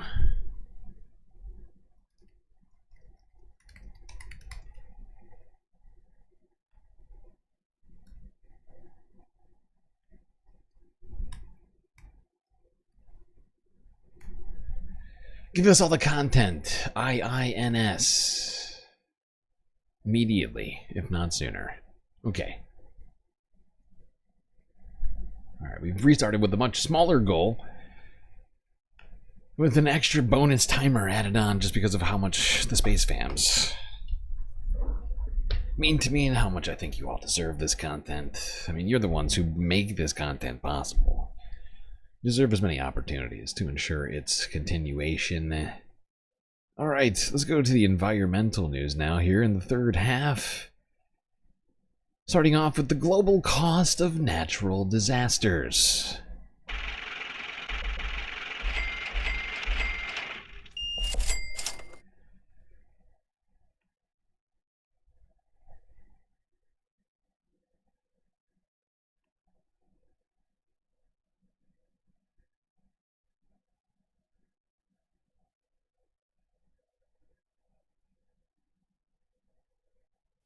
Now, earlier this week, a magnitude 8.8 earthquake triggered a tsunami warning that sent residents in Hawaii and the West Coast scrambling and bracing for a potential catastrophe. Thankfully, the structural damage was relatively small compared to past incidents, but the losses will all be tallied at the end of the year toward a growing list of extreme weather and natural disaster-related costs. CBS News national environmental correspondent David Schechter joins us now. David, good to see you. You're here to break down how expensive natural disasters have been so far in 2025. So how is 2025 turning out? Hey, Tom, good to see you. You know, it's been very, very expensive. That's the headline, $131 billion in total losses, according to a report from the global insurance company Munich Re. A big driver for this year has been the devastating Los Angeles fires. They represented a massive loss for insurance companies of $53 billion in total. And second half of the year, we'll see things like we just talked about with the tsunami. So this is just the beginning. Yeah, it's been a rough year, although insurance losses are slightly lower than they were last year, as you can see. And if you look at the graph, it's talking about the first half of all of these years, right? January through June.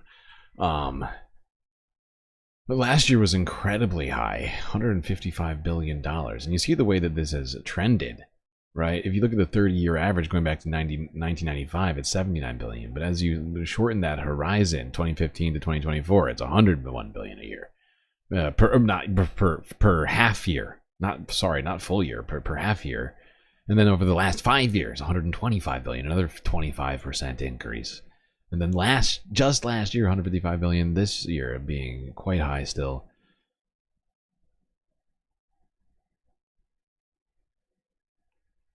Beginning of the year 2025. And so I want to zero in on that $131 billion in total losses. How much of that is actually insured?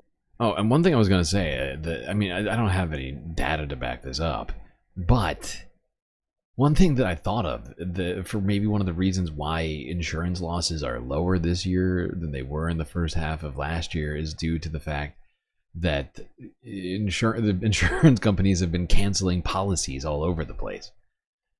I could be wrong, but it's just something that popped into my head.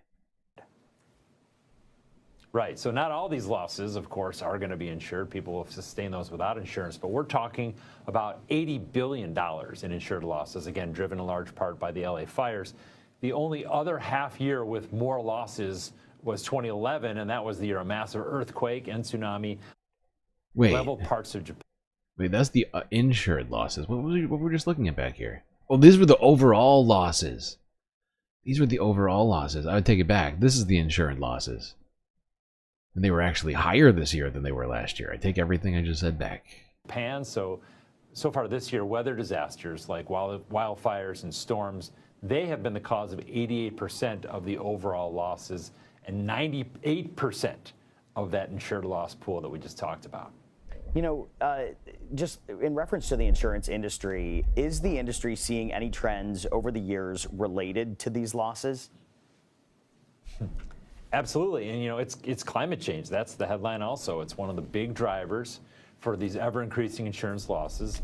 Insurance, more than most industries, is hyper-aware of the threats it faces from increased floods and fires and droughts because it has to pay out the damages. And it's why you see insurance companies pulling out of some of these communities, some of these markets, like in California or Florida, where the risk is just way too high. Hell, there we go.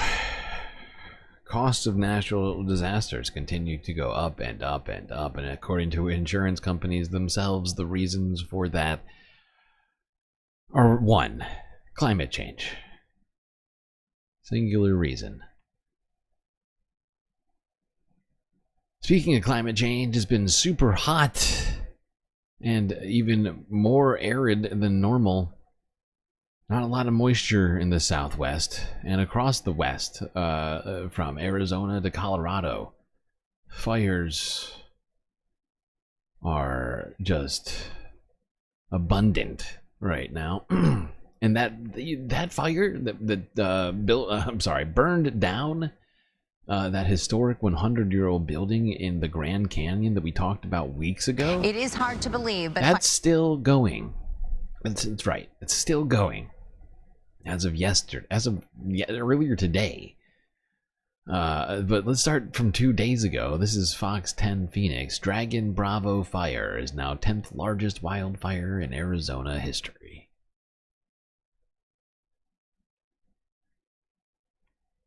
It is hard to believe, but fire crews still battling the Dragon Bravo fire in northern Arizona. It is still burning this morning. Yeah, and unbelievably, it has quickly grown to one of the largest wildfires in the history of our state. The flames right now have burned more than 105,000 acres since the 4th of July when it first started. Containment on the fire has also dropped back down to just 4%. The Dragon Bravo fire is now the 10th largest wildfire ever in Arizona. The lightning sparked fire has destroyed at least 70 structures, including the historic Grand Canyon Lodge. These massive smoke clouds are fucking insane. This is wild.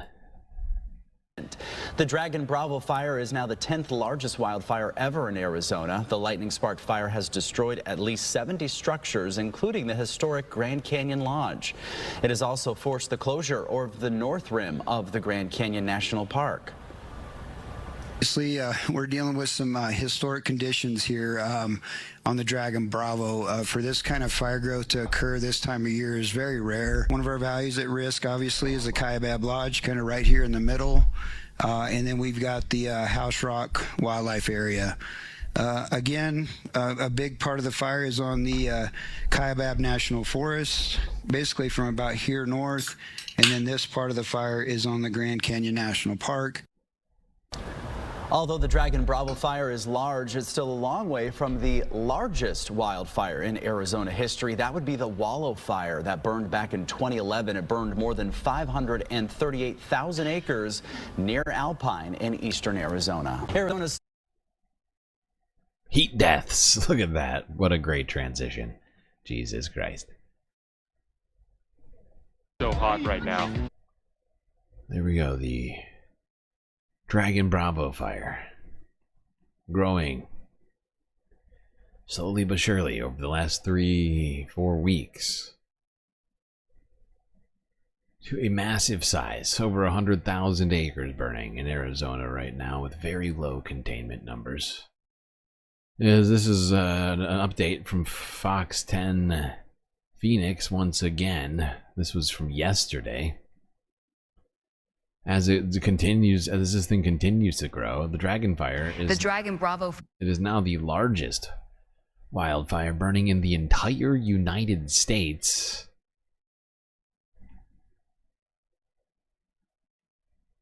The Dragon Bravo fire burning on the north rim of the Grand Canyon has doubled in size since Sunday, making it the largest fire burning in the continental U.S. Tonight, 1,200 firefighters are on the front lines. Fox 10's Brian Webb breaks down the difficult weather conditions they're up against. It is critical fire conditions, and our firefighters are doing their best day and night, working 24 hours around the clock to try to contain it. The Dragon Bravo fire is now considered a mega fire as it's grown to more than 105,000 acres since lightning sparked it on July 4th. The wind-whipped fire has burned more than 164 square miles. That is roughly the size of the entire island nation of Barbados. This is an historic fire. It ranks now as the top 10 largest fire ever to burn in Arizona. Mother Nature providing setbacks for the 1,200 firefighters on the front lines. Today is the worst fire weather that we've seen since this fire started. We have red flag conditions on the fire today, and that means high heat, high winds, and low humidity. Southwest Area Incident Management Officer Lisa Jennings said Thursday marked the 8th straight day of historically dry conditions. And there's another concern. The fire is burning so hot, it's spurring the formation of fire clouds that can create their own erratic weather systems. We've also had a few very big days here. That is wild. This fire is so big it's creating its own weather. Jesus Christ. That's not great. Probably bad. CNN even picked up the story earlier today.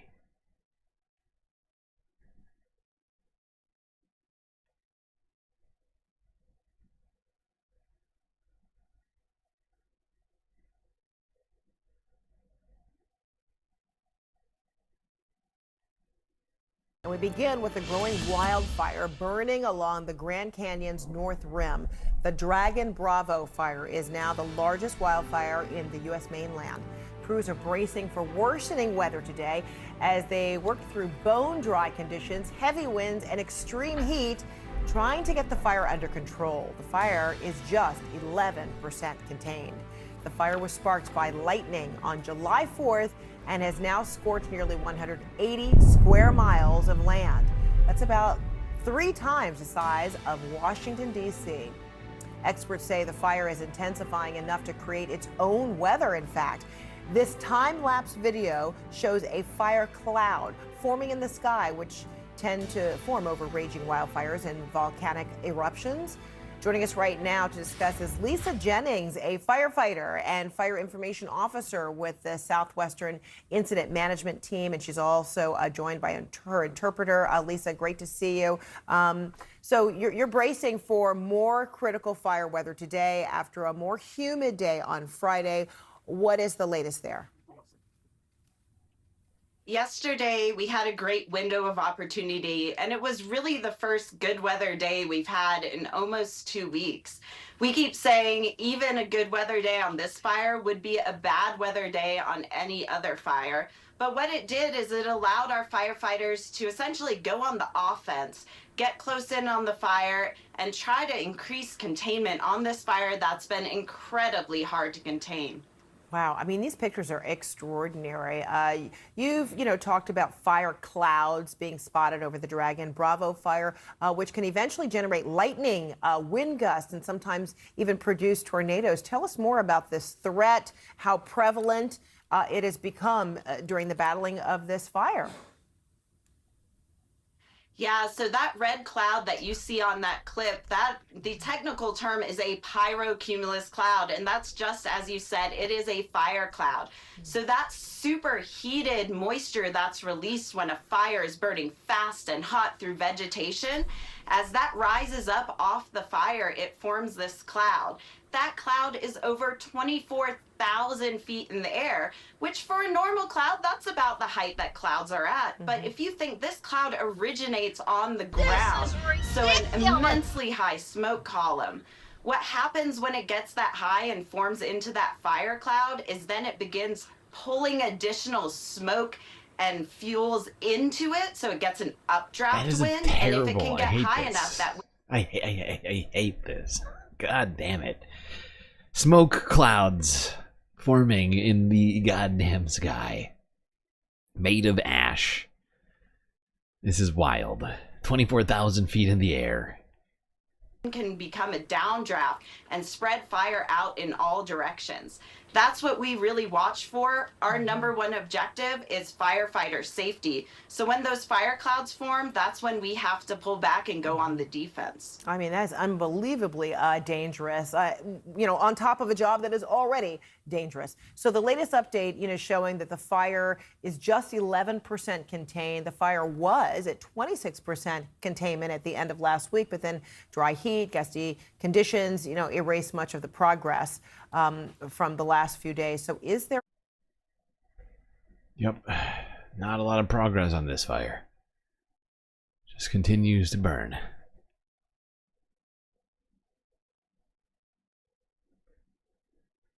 All right. Now let's go up to Montana, where a wildfire... Oh wait, this is the wrong video. Oh god damn it, how did this get in here? Sorry, we're gonna have to skip this one. What the fuck? This is... what? I removed a video and then I didn't intend to, and I thought that I added it back. I must have had it in a different video. This is from like a year ago. No, okay, we're not watching that. Okay, let's go to Utah. Not far away. Where there is also a very large fire burning called the Monroe Canyon Fire,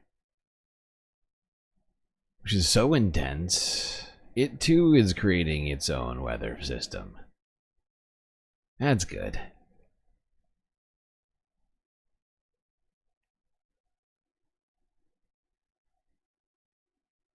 On Fire Watch for you also tonight, the Monroe Canyon Fire has exploded in size, now burning more than 48,000 acres and forcing new evacuations. Officials You know what comes next after these smoke clouds? Ash raining down from the goddamn sky. They are turning power back on right now for some people there. Our Southern Utah correspondent Kenneth Seacrest is on the fire line. Crews have been battling the fire for nearly 2 weeks now, but yesterday, conditions changed dramatically. Strong winds, extremely dry fuels, and low humidity sent flames racing into new areas, creating dangerous challenges for firefighters on the ground. Fire officials say they're seeing behavior unlike anything they've dealt with so far on this incident. This particular piece down here on the bottom has been, what we call cold. Not out, but cold, and not a lot of heat visible in there for many days.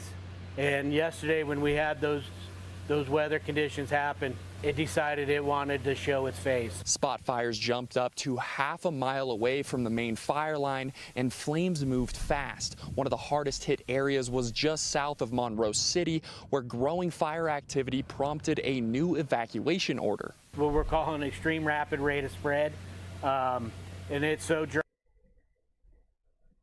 Ember the trees cast up or brush cast up, wherever it lands, it's starting a new fire. On the north side of the fire, crews faced a major run into the long flat area where structures are at risk. Crews were forced to pull back to avoid being cut off, and as of this morning, they still haven't been able to get back in. We're dealing with... There's so much smoke, it's disorienting. You can't tell, like, how far away the camera is or how big anything is. Power poles that have been burnt, that are on the ground, trees on the roadsides that have fallen. Fire crews are preparing for another tough shift on the fire line. Based on the weather that's forecasted is really a mirror image of what we had yesterday, maybe with a little... All right, let's stay on the Monroe Canyon fire. This is Fox 13 News Utah from yesterday.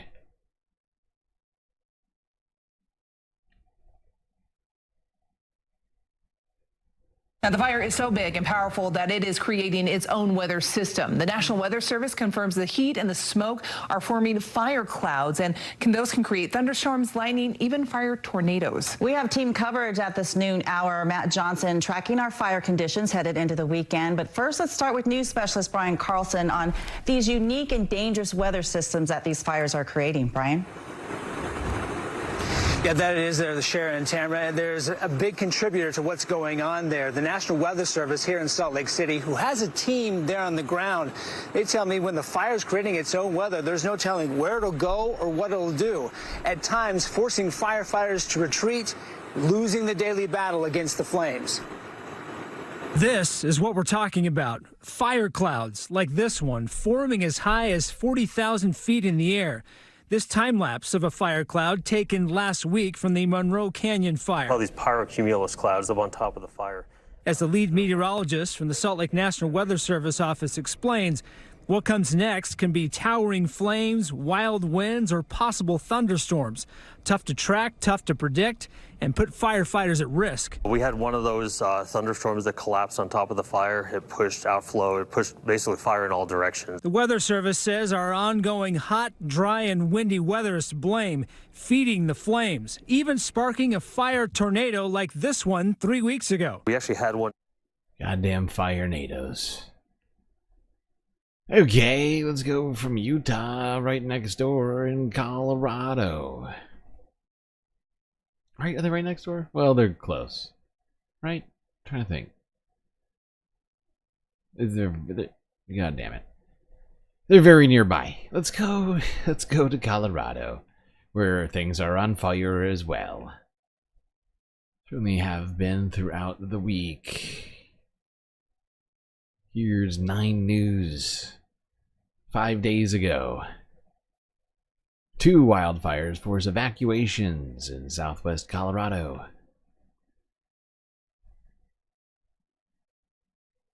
So that heat that Jaden's talking about is not exactly helping firefighters battling wildfires in our state.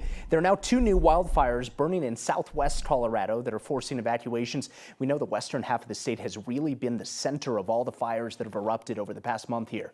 Officials say the Elkhorn fire and the Rim Road fire were started last night in La Plata County. The Elkhorn fire is about 145 acres, burning about 13 miles north of the town of Durango. It started as a structure fire before it spread into the San Juan National Forest. Still no containment at this time. There's no reported size or containment for the Rim Road fire right now. Officials say it's burning in the southern Ute. All right. Let's go here. KOAA 5 News, Colorado. Fires continue to burn in the western part of Colorado. This is from 3 days ago.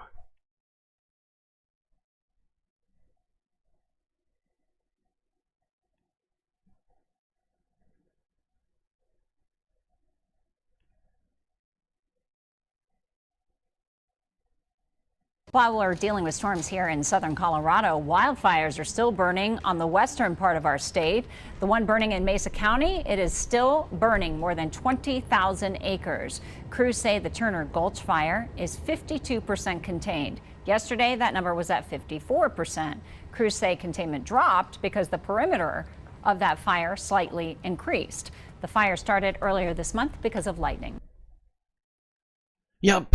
So Arizona, Utah, Colorado, all on fire right now. Montana's also has some fires too. I mean, there's fires all over the United States right now. Biggest one in the country right now is, of course, the Dragon Bravo fire in Arizona, but fires happening all over. The fact is this amount of wildfire smoke is causing problems for people's health.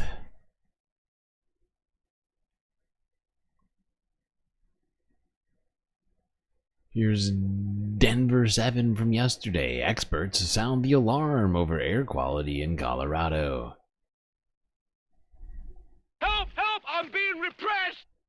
The heat's going to stick around for a while. So is the smoke. That smoke really can be unhealthy for our lungs. So you got to be careful if you do plan on going outside this weekend. Denver 7's Adria Arahita is looking out for you, speaking with an expert at National Jewish Health about some ways to protect yourself and your loved ones. Yeah, Danielle. Well, as you can see behind me, Coors Field doesn't look quite as crisp and vibrant as it usually does because of that smoke. And while experts say not everyone is quite as at risk, it's still important to be cautious when you're outdoors this weekend. Lemonade! Luke and Ella are quenching drivers' thirst. I just thought it would be a really good day to have a lemonade stand with some homemade lemonade. Because it's not too hot, but it's definitely hot enough to bring customers. A picture-perfect day, except for the haze. It's a bit, less blue. Usually it's pretty vibrant. What you're looking at right there, it is not as clear as it usually is smoke that's traveled hundreds of miles from wildfires in Arizona and Utah. Even when I'm talking, my throat is, gruffy, and that's not how I am. But yeah, I don't like it at all. What we're seeing this weekend may not be out of whack for what we've seen the last few years, but it's definitely out of the normal range for what we used to see 20 years ago. David Buther, a pulmonologist with National Jewish Health, says moderate to severe air quality days like today can affect anyone. Yep. Bad air quality can affect absolutely everyone. Worse for people who are already immunocompromised or have some sort of health condition, but really it's just not good for anybody. Let's be real. Breathing in smoke is bad.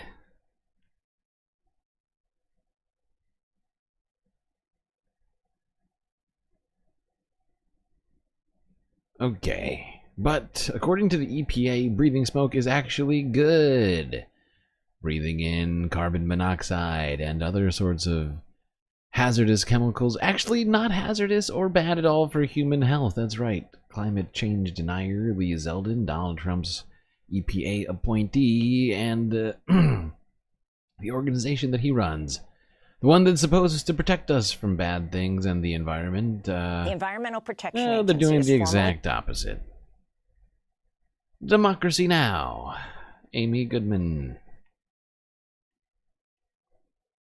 The Environmental Protection Agency has formally proposed revoking the Obama-era scientific determination that greenhouse gases are a danger to public health and welfare because they cause global warming.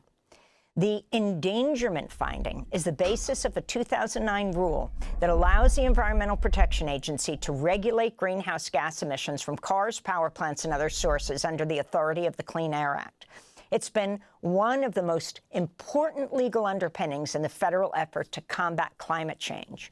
EPA Chief Lee Zeldin called the move to rescind the finding the, quote, largest deregulatory action in the history of the United States.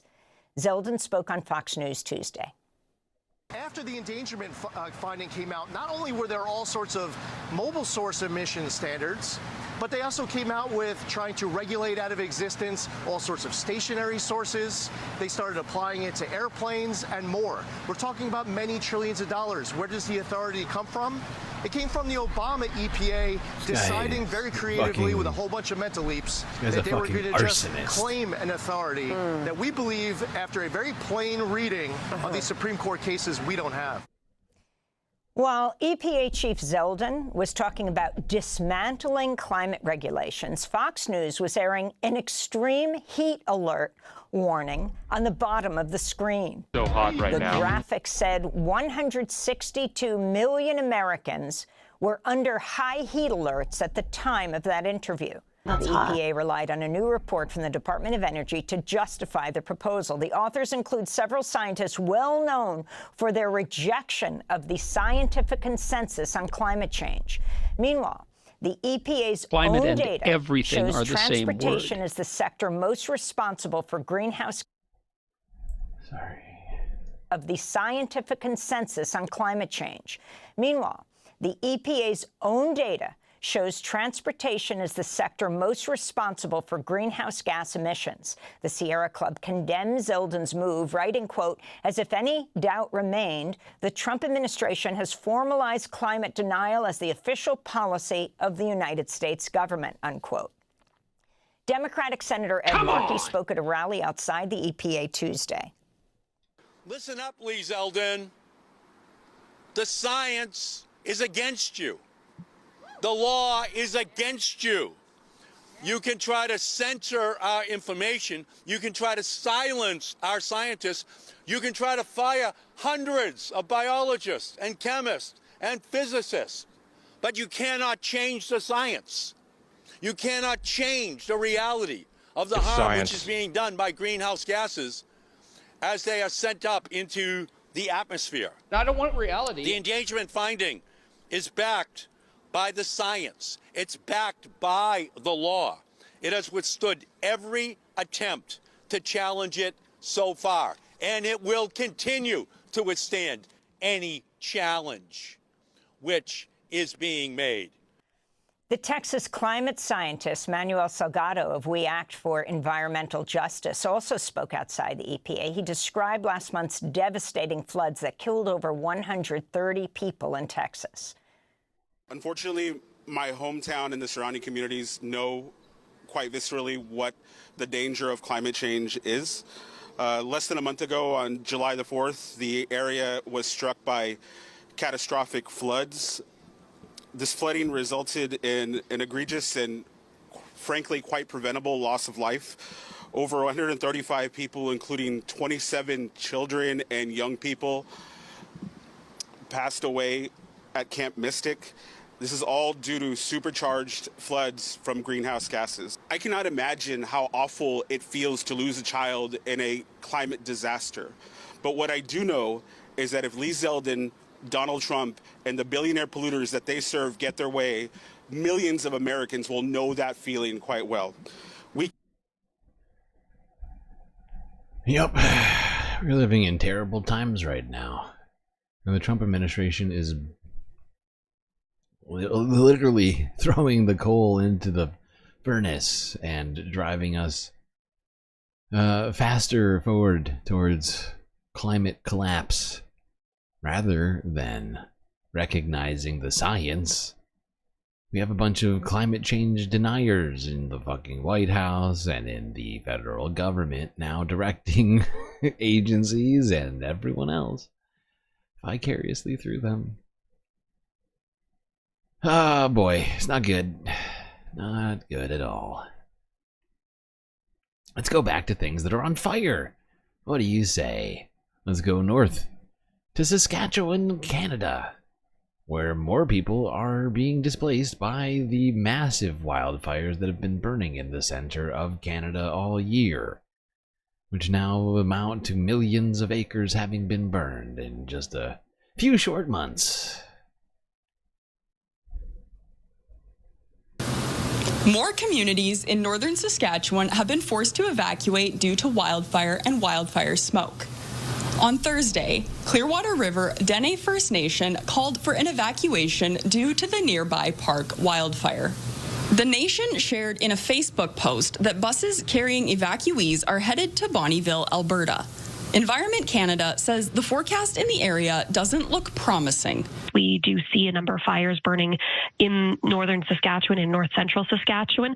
Just the way our setup is, it looks like that's going to be continuing for the next little while.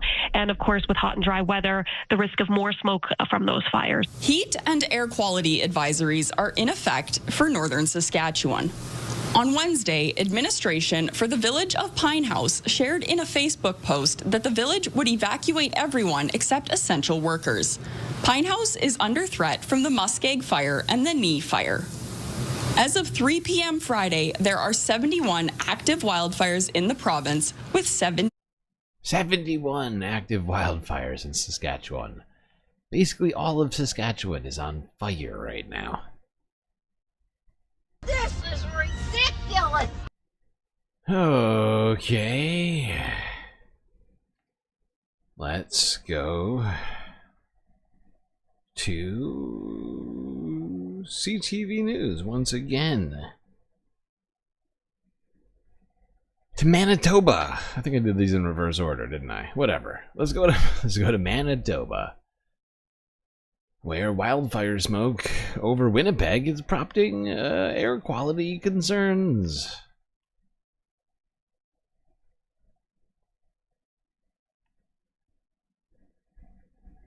At least our lungs can have solidarity across continents.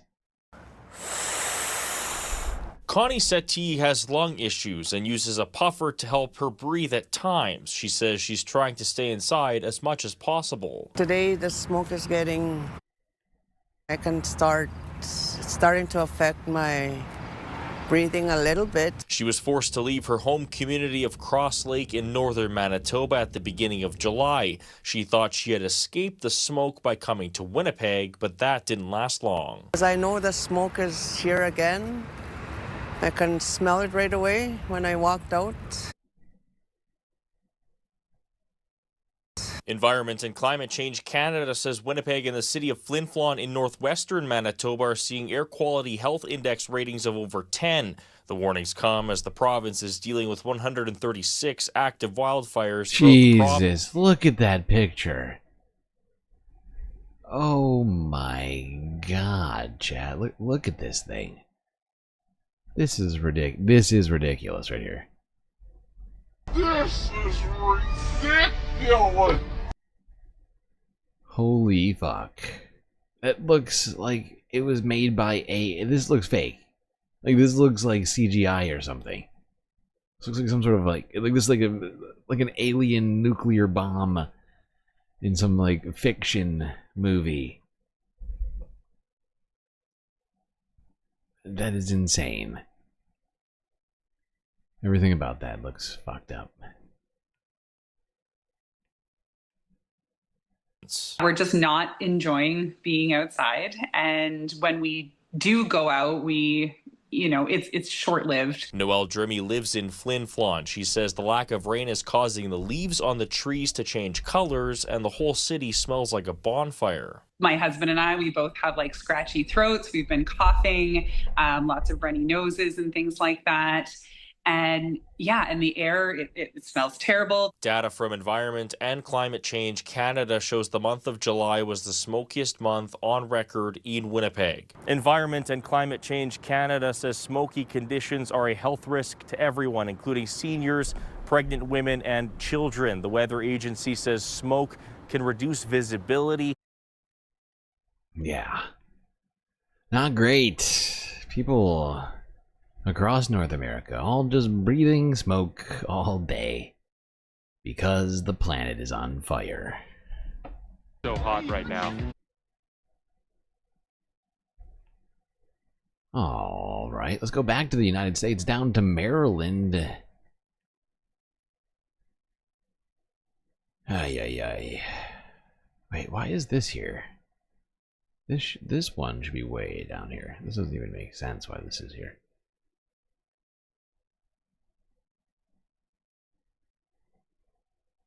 Okay. There we go. I think I solved that. Okay, yes. Let's go to Maryland. Talk about this story, which we've talked about now a couple times, but I refuse to stop talking about this. This one's still pissing me off. I'm not gonna lie. It's still really bugging me. Donald Trump politicizing relief aid for natural disasters in the state of Maryland. Awful, awful, awful. Weak, weak, weak. This is the very definition of totalitarianism.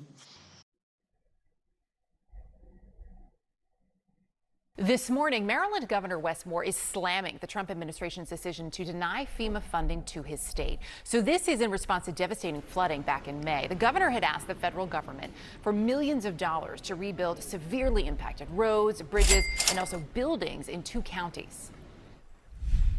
I told the Trump administration directly that I thought this decision was petty, that it was partisan, and that there was no basis for it. It is unprecedented for a governor of Maryland to be able to put in for emergency disaster federal relief, especially when we not just hit the criteria, we exceed the criteria.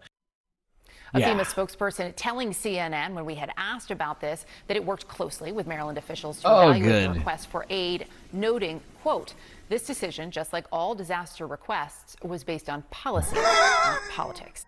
Based on policy, even though they went against their own policies. Even though Maryland qualified for the aid, and they denied them that aid with no clear reason. Great statement, FEMA. It wasn't political. Based on policy. What policy that was, it's not clear. Policy of fuckedness, I guess.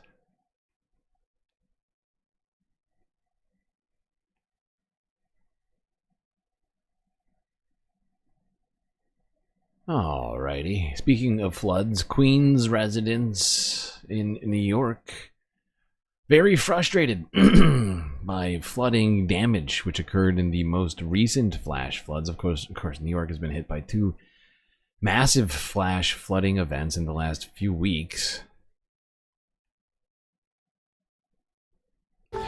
Parts of Queens cleaning up after those fast-moving floodwaters turned streets into rivers and left drivers and commuters stranded. At least 3 vehicles, including a tractor-trailer, were trapped on the Clearview Expressway. Nearby in Bayside, floodwaters swallowed parked cars and poured into the public library. Even rail travel came to a halt. Flooding blocked the Long Island Railroad's Port Washington line just before the Bayside station, cutting power to the train and leaving riders in the dark. Flooded streets in Brooklyn caused water to seep into the bottom of an MTA bus. And in the subways, riders were seen climbing onto railings to avoid water pouring in. Ali Bauman spent the day in Bayside as the cleanup began. When Thursday's storm flooded the LIRR tracks here in Bayside, the water managed to break this cinder block retaining wall, allowing all the rocks that typically fill the tracks to pour into this family's backyard. On one side of the LIRR Thursday, flooding pooled on the tracks in Bayside, trapping commuters on board for hours. On the other side of the tracks, a green lawn overtaken by a rocky avalanche. With a kid at home, it's just unsafe. Deidre Akapakis says she warned the MTA 2 years ago about what looked then like a leaky retaining wall between her home and the tracks. They said they would keep maintenance and have it assessed like pretty often, but that That was the last time I heard from them. The MTA told us crews conducted an initial inspection of the resident's property and will be assessing next steps. Next door on 41st Road, just kept washing through. It was like a river. Bob DeMarco showed us his basement. I saw water. His carpet slowly drying. Now that the water has receded, he has to parse through stacks of disintegrated cardboard boxes. And one... That sucks. That sucks. There's an old saying in Tennessee. Whoopsies, hit the wrong sound shot. There's an old saying in Tennessee. Fool me once, shame on you. Fool me, you can't fool me again. Hey, come on, Jeb.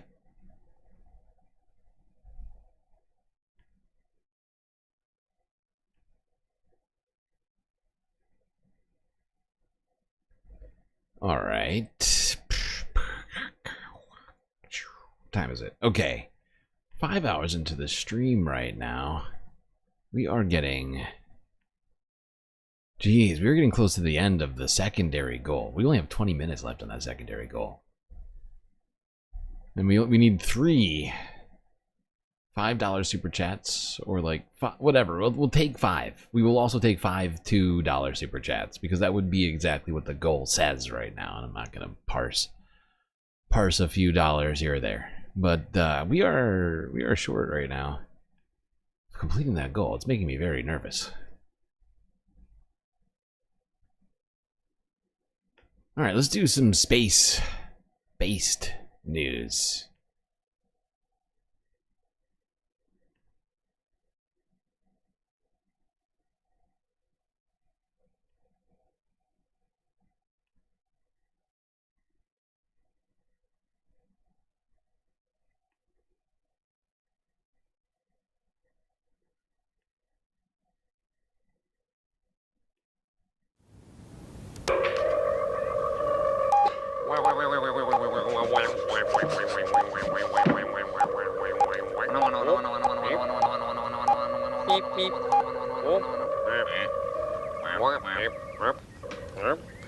Not Mars. Nope. Earth. Yep. Huh? Look.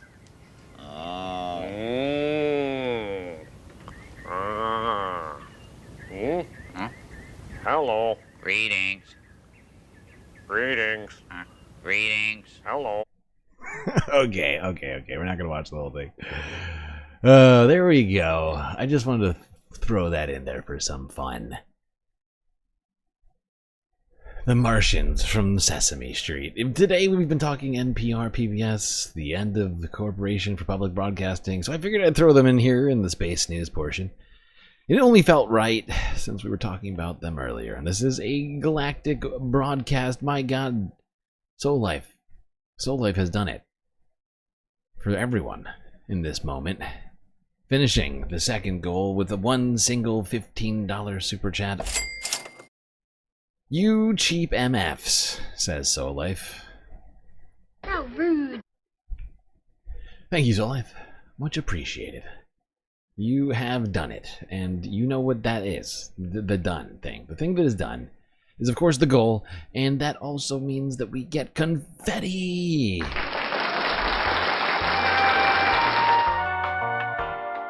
There we go, people. We did it. Great job, everyone. With our powers combined, we can have all of the sweet, sweet space content today. And it's fantastic. It is epic. Why is this not highlighting? There you go. Now it's highlighted. Great job. Great job. It's beautiful. It's glorious. Bask in the glory. Really.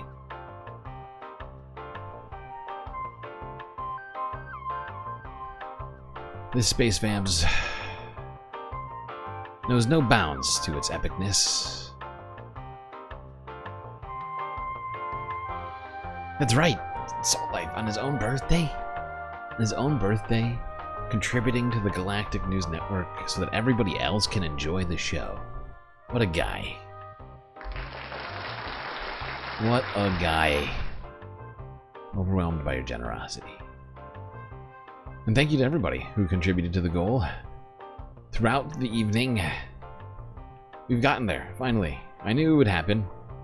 I knew it would eventually happen. If I just kept streaming, I was like, it's a sleepy Saturday right now. Everybody's chilling super hard on the weekend.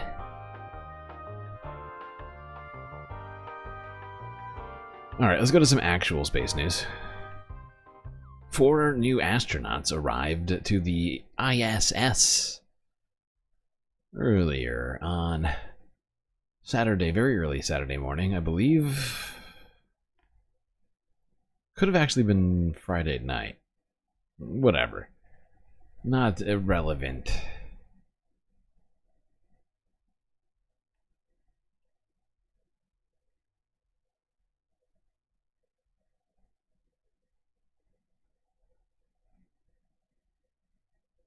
And there's the call. NASA SpaceX Crew 11 has arrived to the International Space Station with docking at 2:27 a.m. Eastern Time, 264 miles over the Southeast Pacific Ocean. Now coming through the hatch is Roscosmos cosmonaut Oleg Platonov. This is his very first visit to the International Space Station.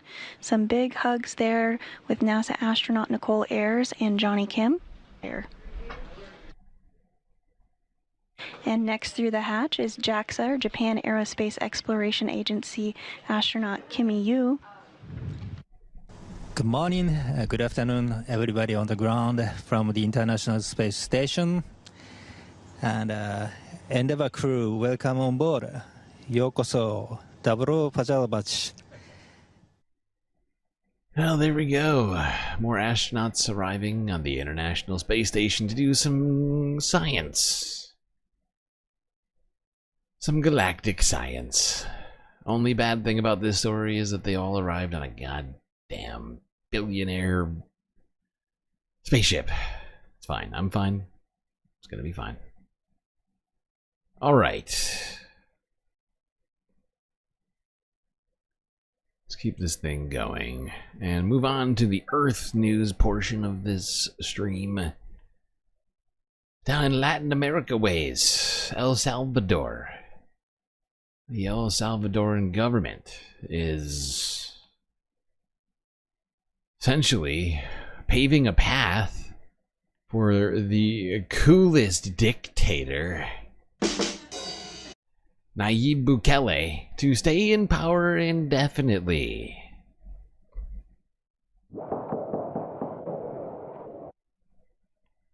El Salvador just opened the pathway for President Nayib Bukele to stay in power indefinitely. Here's why critics aren't that all surprised. El Salvador's Congress, which is controlled by Bukele's party, last night just jammed through a constitutional reform that would eliminate presidential term limits. For years, Bukele's government... Okay, it's pretty creepy that this guy has a bunch of... These dudes look like they're literally... Like these dudes look like they just came out... Like, they're in the Empire. Like, these dudes literally look like... like their boss is Darth Vader. And or Hitler. Or both. And they're carrying fucking machine guns. This is a weird vibe. For a speech. Why would you need that for a speech? A constitutional reform that would Don't be eliminate creepy. presidential term limits. For years, Bukele's government has made moves that critics say chip away at democratic institutions, attack opponents, and consolidate power in his own hands. Bukele's allies insist the reform is entirely democratic. He's super popular for his war on El Salvador's games, which is Yes, this is what democracy looks like. The move comes amid intensifying crackdown on dissent by Bukele, who's been emboldened by his alliance with President Donald Trump. In recent months, the government has arrested high-profile opponents and passed a Russia-style foreign agents law. So now, more than 100 journalists, activists, and lawyers in the past few months say they've had to flee the country into political... Yeah, people fleeing El Salvador to political asylum to avoid the authoritarian crackdown by the world's coolest dictator, dude. Totally cool, man. I like the best dictator.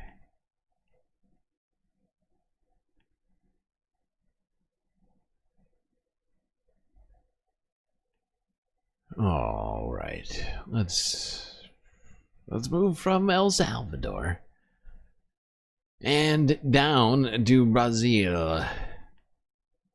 In the wake of Donald Trump's imposition of 50% tariffs on Brazil, after the Brazilian government launched an investigation into his coup buddy, Jair Bolsonaro. That's right, of course, Jair Bolsonaro tried to do a coup a few years back. After now President Lula da Silva won the election, he did a Trump. Declared that election was fake news, led a coup against the government, failed, and is now being investigated for that coup. Donald Trump didn't like that he's being investigated, so he put those tariffs on Brazil, and now people in Brazil have gathered together to protest those tariffs. Exile, facing imminent arrest. Now, they worry this may pave the way for further repression.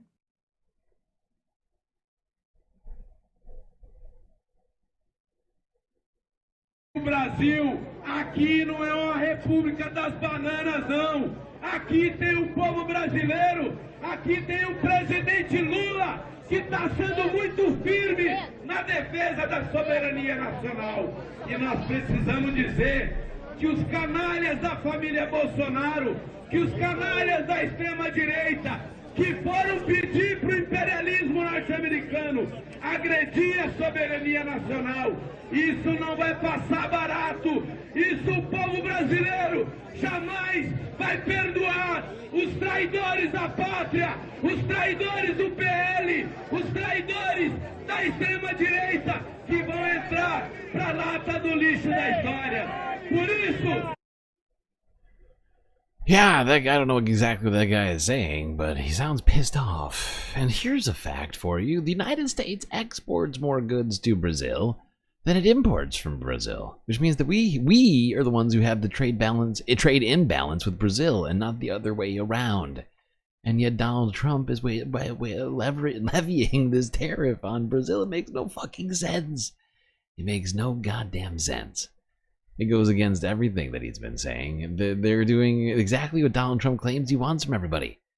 But, of course, he's using tariffs as a goddamn cudgel, a weapon against anybody who he perceives as doing something that he doesn't like. It has nothing to do with trade. It's insane.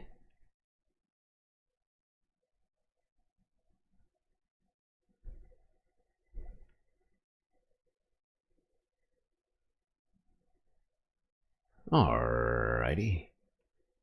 Let's move on to talking about Ukraine and Russia, which there's certainly been some developments in recent days. Let's start off here.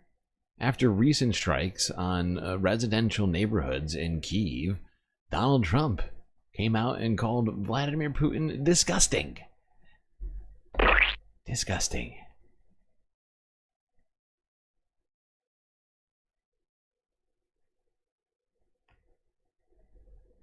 President Trump calling Putin's latest deadly strikes on Ukraine, quote, disgusting, threatening now to punish Vladimir Putin finally with sanctions that Trump had not wanted to do.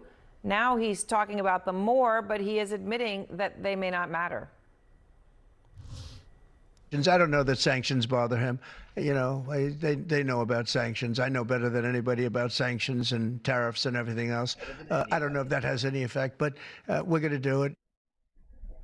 And the number one. Well, first of all, we'll see if he does do it, right? The Senate had a bill by. Better than literally anybody I know, sanctions and tariffs. Can't teach me anything. I'm basically the #1 scholar on sanctions and tariffs. They wanted to go ahead with it. Trump didn't want to. They had it. They wanted to go with it. He didn't want to. So if he does go ahead with it, that will matter. But the context here, of course, is Putin moving forward. Russia now claiming it's captured a key eastern Ukrainian town. And this town had been really, I mean, look at it, it's completely destroyed. the whole tragedy of this fighting over land so utterly destroyed. But this town had been Ukraine fighting to hold it for 18 months. Okay, so 18 months of intense fighting. That's why there's nothing left. But now a Russian flag is flying on top of a ruined building there. And in Kyiv, Russian missiles and drones killing at least 16 people, including a 6-year-old boy and his mother over the past day. Out front now, retired Army Lieutenant General Ben Hodges. And General Hodges, so do you think that these sanctions, if Trump moves forward with them? I'll bet Hamas was in those apartment buildings. See what I did there? Because, of course, Hamas isn't in Ukraine. That's why I was explaining, right? He's flirted with the idea before and not done so. But these additional sanctions, which would require basically sanctioning other countries that are buying Russian oil, they're kind of complex to do them. Would they make a difference to Putin? I think the only thing that will really change his thinking, Aaron, is serious economic pressure that would degrade or limit Russia's ability to generate finances to pay for their war effort. So these sanctions, if the president does move forward and put really what are secondary sanctions on countries that would be buying Russia's oil, and we're talking about China and India mainly, that could be significant. But I think the Russians are showing with their attack last night that they don't respect these threats from the president. They seem... Yeah, they don't respect these threats from the president, it would seem. So Donald Trump amped up those threats.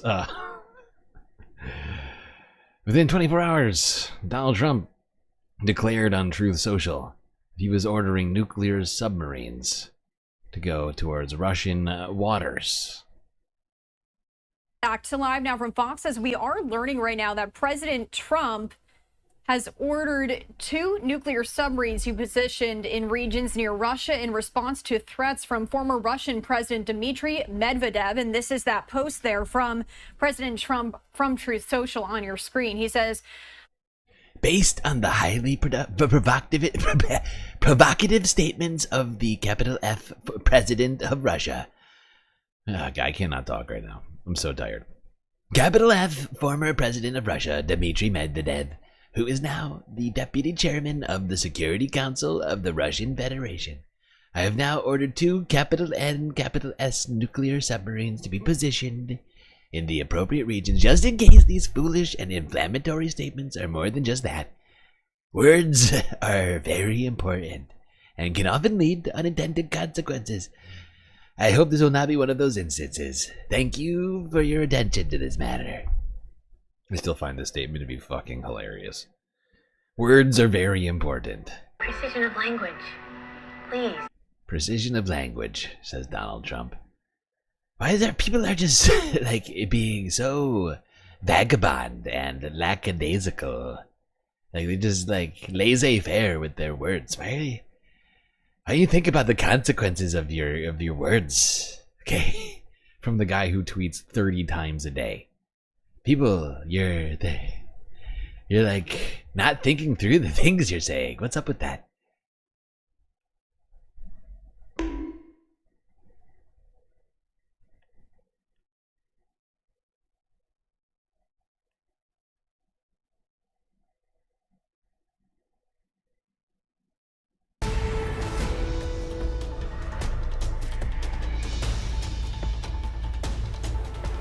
And some breaking news coming into our newsroom at this hour. President Trump has announced that the U.S. will be moving 2 nuclear submarines in light of remarks made by former Russian President Dmitry Medvedev.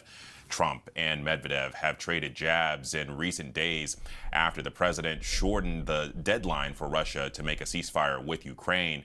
For more on this, I want to bring in senior Pentagon reporter Louis Martinez. And Louis, what are these submarines actually going to be doing here?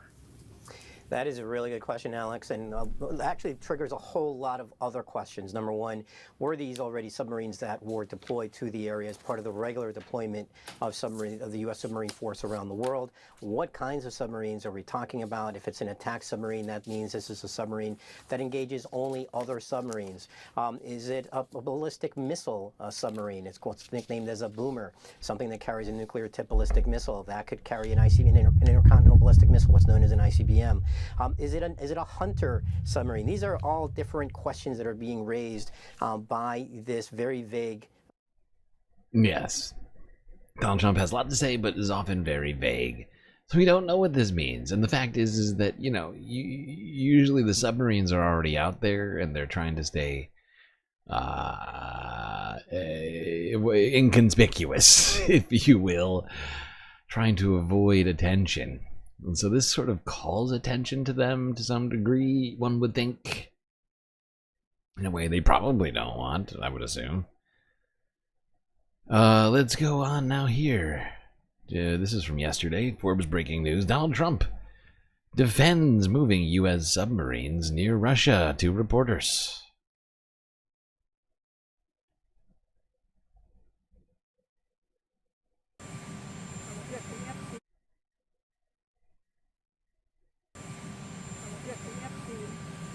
I don't understand your question. Say it? There are being deployed nuclear submarines. Oh yeah, well we had to do that. We just have to be careful. And a threat was made and we didn't think it was appropriate, so I have to be very careful. So I do that on the basis of safety for our people. A threat was made by a former president of Russia, and we're going to protect our people. There we go. Donald Trump. Look, the former president of Russia said something very nasty. And so we are just protecting our people. That's why I'm talking about nukes right now with Russia. Okay? They want to play games. They want to talk about... Yeah, they want to talk about things. But I can talk about things too. Alright? Nukes. Have you heard of them before? The N-word, as he likes to call it.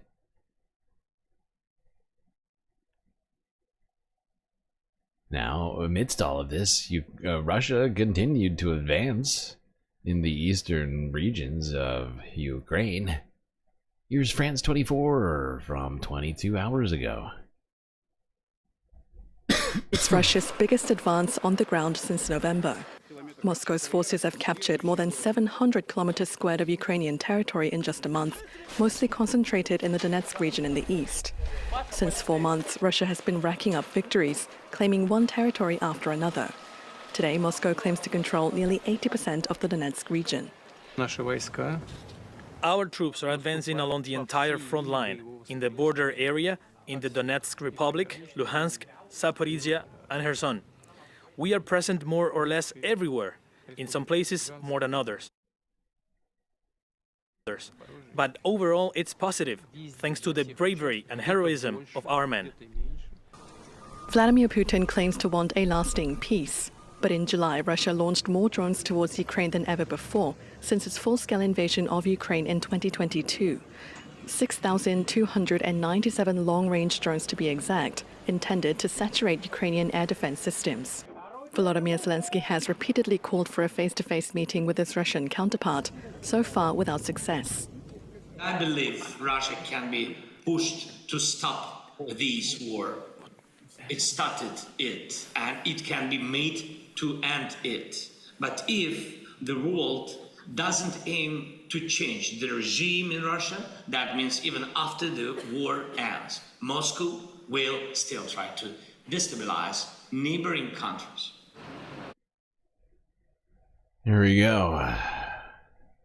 Zelensky saying that Vladimir Putin has an intention of destabilizing the entire region. And he's not going to stop. Yeah, it does seem like he doesn't want to stop. Everything points to Vladimir Putin wants to continue this.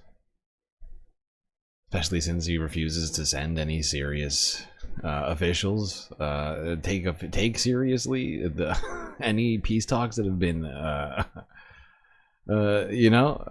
put on the table, and just continues to ramp up attacks in Ukraine 3 years later. Honestly, it's like, is it 4 years? No, it's like 3.5 years later.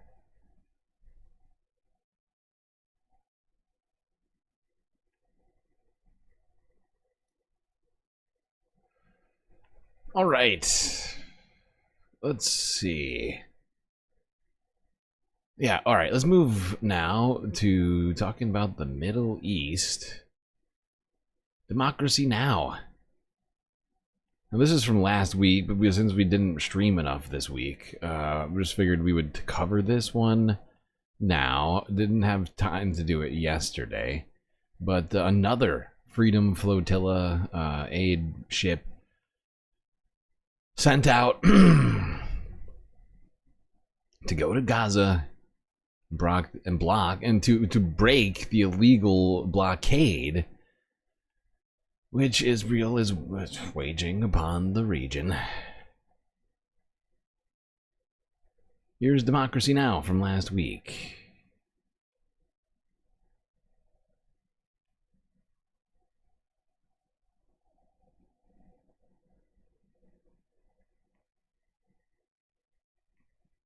This is Democracy Now!, democracynow.org. I'm Amy Goodman. A group of international activists from the Freedom Flotilla Coalition are sailing across the Mediterranean to Gaza to challenge Israel's blockade, illegal under international law. Over a month ago, a prior Freedom Flotilla boat, the Madeleine, was raided by Israeli forces and seized in international waters. The current mission is called Handala, for the children of Gaza. The mission comes as the starvation crisis in the besieged strip is rapidly worsening. According to Save the Children, nearly every child in Gaza, there are more than 1.1 million, is at risk of starvation. The Handala launched from the southern port city of Gallipoli in Italy 5 days ago. The Freedom Flotilla Coalition says the boat's carrying life-saving humanitarian aid and, quote, a direct political message: the blockade must end, unquote. There are 19 crew members, 2 journalists on board. Among those sailing are Chris Smalls, founder of the Amazon Labor Union, and our next guest, Huwaida Araf, a Palestinian-American human rights attorney, steering committee member of the Freedom Flotilla. She's on board the boat. Huwaida, thank you for joining us again on Democracy Now! Talk about what you faced. You said that the boat was sabotaged twice, and what you're hoping to accomplish. Thank you so much for having me, Amy. I recall talking to you in our first mission to try to break the siege in Gaza back in 2008. It's unfortunate that we are still sailing to do so because our governments have refused to act. The blockade was illegal in 2008. It is illegal and deadly and part of a genocide now. Illegal? Yes, over the years that we've been sailing, Israel has repeatedly attempted to sabotage our vessels and our missions, and at times it has succeeded in delaying us, but not in stopping us. Before leaving Gallipoli on Sunday, we were subjected to 2 very serious incidents, which we are just asking for an investigation because they are very unusual, and they came on the heels of Israel announcing that it was exerting all efforts to prevent us from leaving port. The first of those was a rope that was tightly wound around the propeller of the ship. And while that sometimes happens, the way this rope was wound and attached to chains that sunk in the sea was quite unusual. The second was, as we ordered a water truck so that we can fill the tanks of the ship, the water tanks, with water that we could use throughout the journey. It is 7-8 days before we reach from Gallipoli to Gaza. And instead of water, the truck brought sulfuric acid. What? Luckily, we had not connected the hose to the boat, but our crew had smelled something, and when they turned on, they turned on the faucet, they were splashed. And wow, I mean, that level of sabotage feels like Israeli operatives are the ones behind this, right? Like, what are they called? I can't think of it right now. Mossad, like you know, basically Israeli spies. There's no other explanation for this kind of shit. Who shows up with sulfuric acid instead of water? You don't make that kind of mistake. This doesn't make any sense.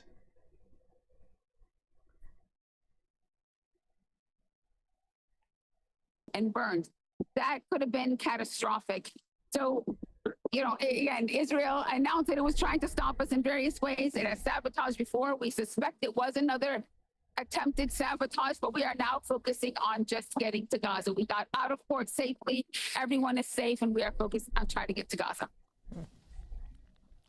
And so can you talk about what your plans are at this moment, about how many hours are you from Gaza, and compare it to the Madeleine, the ship that attempted before. Among those on that ship was Greta Thunberg, when the Israeli forces raided the ship and took everyone off and ultimately deported them.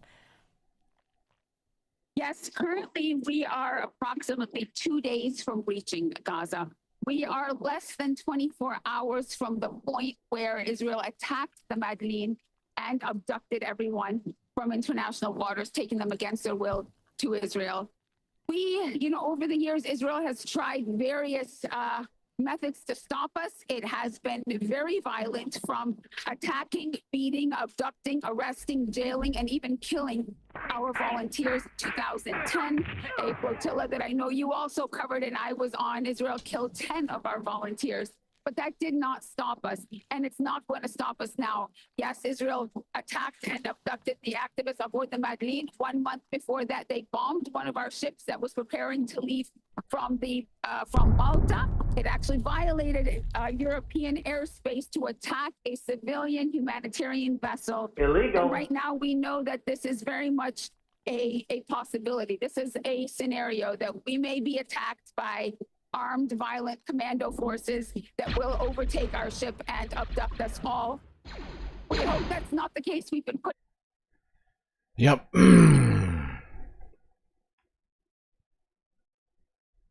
Yep. Very brave people. Putting themselves in harm's way to bring food to starving people in Gaza. And unfortunately, I don't know if anybody here is already aware of this or not. Possibly, I'm sure some people are. But the Freedom Flotilla was again raided by Israeli forces. This continues to happen. They refuse to allow people to break the blockade and bring aid in. Even though they're pretending to allow aid in, they're not actually allowing aid in.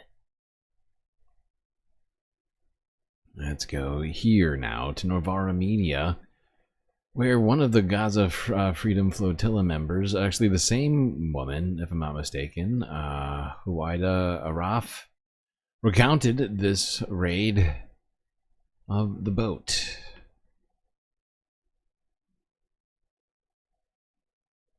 Israel has intercepted the Gaza-bound humanitarian vessel Handala, a Freedom Flotilla ship seeking to break Israel's deadly and illegal blockade of the enclave with a cargo of supplies, including baby formula. Israeli troops boarded the vessel on Saturday night, seized the aid, and detained those on board in what the Freedom Flotilla coalition described as a kidnapping of the Handala's crew in international waters. These, of course, are scenes eerily reminiscent of what happened to the crew of the previous Freedom Flotilla ship, the Madeleine, in June, which notably included Swedish. You know, I don't think I have the skills to do this, but I think I should start a game. I should like make a, you know, like a computer game. We'll call it Hamas Bomber, and you'll bomb people with jars of baby food, right? I'm sorry. I'm losing it, people. I'm losing it. I feel like I'm taking crazy pills. It's just such a perverse situation. They don't allow baby food into the fucking Gaza Strip, as if somehow that poses a threat to fucking anybody. God damn it. To the crew of the previous Freedom Flotilla ship, the Madeleine, in June, which notably included Swedish climate activist Greta Thunberg. On board the Handler were 19 activists and 2 journalists from various countries, including Australia, France, the UK, and the US.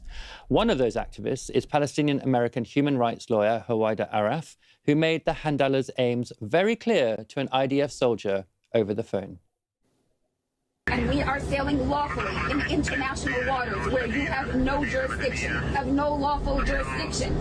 Starving civilians, any blockade that starves civilians or has a disproportionate harmful effect on a civilian population is illegal.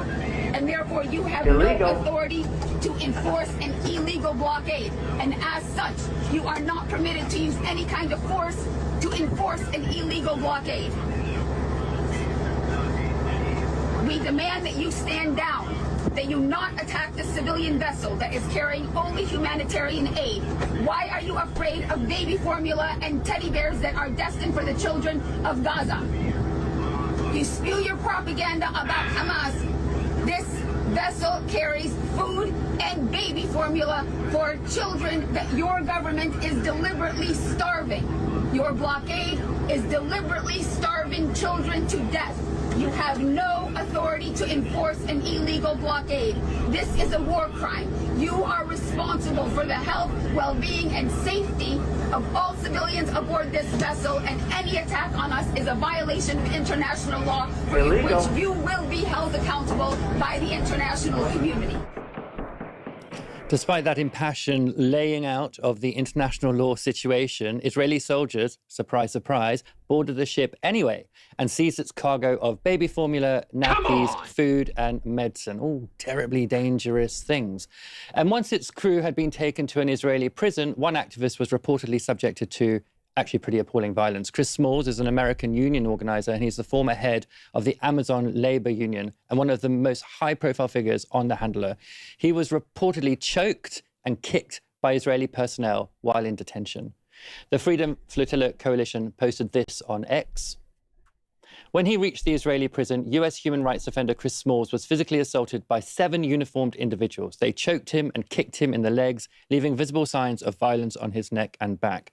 When his lawyer met with him, Chris was surrounded by 6 members of Israel's special police unit. This level of force was not used against other abducted activists. We condemn this violence against Chris and demand accountability for the assault and discriminatory treatment he faced. 14 volunteers from Handler who refused to agree to an expedited deportation process from Israel are still in Israeli detention, and all 14 are now on hunger strike. Now, earlier today, I spoke to Huwaida Araf, who you saw in that video call from the Handler to the IDF, and I began by asking her to describe what happened on Saturday night. By Saturday, we had been sailing aboard the Handler towards Gaza for 7 days, and we were nearing the port of Gaza, our destination. We were about 70 miles out. The sun was beginning to set, and we knew that if Israel was going to attack, it would be in the dark, as that's how they usually attack us. Now, during the day, we had read in the Israeli media that Israel was saying it was going to give the flotilla the opportunity to turn around, and if it did not turn around, then it would seize the ship. The thing is, Israel had not tried contacting us at all by any means. And in previous times, they had reached out to us on the VHF radio. So I was proactive about reaching out to them. And I started radioing to the Israeli Navy. They did not respond. A few times I tried, they did not come in. So I just continued to, knowing that they could hear us on the VHF radio channel 16, I said loud and clear that the Handler ship is a civilian vessel that is unarmed. It's carrying 21 civilians from over 10 different countries, including parliamentarians and elderly. We only have humanitarian aid, including baby formula, for the people of Gaza that the Israeli government is deliberately starving to death, and calling on the Israeli Navy not to use any kind of force against us, that we do not constitute any threat to them. We carry baby formula for starving children, and not to use any force against us or to try to intercept us in any way. I also explained that their blockade of Gaza is unlawful. Again, they did not respond to us repeatedly. Then finally, maybe after an hour, the Israeli Navy did come on the phone with a response. spewing some propaganda about the threat of Hamas and that they have a lawful naval blockade in place and that they will take action to defend the closure of their naval blockade in accordance with international law. This was absolutely obnoxious because their blockade and their siege on Gaza is by all measures unlawful. Illegal. It was unlawful when it was imposed in 2006 as a means of collective punishment, because collective punishment is a war crime. And then in 2010, an independent UN investigatory body found that it was unlawful because even as a military tactic, Israel is an occupying power, should not be using military tactics against people that they occupy. But even as a military tactic, it was causing disproportionate harm on a civilian population. So that makes it unlawful. And it's even more unlawful today when it's being used as a tool of their genocide to impose deliberate starvation. This is the very definition of totalitarianism. So I had to shoot back at them to say, let me give you a lesson in international law and explain that by no means is their blockade legal. It is being used. I'm sure the Israeli Navy took really well to that, to a lesson in international law. I'm sure they were incredibly receptive to being told by activists about how international law works, something that they ignore every single day, like it doesn't exist. To deliberately starve a civilian population, and it is not only unlawful, it is a war crime, and that means that they have no lawful authority to enforce an illegal blockade, and they cannot use any kind of force to enforce an illegal blockade. So I called on them again to stand down and allow us to proceed safely to Gaza. Shortly thereafter, they cut communications. They jammed our VHF. It became all staticky. I couldn't call out anymore. Our GPS was jammed and our internet was cut. It was dark. We had no more communications. And then we all took our positions. We noticed we were surrounded by Israeli war vessels, and we knew that boarding our vessel was imminent. So we took our positions, and as frightening as the situation may seem, we're 21 civilians up against one of the most powerful militaries in the world that surround us with their naval vessels and cut off all of our means of communication. I can honestly say that we felt strong. We felt determined. We felt that we were in a much stronger position than they were, just because of we believed very much in what we were fighting for, and they're fighting for starvation and genocide, and we are fighting for a world where that is not allowed to happen. They proceeded to take over our vessel. Dozens of armed and masked soldiers took over the boat, just jumped on the boat with their weapons. Each one was carrying a variety of different weapons. They were all masked, so we couldn't see their faces. And they were carrying also cameras. They had almost as many cameras as they had soldiers.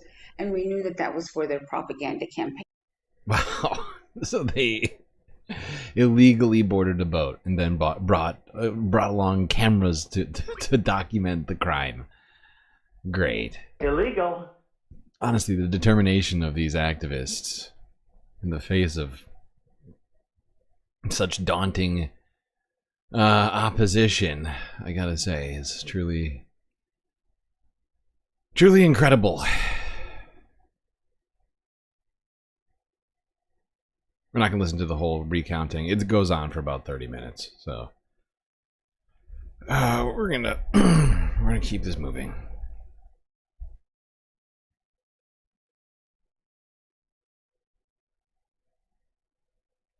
All right, let's go on from Navarre Media to Al Jazeera English. This is from yesterday, a quick clip.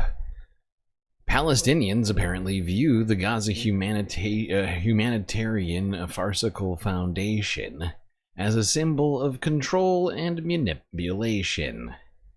Help! Help! I'm being repressed!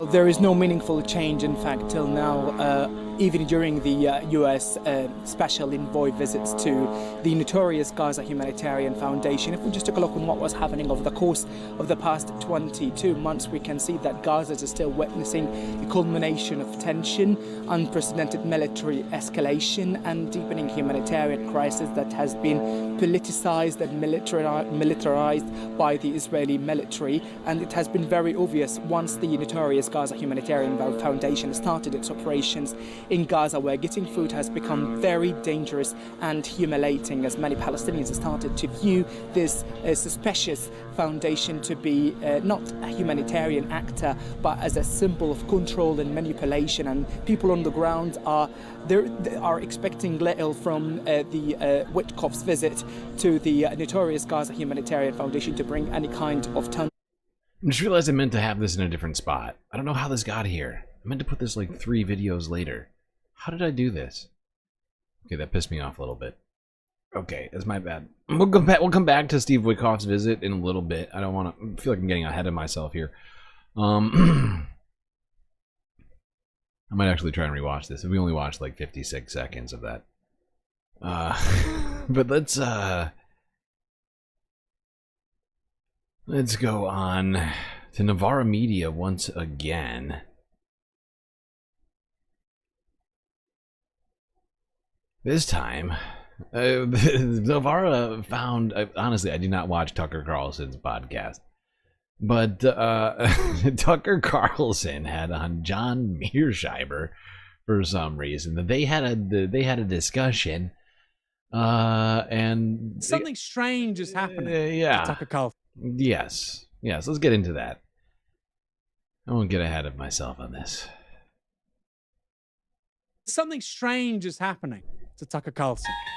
And this is from his interview with political scientist and international relations scholar, John Mearsheimer. And in fact, if you go back and read the literature on the creation of Israel, this is all thoroughly documented. Ethnic cleansing was a subject that the Zionists talked about from the get-go, and they talked about extensively, because there was no way they could create a greater Israel without doing massive ethnic cleansing. You want to remember that when the Zionists come to Israel, starting in the late 1800s, early 1900s, there are remarkably few Jews in Palestine. And those Jews are not Zionists. The Zionists are the Jews who come from Europe.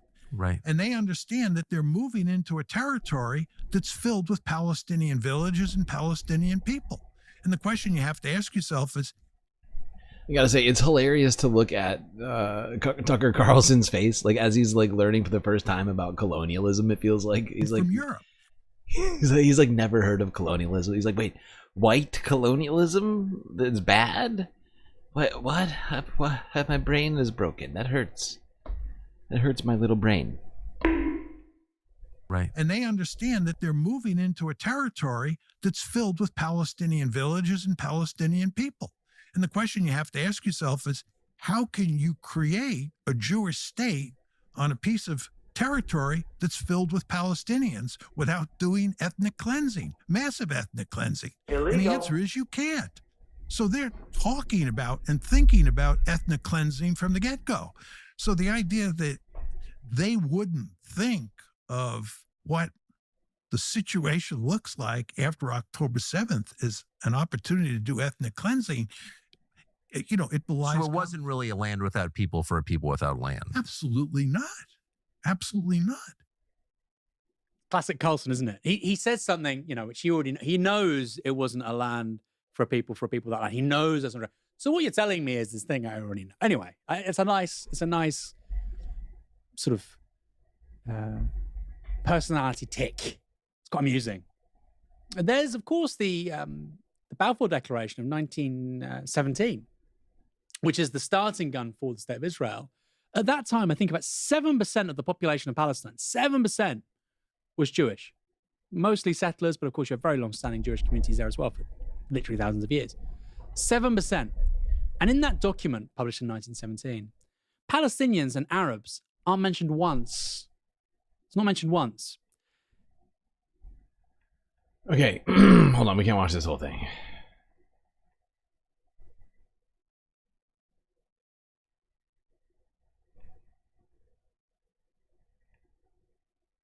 Aquila, who worked in Gaza as an aid contractor. How did the Israeli military, the IDF, treat Palestinian civilians? I could describe it as nothing more than they treated them like animals. Even the UG Solutions and the SRS personnel on the ground, what was concerning to me, because I witnessed this in years of Iraq, when you get down the road and you start describing people in a certain way, you start to dehumanize them. Even the U.S. contractors on the ground called them the zombie horde. The IDF, and in some cases we, don't recognize these people as human beings. And part of my why I want to talk and come out in this is because I saw these human beings. I was there. This photo here, this is on Site 1. That's a human being. I took this photo. This didn't come from some far left journalist or from the Gaza Health Ministry. I took that picture. This here. These are the people that we're dehumanizing, that we're killing in mass scale, that we're depriving of food and water, that we are torturing in a way because they're not eating it all. And we're calling them all Hamas. That's what we're calling them. Really powerful stuff there. Helena, what did you make of these two clips that came from? It is shocking, honestly, seeing people on Tucker Carlson's podcast saying anything sensible. It is not something that I'm familiar with in the past. Certainly haven't seen anything sensible come out of that podcast ever. Something weird is going on over there at the Tucker. I don't know if there's like a carbon monoxide leak in the log cabin that Tucker lives in, or what it is, but I don't know. Keep it up. Keep it up, Tucker. I'm not going to get any applause from me, pal, but hey, better than whatever Tucker was doing beforehand. I'll give him that much. An improvement on utter garbage.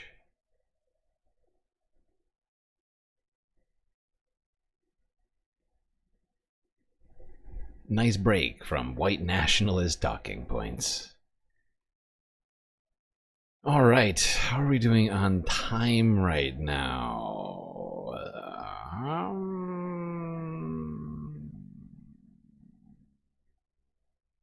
Let's do one or two more before we take another break.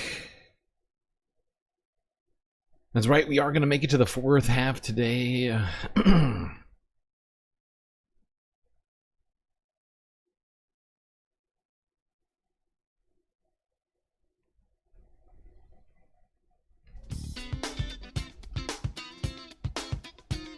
I'm Amy Goodman. This is Democracy Now! We're standing outside the offices of New York Senators Kristen Gillibrand and Chuck Schumer. Fuck yeah, Amy. Fuck yeah. Keep rocking out over here. Just because I didn't say it, this is from yesterday, and I'm not sure if that's when this footage was taken, but they are pretty quick with loading these clips up. So I would not be shocked to find out that this was in the morning of Friday. Jewish Voice for Peace has shut down this office building. A number of people are getting arrested. Inside, others are about to be arrested. Among them, New York State Assembly member Claire Valdez of Queens and New York City Council member Tiffany Caban. Also protesting are the actor Sarah Ramirez of Sex and the City and other TV shows, as well as well over 100 people, Jews and their supporters. Their T-shirts say, "Stop arming Israel and stop starving Gaza."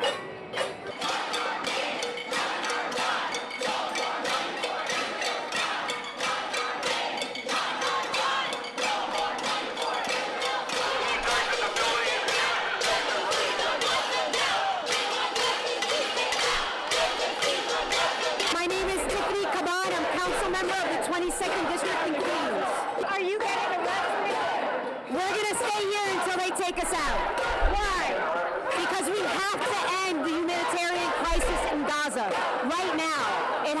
2 weeks, 2 months.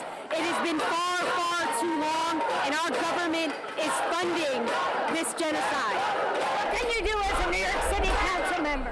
Stand with my constituents who are demanding an end to the siege in Gaza, who are demanding aid to be let in to help to feed the folks who are starving in Gaza right now.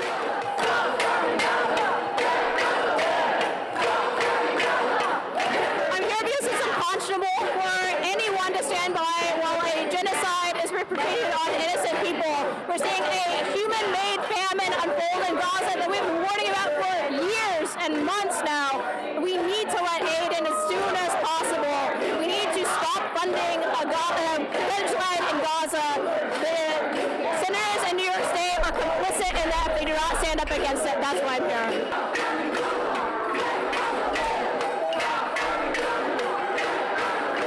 My name is Karen Zellermeyer, and the question isn't why am I here, the question is why isn't everybody here? How do people wake up in the morning and go through the day like this horror isn't happening? I just don't understand it.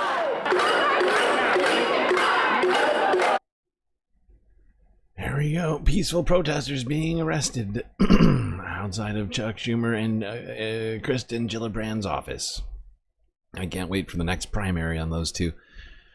We are voting those fuckers out of office. We just have to find people that are better than them. They are garbage. Thanks to Democracy Now! We have that footage.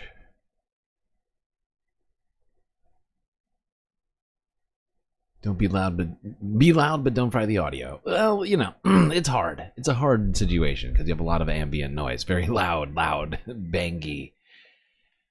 Cowbell and other sorts of sounds going on in the background. So they probably jack up the gain on the microphone so that you can hear people actually talking into the microphone. And then those people yell on top of it because they are protesting, and it does, you know, it's a difficult situation. It's better than I mean, I'm less concerned about the audio than just the content itself. All right, I think now is a good time for us to take a quick break. Don't worry though, we'll be right back after these brief space messages.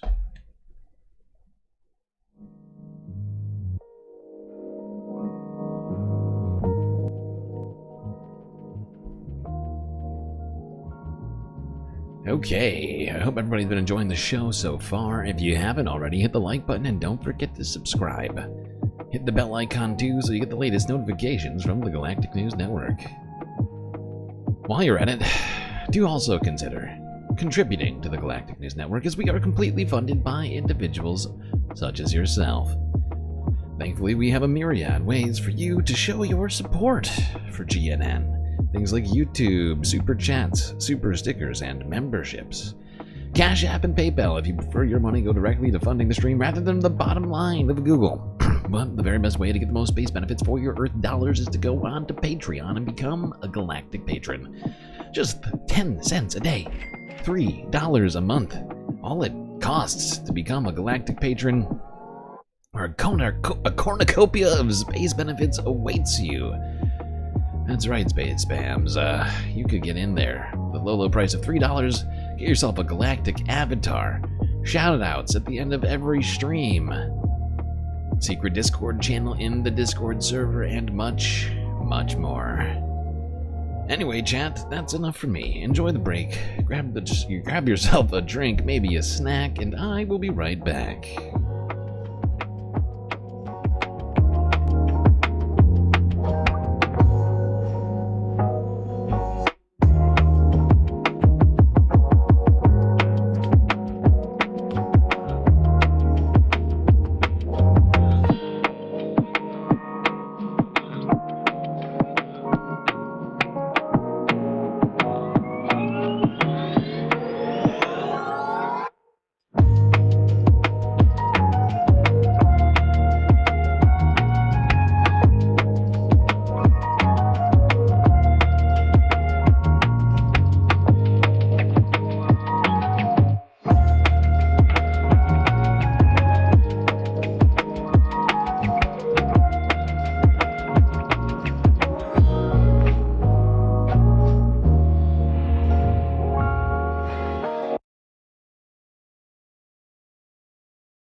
All right.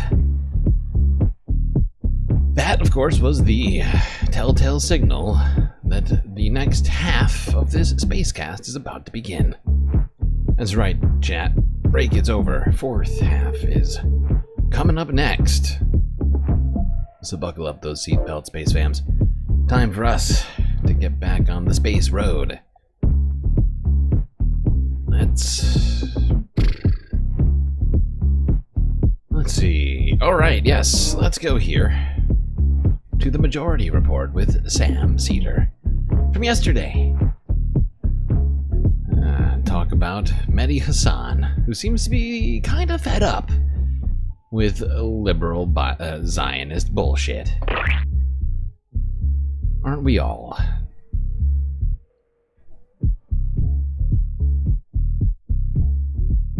Wait, what am I? Where am I? Where am I right now? Tommy Vitor Wait, hold of on. Pod Save America. Hold on, Emma. What am I doing here? Okay, I got a little ahead of myself. All right, there we go. We're in the office now. Not back down on Galactica. You know, I've never actually named the planet where the break screens are. Galactica seems a little bit too on the nose. I'll come up with something. Caprica. I don't know. Why am I thinking Galactica right now? I do love me some good Battlestar Galactica. I'm not gonna lie. It's a classic. It's a classic right there.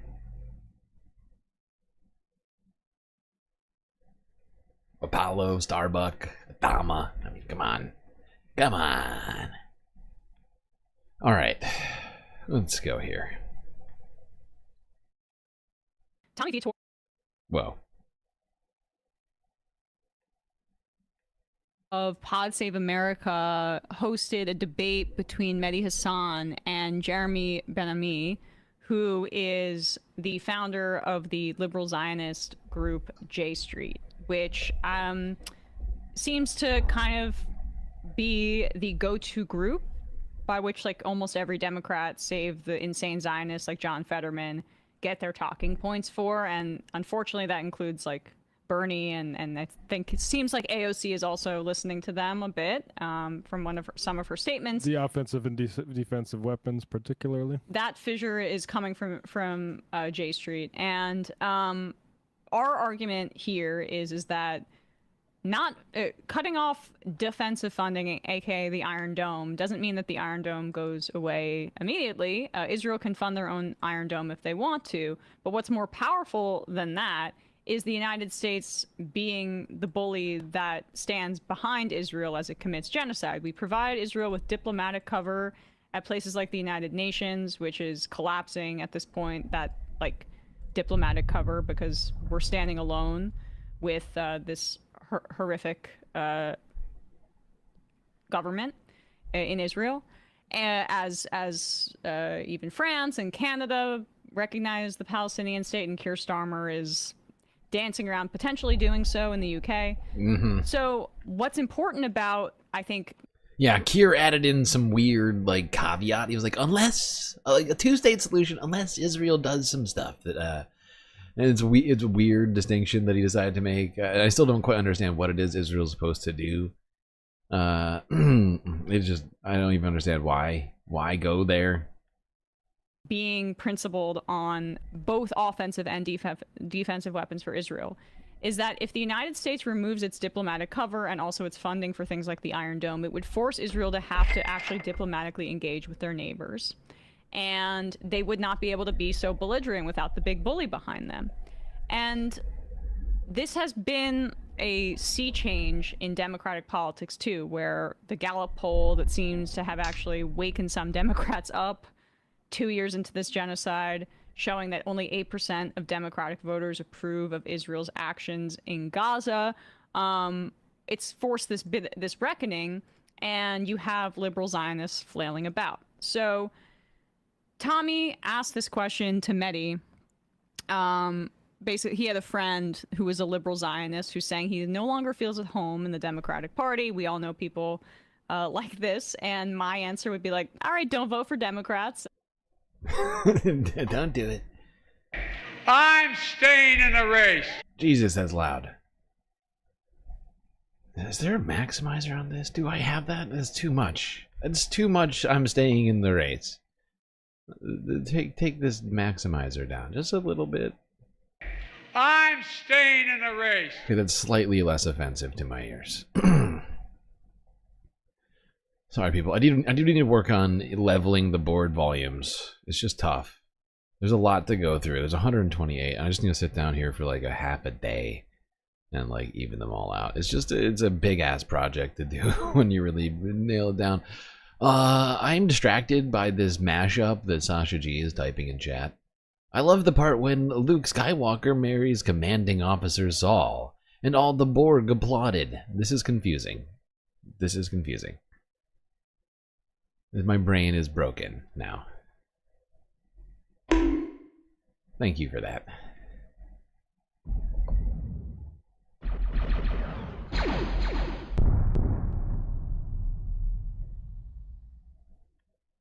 That's kind of, we don't need you in the party then. We can bring in new folks into the coalition, lower propensity voters like the folks that Zoran energize, more working class people who don't see value in either party. Will be the party of honesty and truth, and you can go over to the genocide party. Yeah, that's fine. Two options. If you want to support the ethno state and that's a principle that you're unwilling to get rid of, then go be a Republican.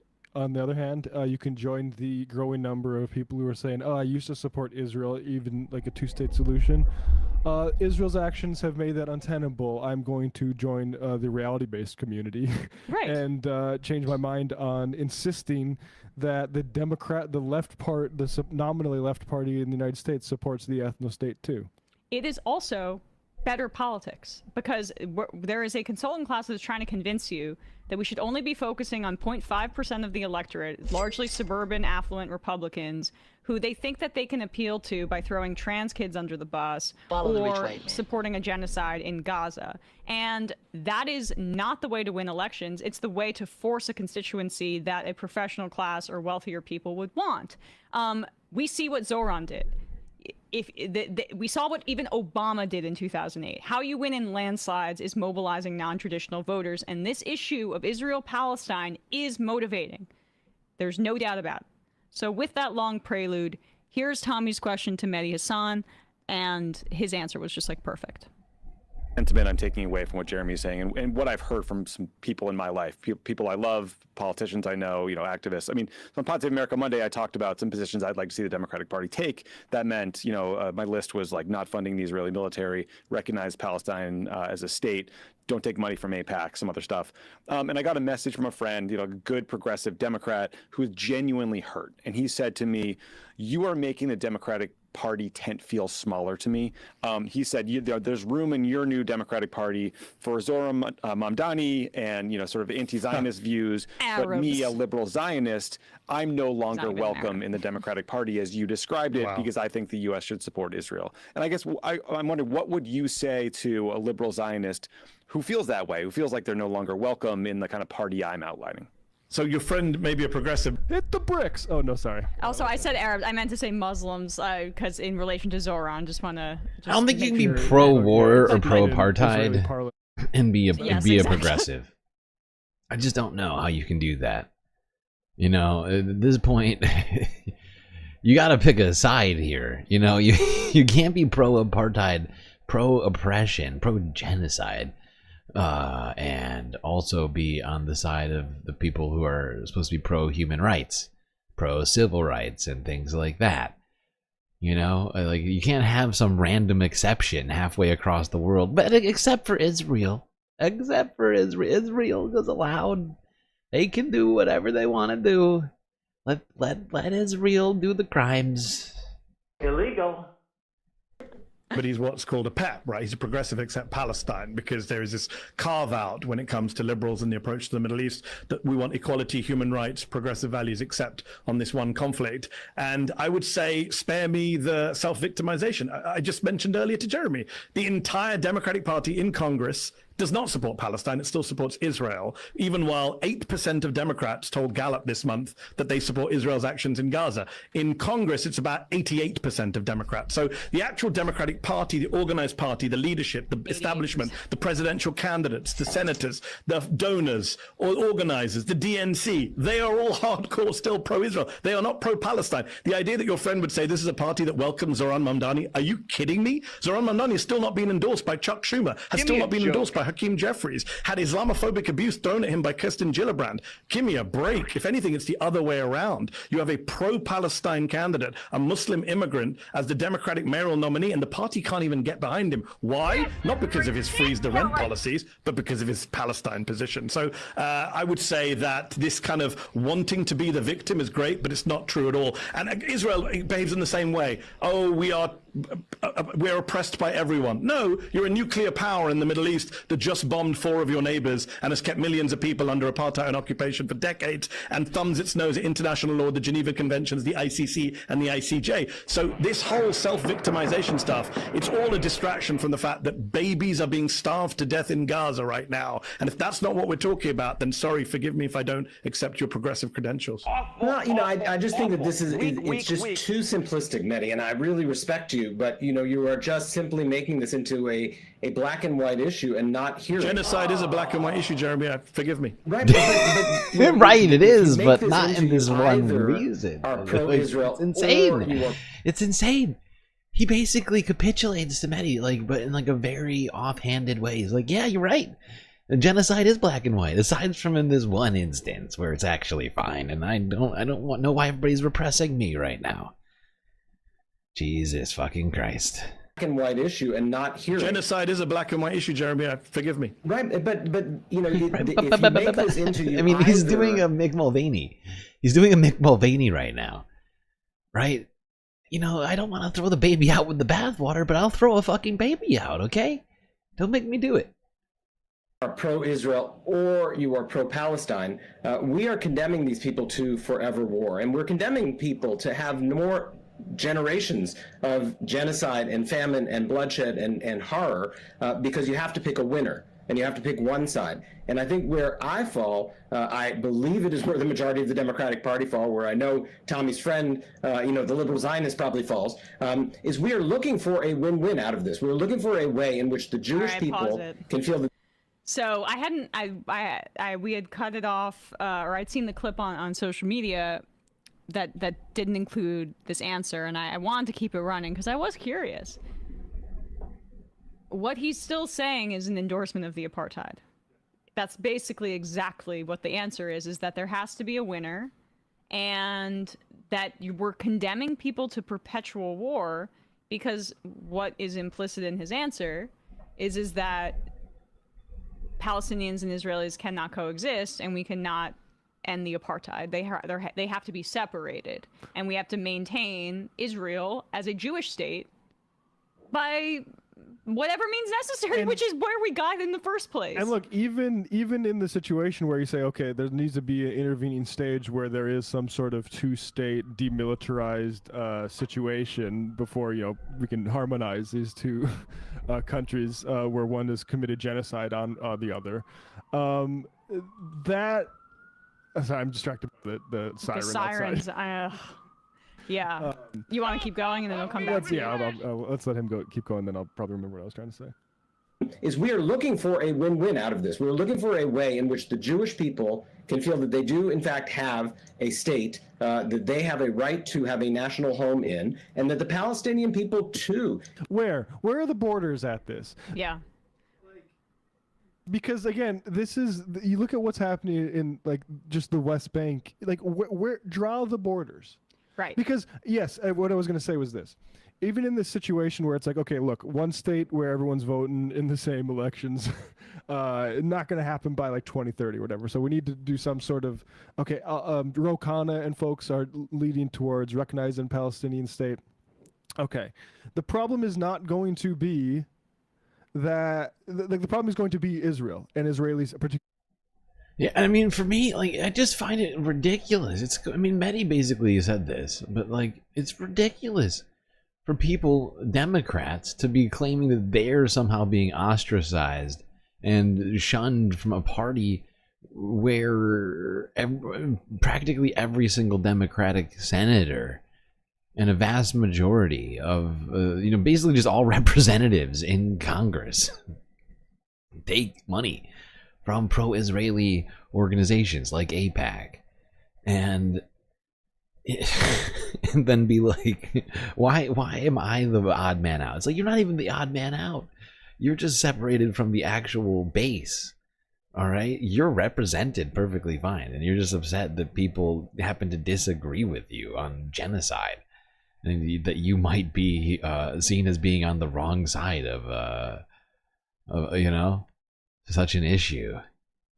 But that you just are, right? If you're still trying to defend the genocide, fucking 2 years in, with who knows exactly how many thousands of starving people currently in Gaza, like that are literally in famine conditions and are at the brink of death. Like, if you're still defending that, that is you are the problem, and I don't know how you're not seeing it. I just don't understand it. Like, it just doesn't make any sense. Like, what is the problem here? What are you missing? What are you missing? Why is this such a blind spot for you? What's the struggle exactly? Because the fact is you talk to these people about any other circumstance that is even slightly parallel to something like this, where war crimes are being committed, and they seem to be somewhat sane, like these liberal Zionists. But then when it comes to it's like, oh no, all of a sudden, war crimes are so complicated. Okay, can we break it down? Can we talk about Judea and Sumeria? Let me bring out the Old Testament for you really quickly. It's like, first off, Old Testament, don't even get me started on the Old Testament. Old Testament, God exiled the Jews from Israel. Babylonians, blah blah blah. Don't make me get started on this. Okay, nobody made me that. That was my fault. All right, let's go here. The Associated Press, 23 hours ago.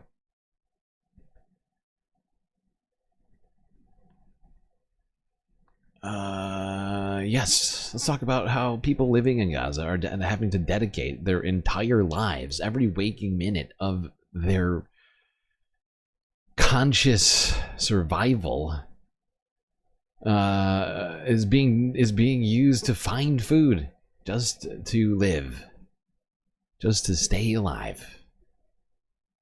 They have to spend their entire day trying to feed themselves, their families.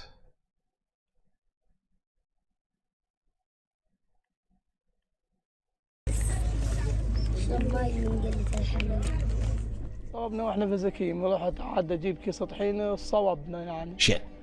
وروحنا وبنبعت المرض. I forgot. Subtitles. I made a huge tiny mistake. Okay, here we go. Take two.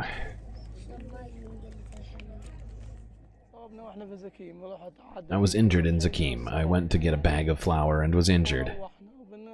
I returned and started sending my wife to get aid. If she gets something, she brings it. And if she doesn't, she doesn't. This is our situation. No water.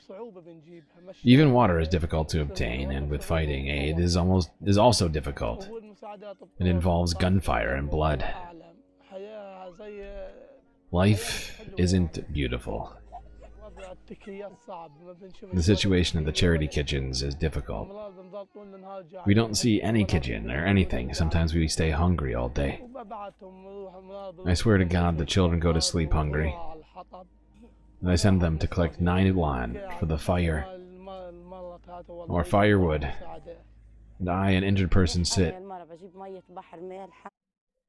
This is so fucking depressing. This is apocalyptic. This is... I mean, these people are living through their own apocalypse right now. That's man-made, manufactured, living amongst the rubble with no food, in a dystopic... it's just so difficult to get through these. And I don't know how anybody can have seen any of this stuff and be like, yeah, Israel needs to defend itself. Okay, here we go. I, as a woman... go to get salty seawater to wash clothes, and to clean stains I am unable to bring detergent, soap, or even a carton of milk. As you can see, I give her water. Sometimes I make the lentils more liquid and put them in a baby bottle for her to accept. Jesus Christ. Everything is filthy. Of course, many of these things, there's no infrastructure. So wherever people set up, there becomes open sewers and essentially open garbage dumps. Everything's covered in flies. Everything is filthy. There's no food. Babies crawling on the fucking ground.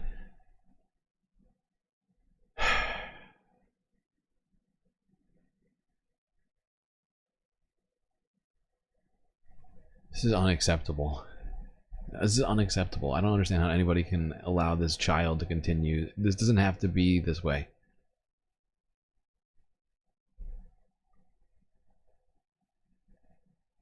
The 6-month-old baby here doesn't need to be on the ground in filth, suffering.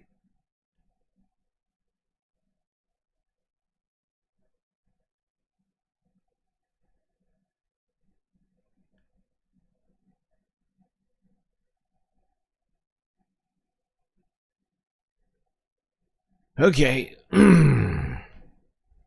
Let's get to talking about the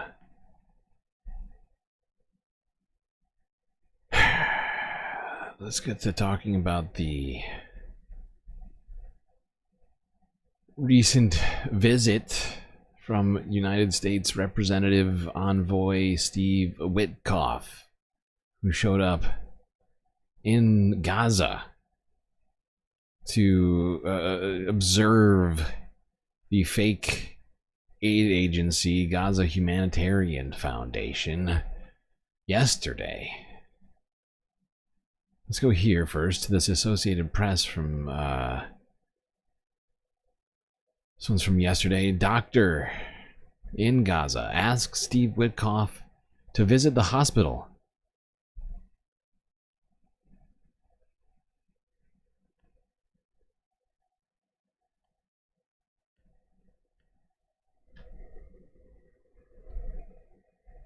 Some people try to say to President Trump that there is no famine in Gaza and the current situation is very good. So what do you think? This is an absolute lie.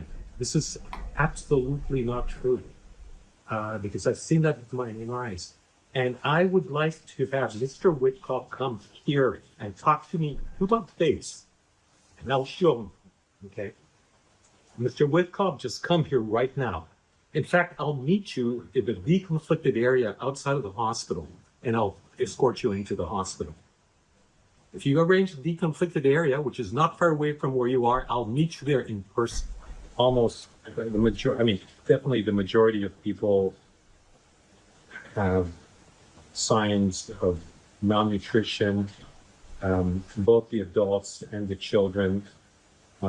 Many children are passing out literally during the day and injuring themselves. Particularly difficult to see are pretty much any child with a chronic illness, whether it's a heart disease that remains unrepaired because they cannot leave to get heart surgery, or conditions like celiac disease, or conditions like muscular leukodystrophy. These children are suffering extremely severe malnutrition. Jesus Christ. Okay, let's go here now. Again, this time to Israel. Here's the Associated Press, also from yesterday. In Israel, hostage families say that they heard nothing new from Steve Witkoff. They felt that he mostly presented platitudes and no answers.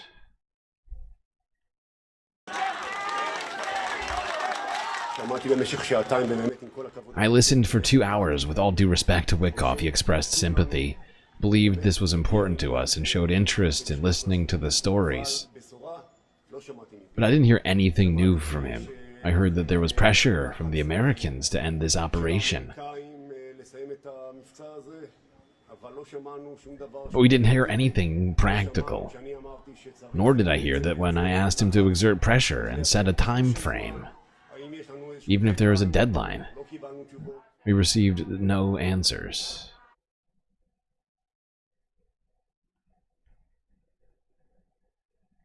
Steve Witkoff, disappointing Israelis having no answers on whether or not America will force Israel to accept a ceasefire agreement. Hostage families have been waiting 2 years. People who are being kept in Gaza, and the government of Israel doesn't care about them. Benjamin Netanyahu included, of course. He's the number one I don't care about the hostages, honestly. He's certainly in the top 3.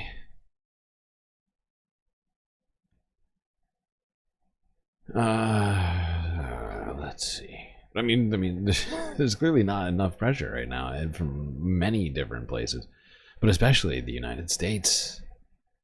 Donald Trump has been basically saying that he was going to help Benjamin Netanyahu ethnically cleanse the Strip, and then paid out $100 million to put, U.S. military contractors, mercenaries on the fucking ground to help facilitate fucking atrocities at these fake aid sites. There's no pressure coming from the Trump administration. All right, let's go here. Speaking of those aid sites, Al Jazeera English from yesterday, Palestinians view the Gaza Humanitarian Foundation as a symbol of control and manipulation. This morning, President Trump's special envoy and the U.S. ambassador to Israel visited Gaza. The UN and others now warning of mass starvation and near-famine conditions as 22 months of war devastates food supplies. President Trump expected to announce a plan to try to ease the crisis. Oh, it's terrible what's occurring there, yeah. It's a terrible thing. People are very hungry. We were taken into Gaza, where tons of food, medicine and hygiene products wait to be delivered.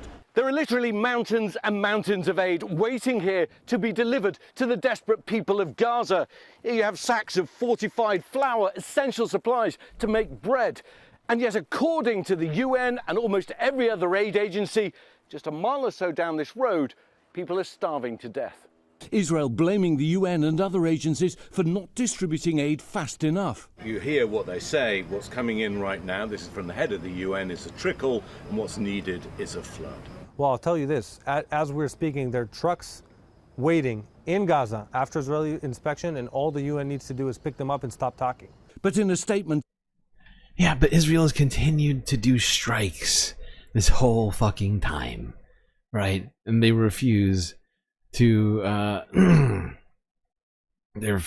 give safe passage to the UN aid workers, basically inviting them to, play Russian roulette with their lives just to bring aid to these civilians right now. And we know how Israel has treated aid workers. They've blown them up. They've buried them in mass graves. ABC News, the UN blaming Israel for food shortages, saying without security guarantees, freedom of movement and sustained access, we can't meet the massive humanitarian needs. Exactly.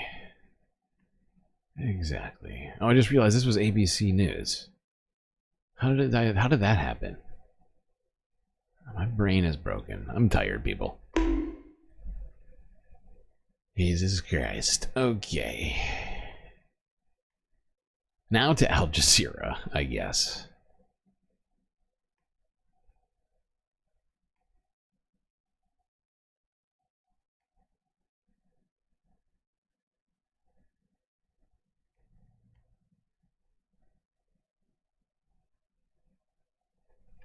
There is no meaningful change, in fact, till now, even during the US special envoy visits to the notorious Gaza Humanitarian Foundation. If we just took a look on what was happening over the course of the past 22 months, we can see that Gaza is still witnessing a culmination of tension, unprecedented military escalation, and deepening humanitarian crisis that has been politicized and militarized by the Israeli military, and it has been very obvious once the notorious Gaza Humanitarian Foundation started its operations in Gaza, where getting food has become very dangerous and humiliating, as many Palestinians started to view this suspicious foundation to be not a humanitarian actor, but as a symbol of control and manipulation. And people on the ground are expecting little from the Witkoff's visit to the notorious Gaza Humanitarian Foundation to bring any kind of tangible change. His planned stop to the notorious Gaza Humanitarian Foundation come as a part of a prolonged plan to craft a narrative that synthesizes. This is so dystopian and fucking like Orwellian. The level of propaganda going on here. I mean, not from Al Jazeera, but I mean, look at these photos, right? Like, go back. Look at this. You know, you got Mike Huckabee and Steve Witkoff here in freaking military gear, like these dudes have ever stepped foot on a fucking battlefield. Helmets and everything, a GoPro even, for some reason, from Mike Huckabee. And then behind them, American flags. 100 million meals delivered. Look how great of a job we're doing. Nobody's starving around here. That's fucking ridiculous. And then you go to a picture like this, and it's just, it is insane. It is fucking insane. You got these guys standing in front of a horde of starving people with these ridiculous banners all just plastered all over the fucking place. The dichotomy is fucking horrifying. Because there's no way. That number is bullshit. 100 million meals delivered is fucking bullshit.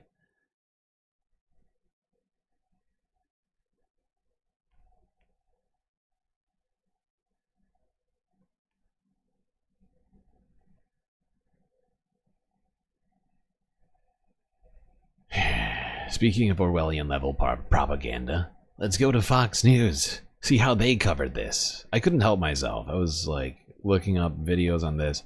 This came across and I could not. And Jesus Christ, prepare yourselves.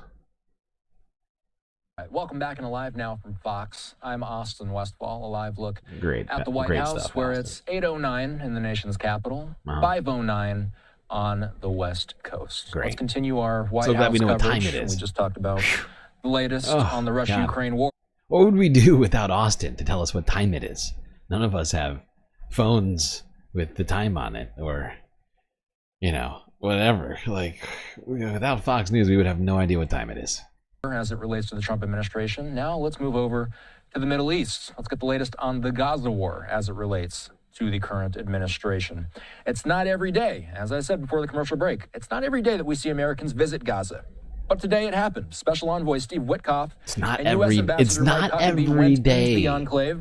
I don't know who this kid is over here with Austin, with Live Now from Fox. I mean, Jesus Christ. It's not every day. Buddy, nobody goes into Gaza that isn't, like, literally escorted in by Israel. Jesus Christ. Using a site run by the U.S. and Israel-backed Gaza Humanitarian Foundation. Here's a live look at Gaza, where it's just past 3 in the morning. I want to bring Hal Kempfer back in, because Hal, we knew that Witkoff and Huckabee were going to be making this visit. I wanted to ask you something that I asked Elon yesterday, which is... Now, I've never heard of this guy, Hal Kempfer, who is supposedly a national security analyst. I don't know really what that means. But prepare yourself for some full-on Israeli-level Hasbara from Hal. I'm just preparing everyone. This shit gets insane.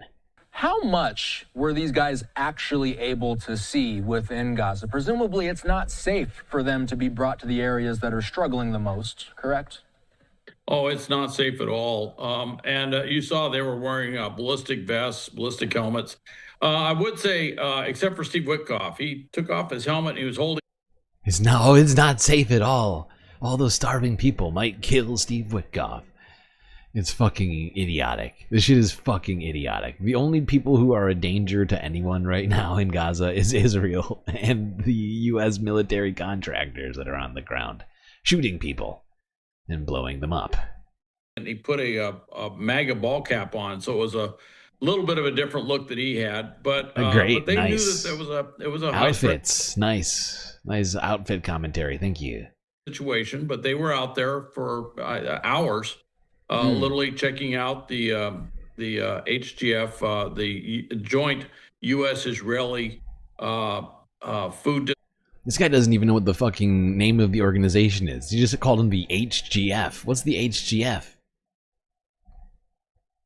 The joint U.S.-Israeli food distribution sites, and kind of getting some insight into how that's being done, and particularly some insight, not with just the distribution, but also the convoys and how they're getting the aid into those sites and stuff. So that was what they were doing today, but it was very unusual. We have not seen any Americans, certainly the U.S. ambassador and a presidential envoy in Gaza for a very long time. Well, certainly not since October 7th. This is a huge shift to see this, but it kind of tells you a little bit about the shift in dynamics too, in terms of where Gaza is going. I think it also makes a big statement that the U.S. is there on the ground with or I should say officials of this level. Big statement. Actually getting eyeballs on the ground, and I'm sure that will be reflected soon within some of the public statements that we're saying about our position on Gaza, particularly in light of what's been said by the prime ministers of Canada, Great Britain, and of course the president of France, and trying to find our way with this quickly evolving policy change across the international front. We've been looking at pictures that were posted by U.S. officials. Steve Witkoff posted on Twitter, he said, "At the president's direction, Huckabee and I met yesterday with Israeli officials to discuss the humanitarian situation in Gaza. Today, we spent over 5 hours inside Gaza, level setting the facts on the ground, assessing conditions, and meeting..." Level setting the facts? What does it even mean? Level setting the facts on the ground? I've never heard that phrase ever. Agencies in the region. The purpose of the visit was to give the president a clear understanding of the humanitarian situation and help craft a plan to deliver food and medical aid to the people of Gaza. Those are Witkoff's words. My question about that is, why does the U.S. have to do this, Hal? Is Israel capable of doing this on their own? Can't Israel do it? This is the most nonsense. This is where stuff really starts to go off the beaten path. Dude, it's like, why can't Israel just facilitate the distribution of aid? Aren't they fully capable of doing that? Why the framing of this question is fucking insane. I feel like I'm taking crazy pills! I mean, they're the ones who have been actively blockading the aid from getting in, who have been systematically starving people, and this fucking moron's like, why can't Israel do it? What's up with that? Well, we're doing it jointly with them, and I think it's to add a little bit of international support to what's being done. Israel could do it alone, but I have to tell you, it's a very tense situation between certainly Israelis and the Palestinians. The U.S. personnel, the U.S. involvement acts as something of a... It's a tense situation between the Israelis and the Palestinians. Is it tense? What a way to talk about that. It almost, I feel like the way he's talking about this is intended to be like, look, Israelis can't facilitate the aid. It's very tense in Palestine. If they were to help allow aid in there, they might be attacked by Hamas.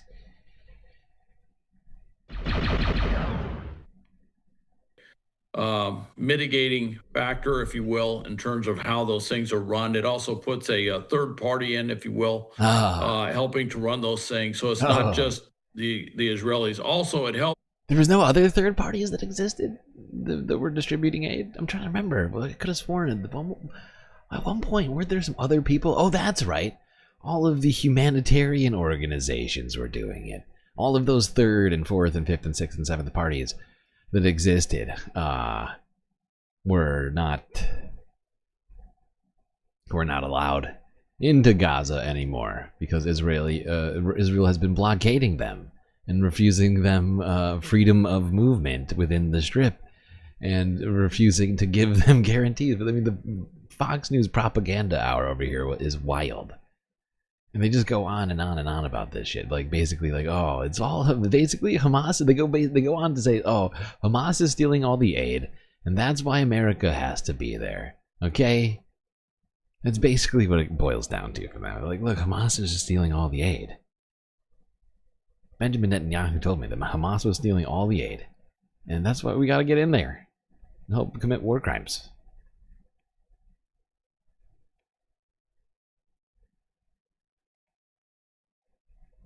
This is ridiculous!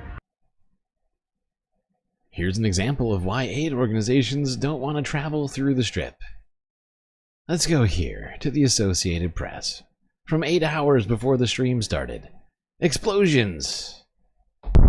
Seen in Gaza.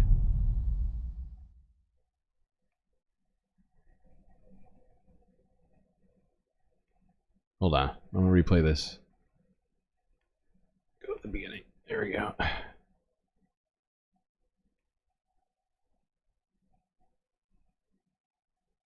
What is happening?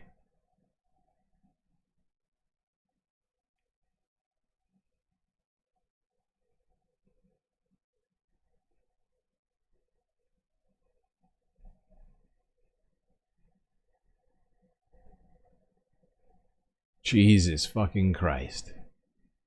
The size of that. They're emanating, these explosions are emanating from the left, like, from actually, like, out essentially, many of them were out from outside of the view of the camera. That one wasn't. But all those ones over there, but the fucking light diffusion that came off of those fucking things. It's insane. It stretched for like a mile. Jesus Christ. So that's why it's unsafe to deliver aid in the Gaza Strip, because Israel refuses to let up on obliterating the people in the Gaza Strip.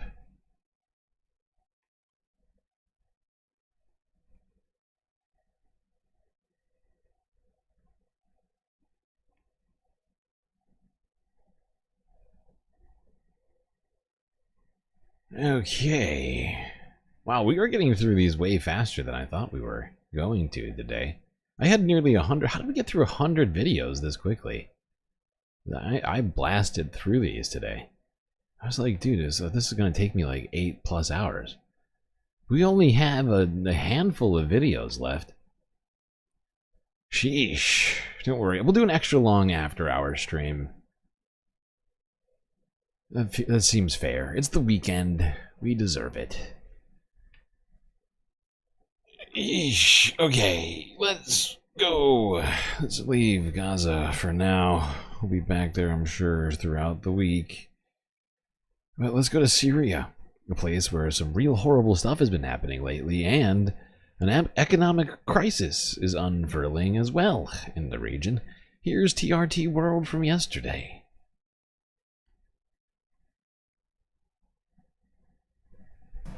For Ansam Ahmed and her family, mornings begin long before sunrise. Not work or routine, but for a fleeting opportunity to charge devices and fill water containers while the power is briefly on. The electricity situation is extremely bad. As you know, electricity is everything. Without it, we cannot do much. We cannot pump water, we cannot use the refrigerator, the washing machine, or any technology. We have to wait long hours just to get a few minutes of power, maybe 30 minutes or an hour every 6 or 7 hours. Across Syria, millions of households are coping with prolonged blackouts. Families rely on weak battery packs or solar panels for a few hours of light or to keep a phone alive. But the crisis goes far beyond individual homes. In Aleppo's once vibrant industrial zones, entire workshops sit idle for hours each day. Without electricity, heavy machinery stays off, and workers stand by, unable to earn a wage.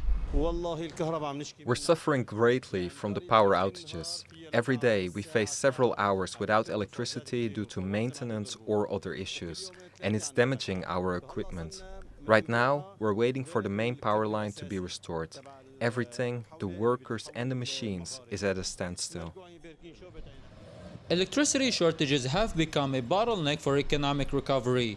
Once dubbed the industrial capital of Syria, Aleppo was home to thousands of manufacturing plants before the war. Today, many have reopened, yet without stable power, productivity is erratic, and many employers are scaling back operations or shutting down entirely.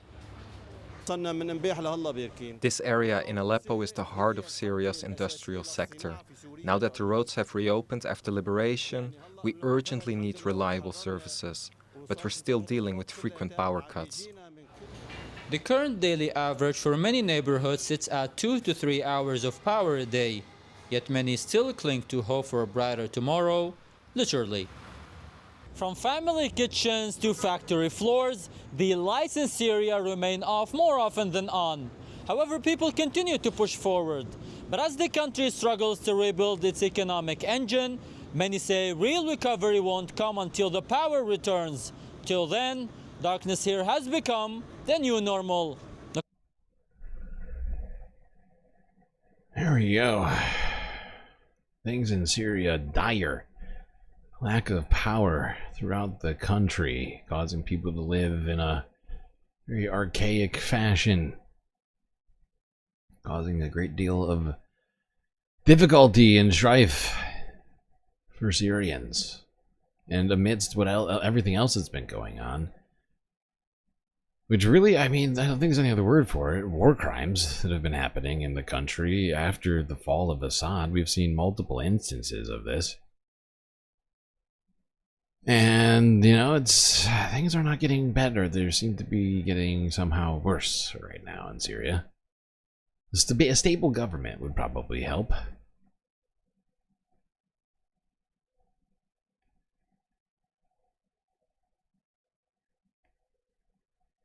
Not that anybody's been helping out Syria in any real tangible way. They could probably use some. Especially, honestly, I feel like Israel owes Syria a bunch of money. Right? Like, Israel obliterated Syria's entire navy and much of it, a whole bunch of its military infrastructure right after the overthrow of Bashar al-Assad. And also invaded and took territory too, so I don't know. They probably owe Syria some reparations, I guess you might call it.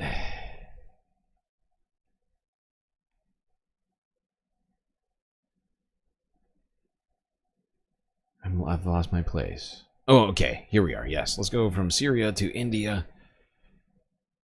and talk about the tariffs and how they are affecting the country. Donald Trump has imposed a 25% tariff on all goods from India, thanks to Re-Liberation Day.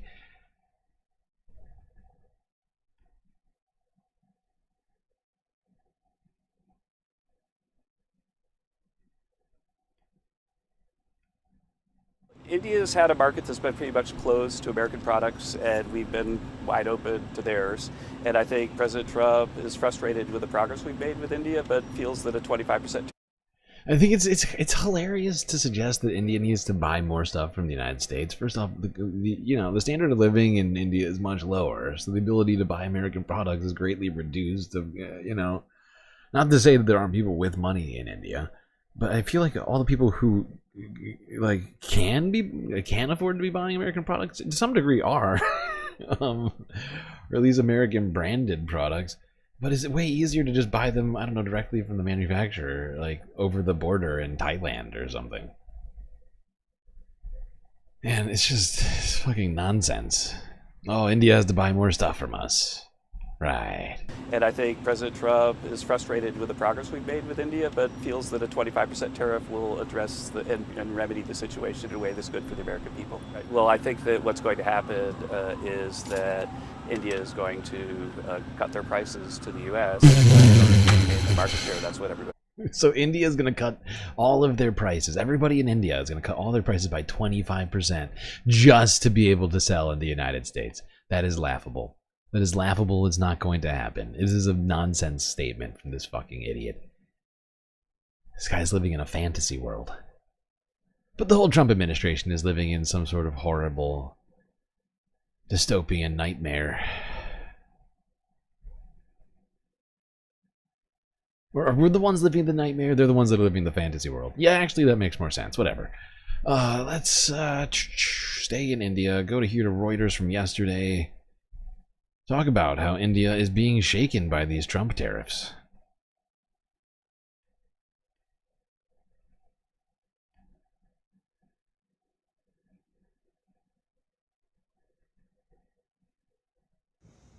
Across the Asia-Pacific region, U.S. trading partners are grappling with the latest steep import duties imposed by President Donald Trump.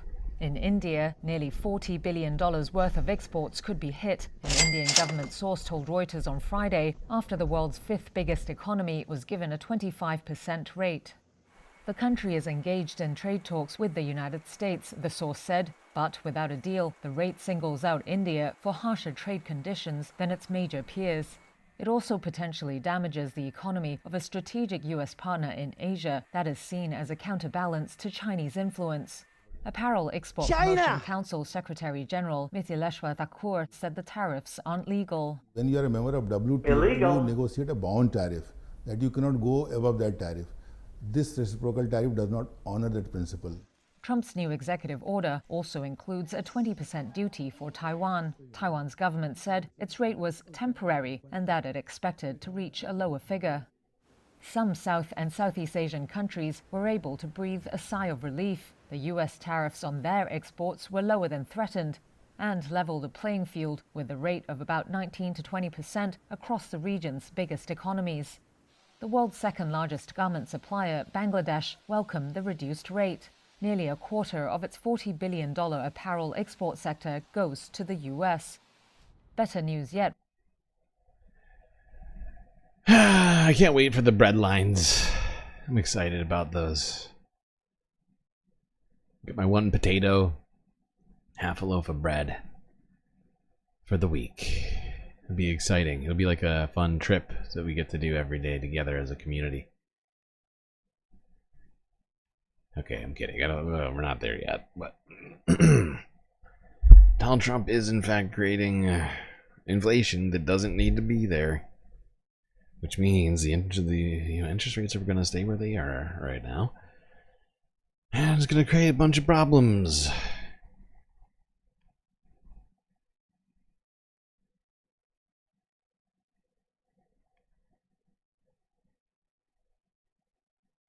Alright, let's go from India to China. China! Scott Bessent had some stuff to say about tariffs as it relates to China and their buying of Russian oil. Let's see what old Scotty Bessent had to say. What was your message to the Chinese about Russian oil?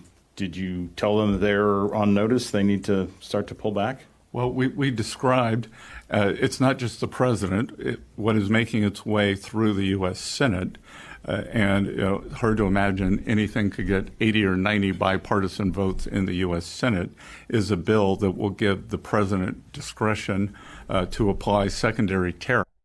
You know what got 80 or 90 votes in the U.S. Senate in a bipartisan fashion? The Bureau of Labor Statistics Commissioner who Donald Trump just fired.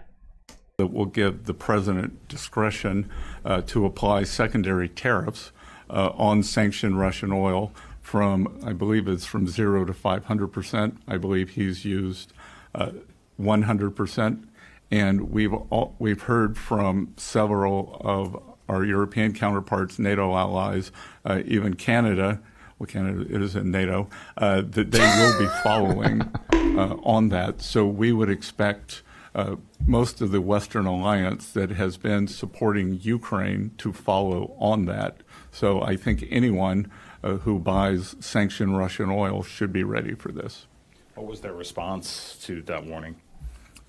the Chinese take their sovereignty very seriously. We don't want to impede on their sovereignty, so they'd like to pay 100% tariff. They are not going to pay that tariff, and you know that full well, Scott. If China wants to pay that, they're not paying the tariff. We're going to pay the tariff. We're not even going to pay the tariff. We're just going to stop having Chinese stuff in the United States. The 100% tariff on top of the already 25% tariff, I think, that currently exists. It's going to make Chinese goods basically unaffordable.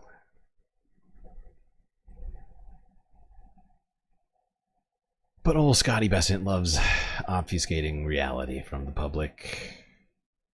It's kind of what he's good at. Great at saying things that are untrue when it comes to economics. He just makes shit up. He's like, look,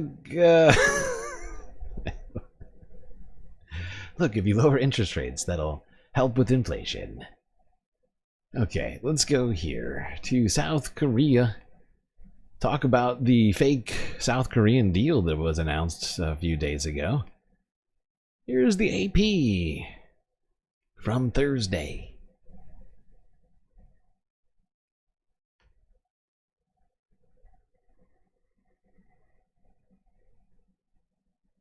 한국 정부는 미국 정부와 관세 협상을 타결했습니다. Please, sir. Damn it. Okay, take two.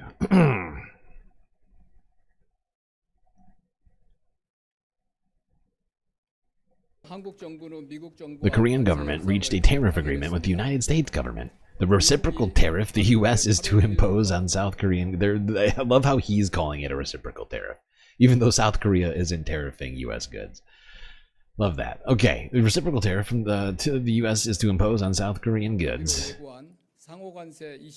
from August 1st is lowered at 15%, rather than the 25% that it earlier announced. We've had a U.S. tariff on autos, our main export item, lowered to 15% as well. In the case of tariffs on semiconductors and pharmaceuticals that will be levied later, our goods won't be treated more disadvantageously than other countries. Oh, that's good. What's most noteworthy in this agreement is that we agreed with the United States to expand cooperation in the field of shipbuilding. Yay, shipbuilding. That's good. What a massive sacrifice South Korea is making. But what I love about this most is that we still wind up, even though we're calling this a trade agreement, we still have a higher tariff rate than we had 6 months ago, which really makes it not feel like a deal at all when you think about it. But I'm just a big dumb idiot. Karoline Leavitt is going to tell me the truth. Ministry of Truth Representative, White House Press Secretary Karoline Leavitt's always got the truthy stuff to tell me. Amanda, yes. Thank you very much. I have a talk to ask about the U.S. Amanda, you can go. U.S. and South Korea tariff negotiations. At the tariff negotiation between South Korea and the United States concluded yesterday. President Trump stated on his SNS, Truth Social, that he would announce the specific details of the investment in the United States at the South Korea-United States summit in 2 weeks. My question is this tariff negotiation a final agreement, or is further negotiation necessary? Well, yes, as you know, the president met with representatives of the Republic of South Korea here at the White House yesterday, and they did, in fact, reach a deal. And South Korea will pay a 15% tariff rate, including 15% on autos, while providing historic market access to American goods like autos and rice. Korea will purchase $100 billion in American energy by 2028, and the centerpiece of this deal is that South Korea has agreed to invest $350 billion at the president's direction to revitalize American industry. 90% of... Now, the previous guy, the White House, or not the White House, the presidential chief press officer or whatever, said that the number was like 150 billion instead of 350, but, you know. I guess I'm supposed to just believe Karoline. I'll just take her at her word. Is she wearing her cross? Wait, hold on. Oh no, Karoline's not wearing her cross. That means she's probably lying. That's what we've determined, is when Karoline's wearing a cross, she's probably telling the truth. Give me a joke. But no cross? That means she came into the press briefing knowing that she was going to have to lie. She wouldn't want to besmirch the Lord.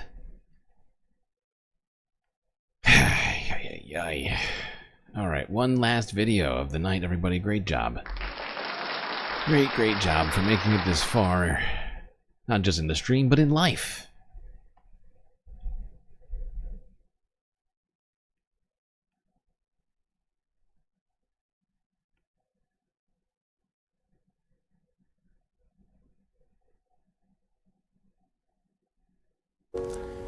But you know, the toughest thing is to love somebody who has done something mean to you, especially when that somebody has been yourself. Have you ever done anything mean to yourself?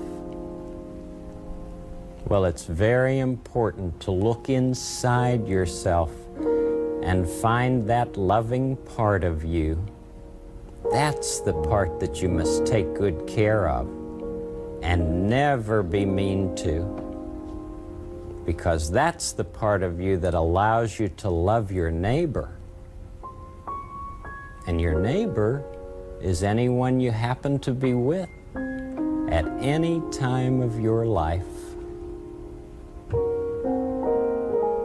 Respecting and loving your neighbor can give everybody a good feeling. Well, there we go, people. I figured I'd let Mr. Rogers take us out. Here, I just read something. With a little bit of neighborly advice. Love your space fams. Love them.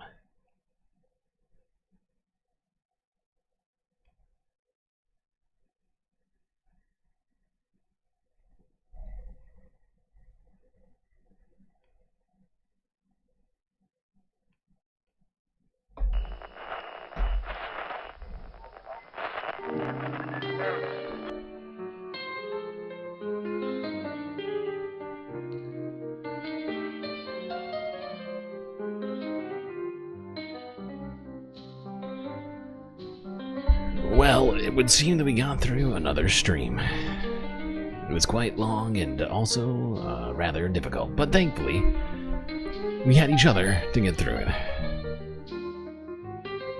That's gonna be it for me tonight.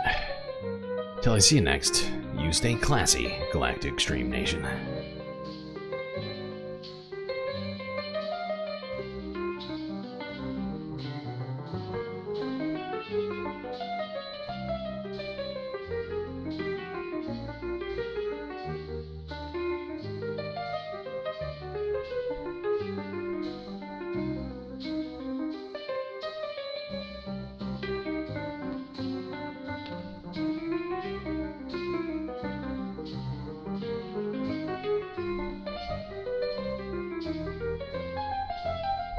Can't forget this.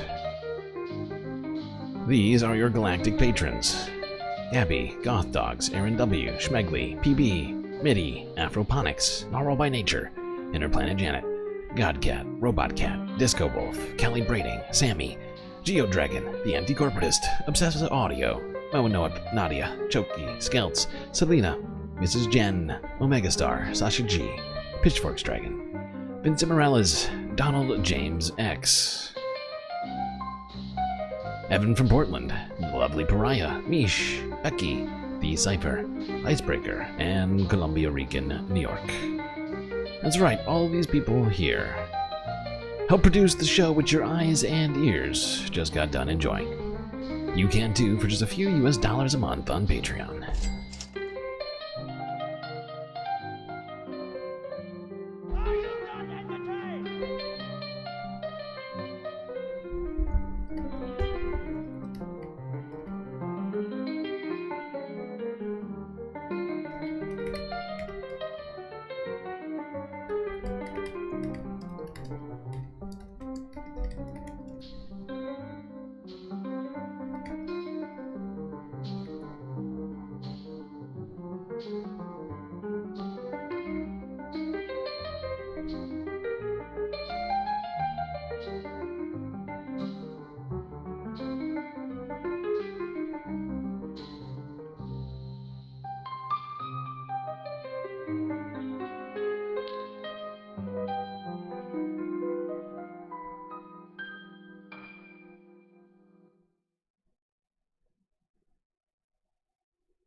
is out July 29th. Here with the song Take a Chance and some help from Anderson .Paak, Domi, and J.D. Beck.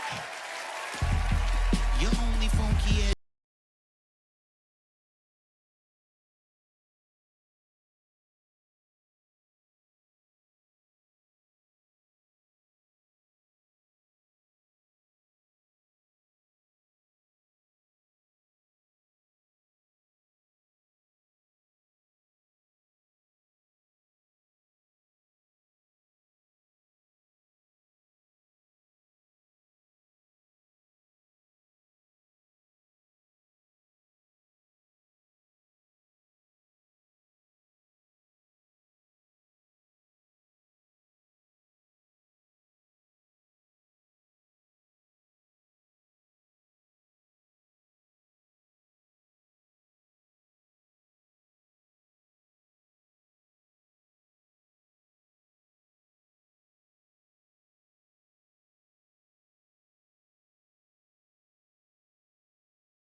right now. I need you to take a chance on me. You've heard it before, so this time I'll let the action speak. But right now, I need you to take a chance on me. Ladies and gentlemen, Domi and J.D. Beck.